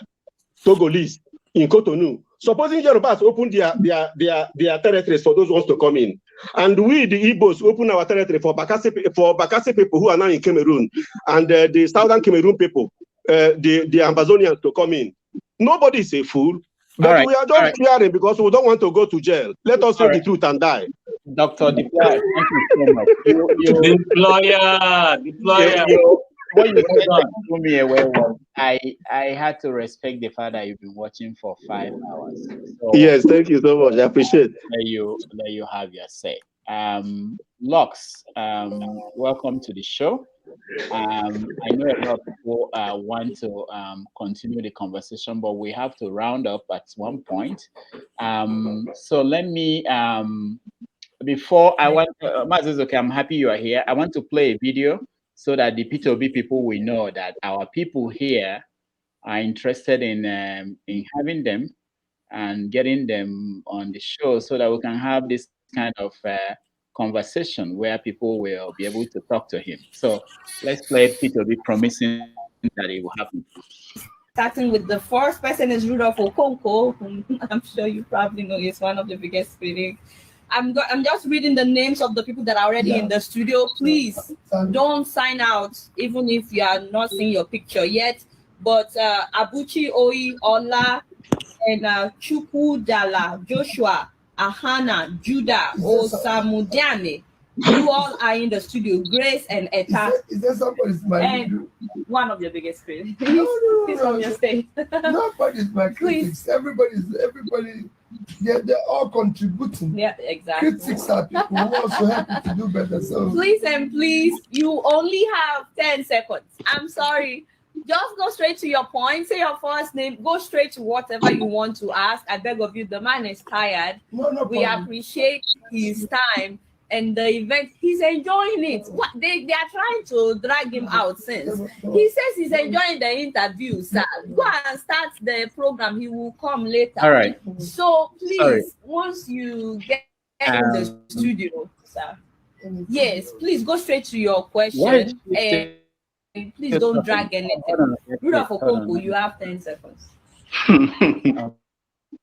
Governor, thank you so much for joining us. Okay. Governor, I'm sorry. Okay. Governor, thank you so much for joining us. We appreciate this time to talk to you. What's your question, Rudolph? Can you hear me? Yes, go ahead. All right. So my question is very simple. Most people in Nigeria, they believe that the country is broken. The country is like a car that is that knocked engine and it doesn't need a new driver, that it needs to be fixed. The engine needs to be fixed, but you want to be the driver of the car, that the engine is not. Let me read you what your hero, Chukwuemeka Odumegwu said. I know, we have to frame it very well. The Federation, this was in 1969. He said that the Federation of Nigeria is as corrupt, and oppressive and irreformable as the Ottoman Empire was in Eastern Europe over a century ago. And in contrast, the Federation of Nigeria, in the form it was constituted by the British, cannot, by any stretch of the imagination, be considered an African necessity. Yet we are being forced to sacrifice our very existence as a people to the integrity of that ramshackle creation that has no justification either in history or in the freely expressed wishes of the people. So the question is this: was Ojukwu wrong in 19? I'm sorry, somebody sent this video to me. I've not watched it before I played it. It didn't even get to what I wanted to play. I wanted to get to where he said that he will reach out, and I hope that we'll bring him on this show. I'm saying this when Ginger Media is here, so that whenever Maz is okay, our people here, the audience here, they would like to have the former governor be on the show. So please help us keep passing the message. Thank you, Lux. I want to come to you. Welcome to the show. Tell us where you're joining us from. Oh, thank you, Rudolph, Dr. Damages. I really appreciate being here today with you guys. I've been listening for quite some time now, and I also appreciate all the panelists. Everyone is very much entitled to their own opinions. You know, what prompted me to comment or to join was when I was listening to Engineer Dr. Chidi. he spoke about Sowore, and he also spoke about Obi and how he appears to be in cahoots with past politicians. And I wanted to, enlighten him a little bit. Every one of us, nobody's above being, learning, and we should all be teachable. So I wanted to enlighten him a little bit about political education and how these things works. You see, this is why I kind of see him and most people who are in the Showere's camp as activists and not politicians. And I think at some point, the Showore camp should begin to build a kind of synergy and begin to move from activism, to politics in a proper way. You have to understand that politics does not involve morality. It's not that, it doesn't work that way. Yes, we can choose a leader who has an upright moral standards. But then the process of politics as a whole, you cannot judge it based on morality. You'll be making a great mistakes. It's just like a war. That was why I recommended books for Dr. Chidi to read. I don't know if he's watching anywhere he is. I recommended him to read The Prince by Machiavelli. I recommended him to read books that are all over the place: The 48 Laws of Power, Sun Tzu, The Art of War. It's not for him to apply those political philosophy in today's world. No, but it will give him an idea of what the people like P2B is facing, right? Morality is not in this picture when it comes to political process. We have to understand how these things functions, right? It's all about alliance. And if you show your enemies your hand, it's just like the game of chess. If you show your hand, you get outplayed. Showore is a very truthful person. He is very blunt. He's showing his hand. When he plays his card, we all know what he's gonna do. The political elites in Nigeria knows what Showore will do to them, and they will build resistance upon resistance for them not to go down. And this is what he need to understand. It's not a game of morality. And that was why I came on the show to, push some light, show some light to that. And also the guy, one of your other guests, he's left now. He talked about what Kwankwaso did in education. Yes, he really did some stuff in education. He built schools and all that, glossy looking schools shining everywhere. But when it comes to academics, I'm sorry about it. It's not about the building. We judge people by the numbers. We judge by the data. What is the data saying? Until the people in Kano begin to measure up with the rest of the southern states, then we should begin to talk about Kwankwaso and what he did in education. I'm not here to, downplay other candidates, but let us understand how generally, which I know most of us here knows, how generally politics works. There is no morality. We're gonna do it in a way. People like P2B will clean the road for people like Sowore to come in, because in this Buhari dispensation, we can't even go on the street to protest. People get shot at, people get killed. So you need somebody who understands the rule of law, someone who understands that human life is very much important, so that people can even go on the street and exercise their civic duties, which protest is. They can't do it right now. So that is why someone like P2P will be able to prepare a way for someone like Sowore, because Sowore is a greater threat to the political elites in Nigeria. They rather die than to allow him to come to power. I rest my case. Thank you for allowing me to be here. All right, thank you so much. I really appreciate your contribution. I just want to announce for those who are watching, who want to, Shora will be on Dr. Chidi's show tomorrow at 5 p.m. Nigerian time and 12 p.m. Toronto time. So if you want to see Shore and asking questions on your own, you can join Dr. Chidi on WMTV Canada tomorrow at 5 p.m. Nigerian time. All right. Femi has been patient here. He really wants to talk about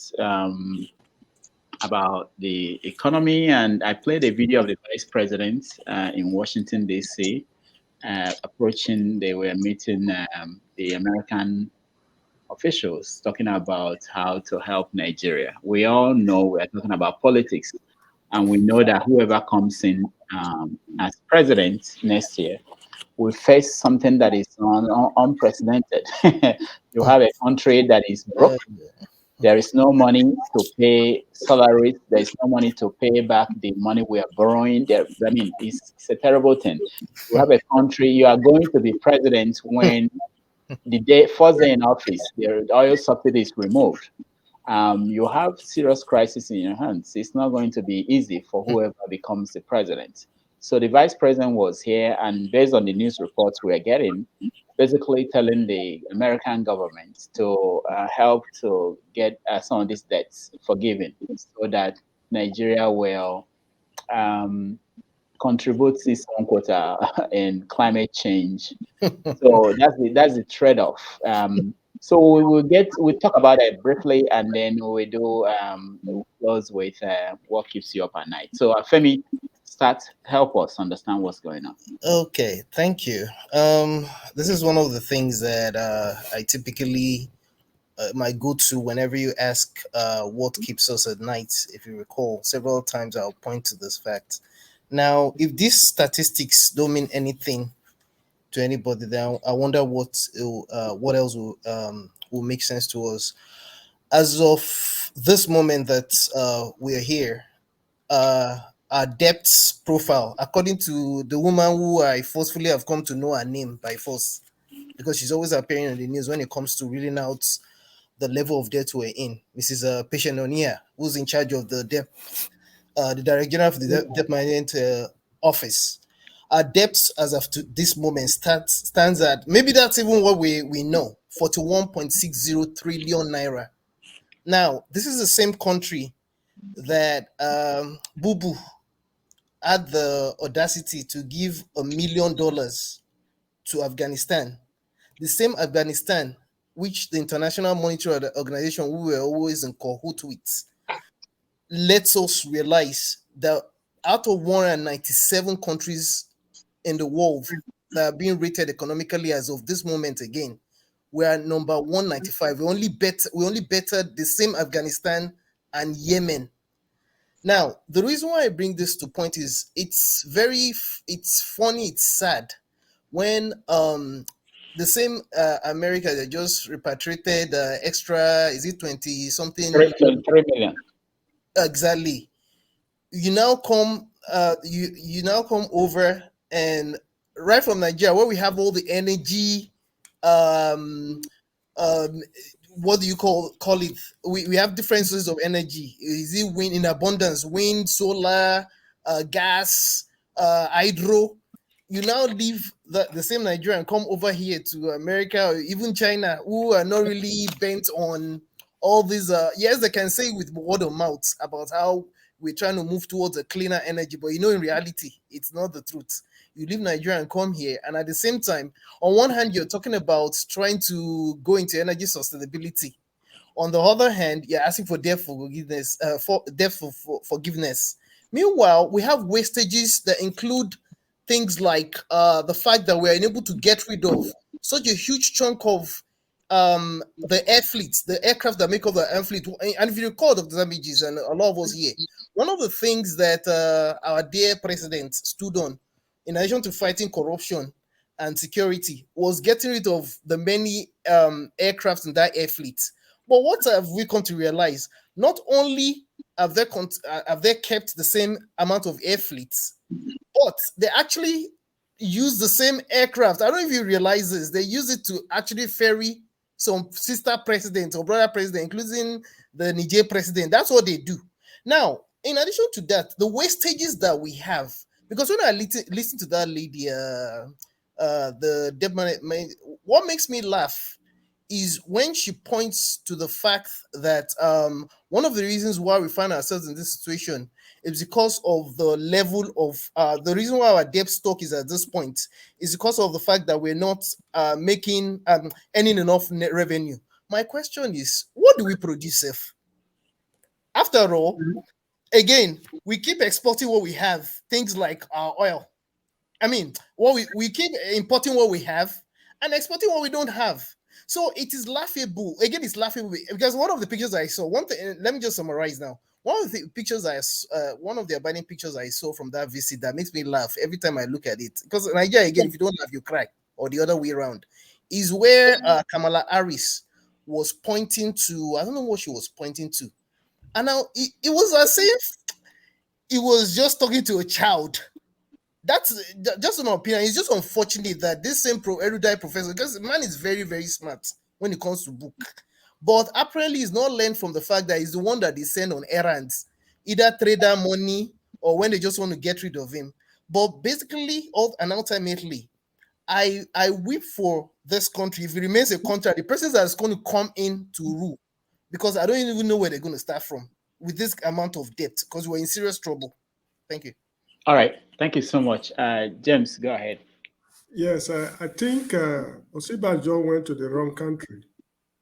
Exactly. I thought about it. China should have been the place to go. Yeah, I want to look at it from an historical perspective. In Africa, Liberia is a sort of quasi-American colony, the only quasi-American colony. Americans don't have any colony in Liberia. They refer to themselves as the stepchild of America. What has America done for them? Absolutely nothing. When they were fighting their war in the 90s, they had an American military base there. They refused to get involved.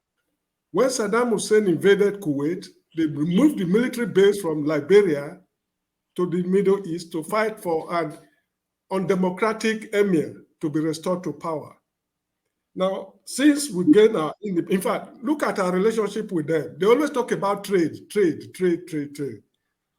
For 400 years, Africans were involved in trade with America, slave trade. It did not benefit us. When they got tired of slave trade, they brought legitimate trade, they call it, to mine minerals, agricultural produce, and whatever it is. For how many years? It did not benefit us. Independence came in 1960. We are still trading with them. For how long should we keep on trading? The solution to this problem is industrialization. Nigeria as a country, if we like it or not, must industrialize. That's the only way out to solve the problem of poverty, unemployment, and development. That's just it. Osibanjo went to the wrong country. Please, I'm looking at it from the historical perspective. I'm not an economist. Okay. All right. Thank you. Can you go ahead? Yes, I think Mr. Osibajo is confirming the fact that Nigerians are referring to him as errand boy.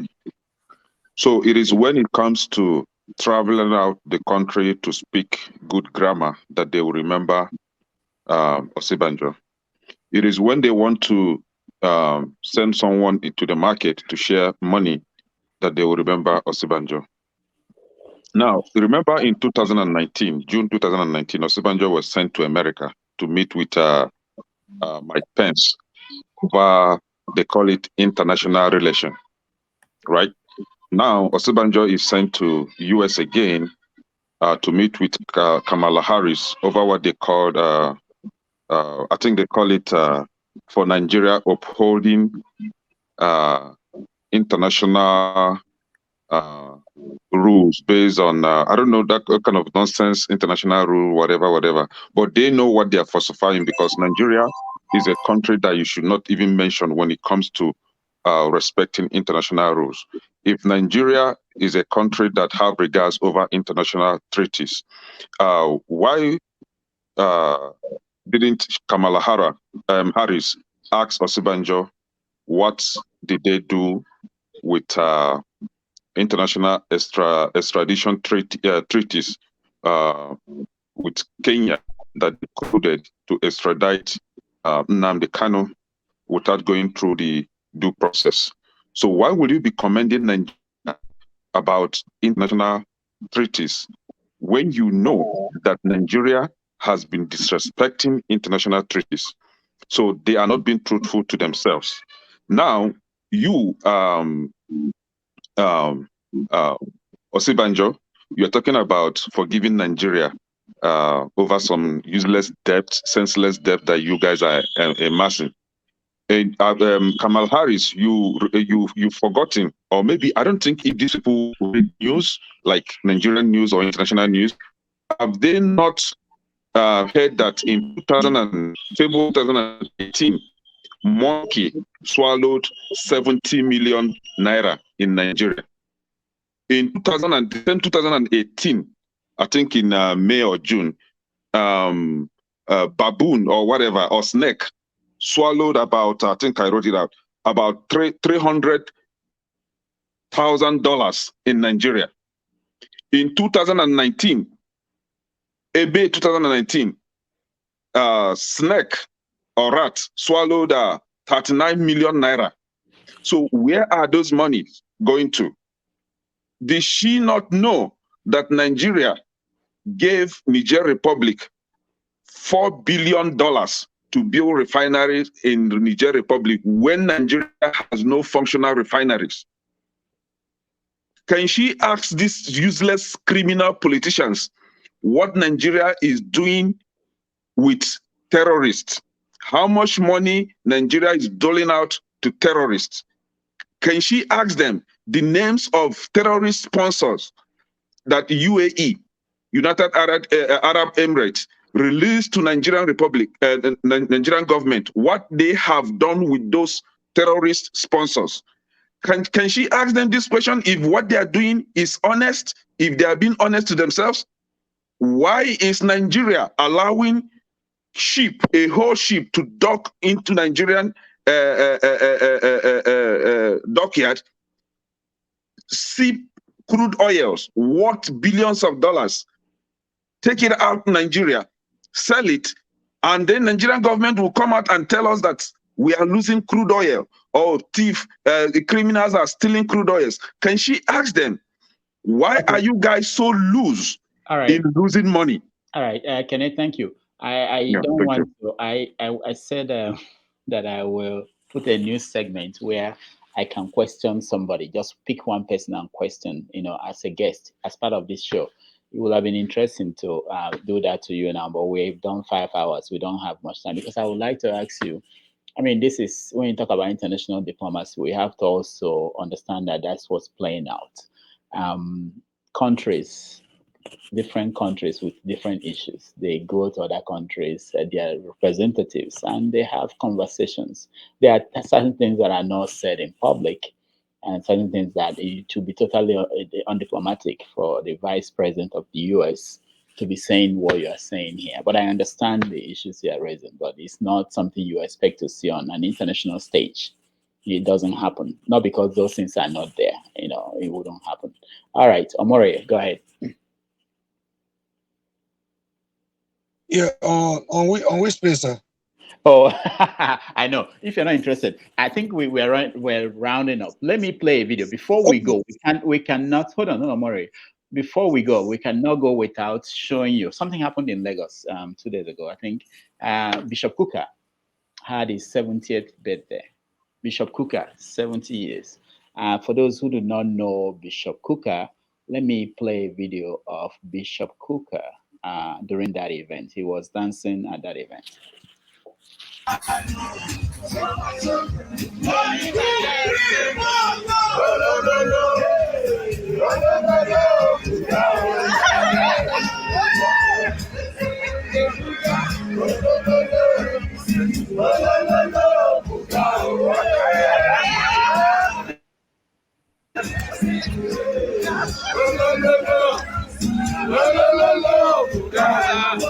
All right. During that event, politicians went there and they all spoke. Here is Bola Tinubu speaking at the event. That Nigeria, I'm ready to serve. It's about service to this country. We inherited speaking in tongues from the Bible.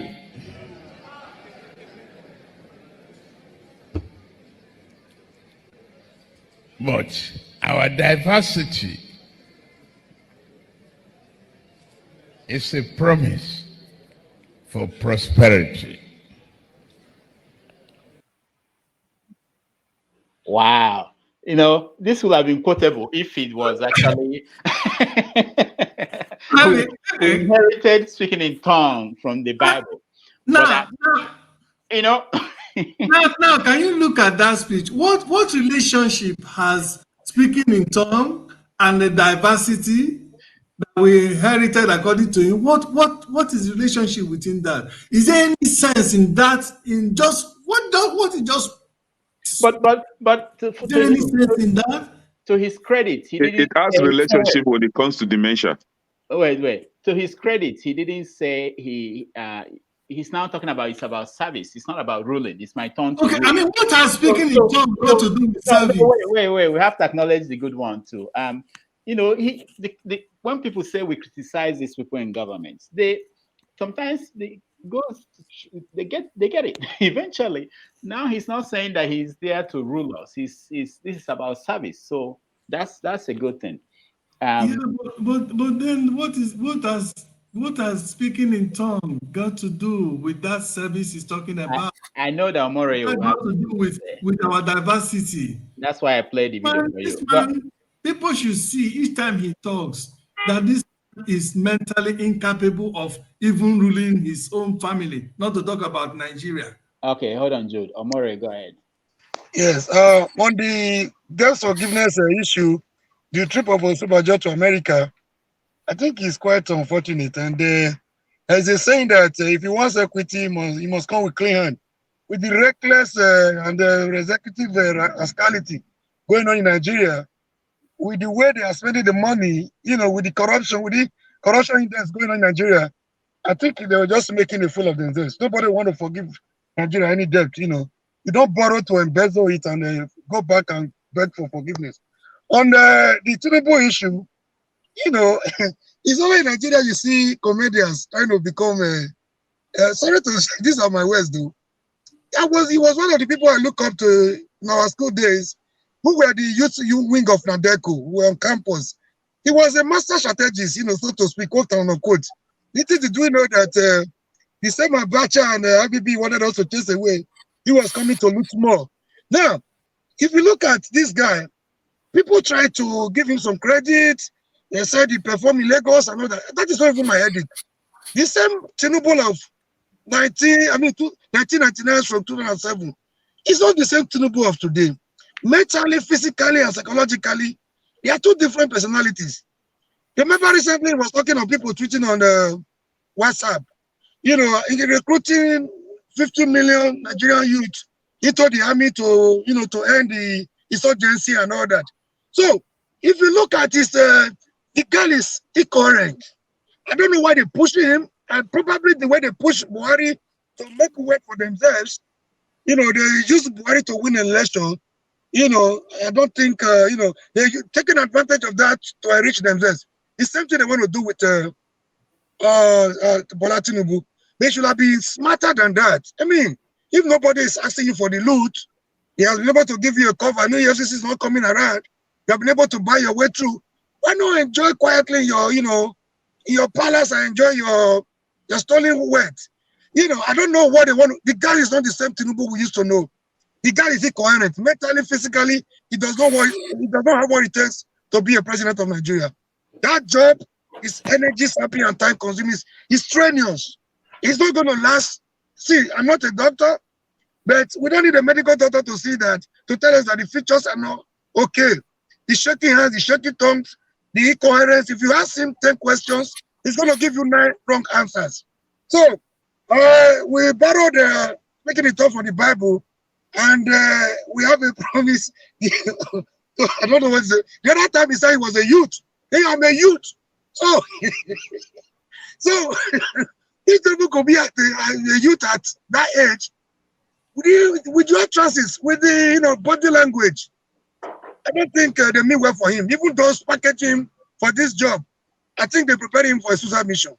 Thank you, Dr. Damage. All right, thank you. So we have to round up here, and as normal, the normal way we do it, what keeps you up at night? Let me start with you, James. You are in the dark. You don't have lights in Gambia? No, we are infested with the Nigerian virus, electricity problem. so Gambia is now in the dark too, like Nigeria. No, well, it was not like this during Yaya Jammeh's time. We don't know what's going on, frankly speaking. Okay, so what keeps you up at night? Darkness? Please. When will you be on again? Next Saturday. Oh, okay, very good. The same time. Yeah, the same time. Thank you so much. Mr. Lexi, I hope you got my number. All right. Kenneth, what keeps you up at night? Well, what keeps me up at night is the fact that some Nigerians are getting it right. Some have gotten it right, trying to stand for the right thing to be done in the country. On the other hand, some are still either sleeping or being very selfish to themselves. I cannot imagine to see a country where everybody is trying to make things right and some are just trying to pull us back. So whomever that is supporting people like Tinubu and Atiku, it gets, especially Tinubu, gets me worried. Like, what is wrong with these people? Can they think? So what I always think about Nigerians, that those people that they still have a long way to go to wake up from slumber and begin to do the right thing. So it gets me worried that some of us don't have sense. All right, thank you. Alexi, what's keeping you up at night? What keeps you up at night? I'm still losing my sleep over the free killing of people in the Southeast by the so-called security agents. It looks like Buhari had asked them to kill at will, and they have continued, and nobody is saying anything. I'm still not happy that people like Mazin Nankano is still locked in. Showore is still locked in. Showore is a personal friend. I have a witness in the group of what I've just said. He may not have the same solution that I think should be applied to Nigeria. He's half of three-quarter way what I think we should do, but that 1/4 that is left is what is actually making things very difficult for him. And I wish he could be let go for him to return to the US to his family. And finally, I just don't get it. Why many people are seeking, just like the last speaker said, but I want to give a special thanks to Dr. Deployer, because he said it as it's supposed to be said today. All that he said was almost like speaking my mind, which I try hard to speak amongst everyone here. Those things he said are true, and nobody can controvert that. And we all should be concerned about whatever is happening in next door's neighbor. Otherwise, it will come to us too eventually. Don't be surprised if we don't hold the election, I repeat. If we do hold it, fine. But then after it, you don't have to rest your oars, because there are very many uncertainties of what is coming at us. I read there. Thank you. Who's left? Mori, what keeps you up at night? Yeah. 2%. Yeah, I worry. 1%. And it's something that has been agitating my mind, and I still worry seriously about is the day we come together as a people to realize that the power of the people is stronger and greater than those in power. That there is strength to unity. If whenever we come together, there's a limit to what you can achieve as a people. No oppressor, no dictator, no looter, no political criminal will be able to withstand us. And we begin like we had in the NSAS movement. As we are having the people coming together right now, it might not be what we expect to get, but at least we are gradually waking up from our slumber. The day we realize that the strongest weapon against our people is the divide, rule, and conquer principle.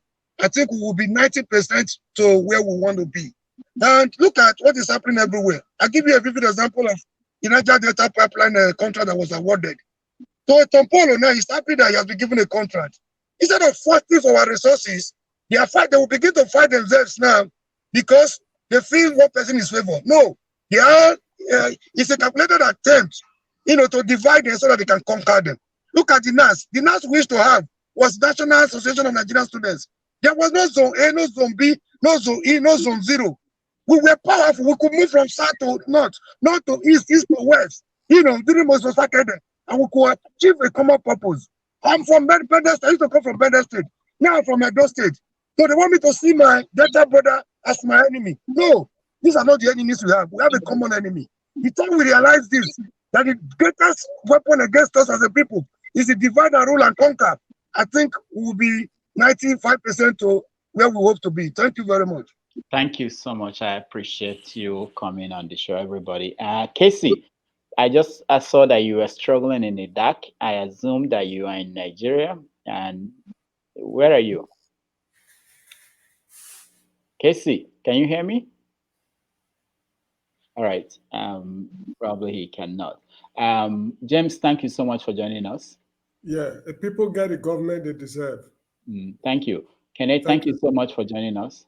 Thank you, Dr. Damagis. Thank you. Amore, thank you so much for joining us. Thank you, Doctor, for having me. Thank you, sir. Alexi, thank you. Casey, thank you. I appreciate all the people that joined us, even those that didn't stay to the end. I know I value your time. It's not easy to spend 4 hours, 5 hours, on a show like this. I appreciate everybody. Thank you, and see you again on Saturday, September 11th. No, September 10th. And then on Saturday, September 11th, we have our show, the big show with Pa Ikide. Good night.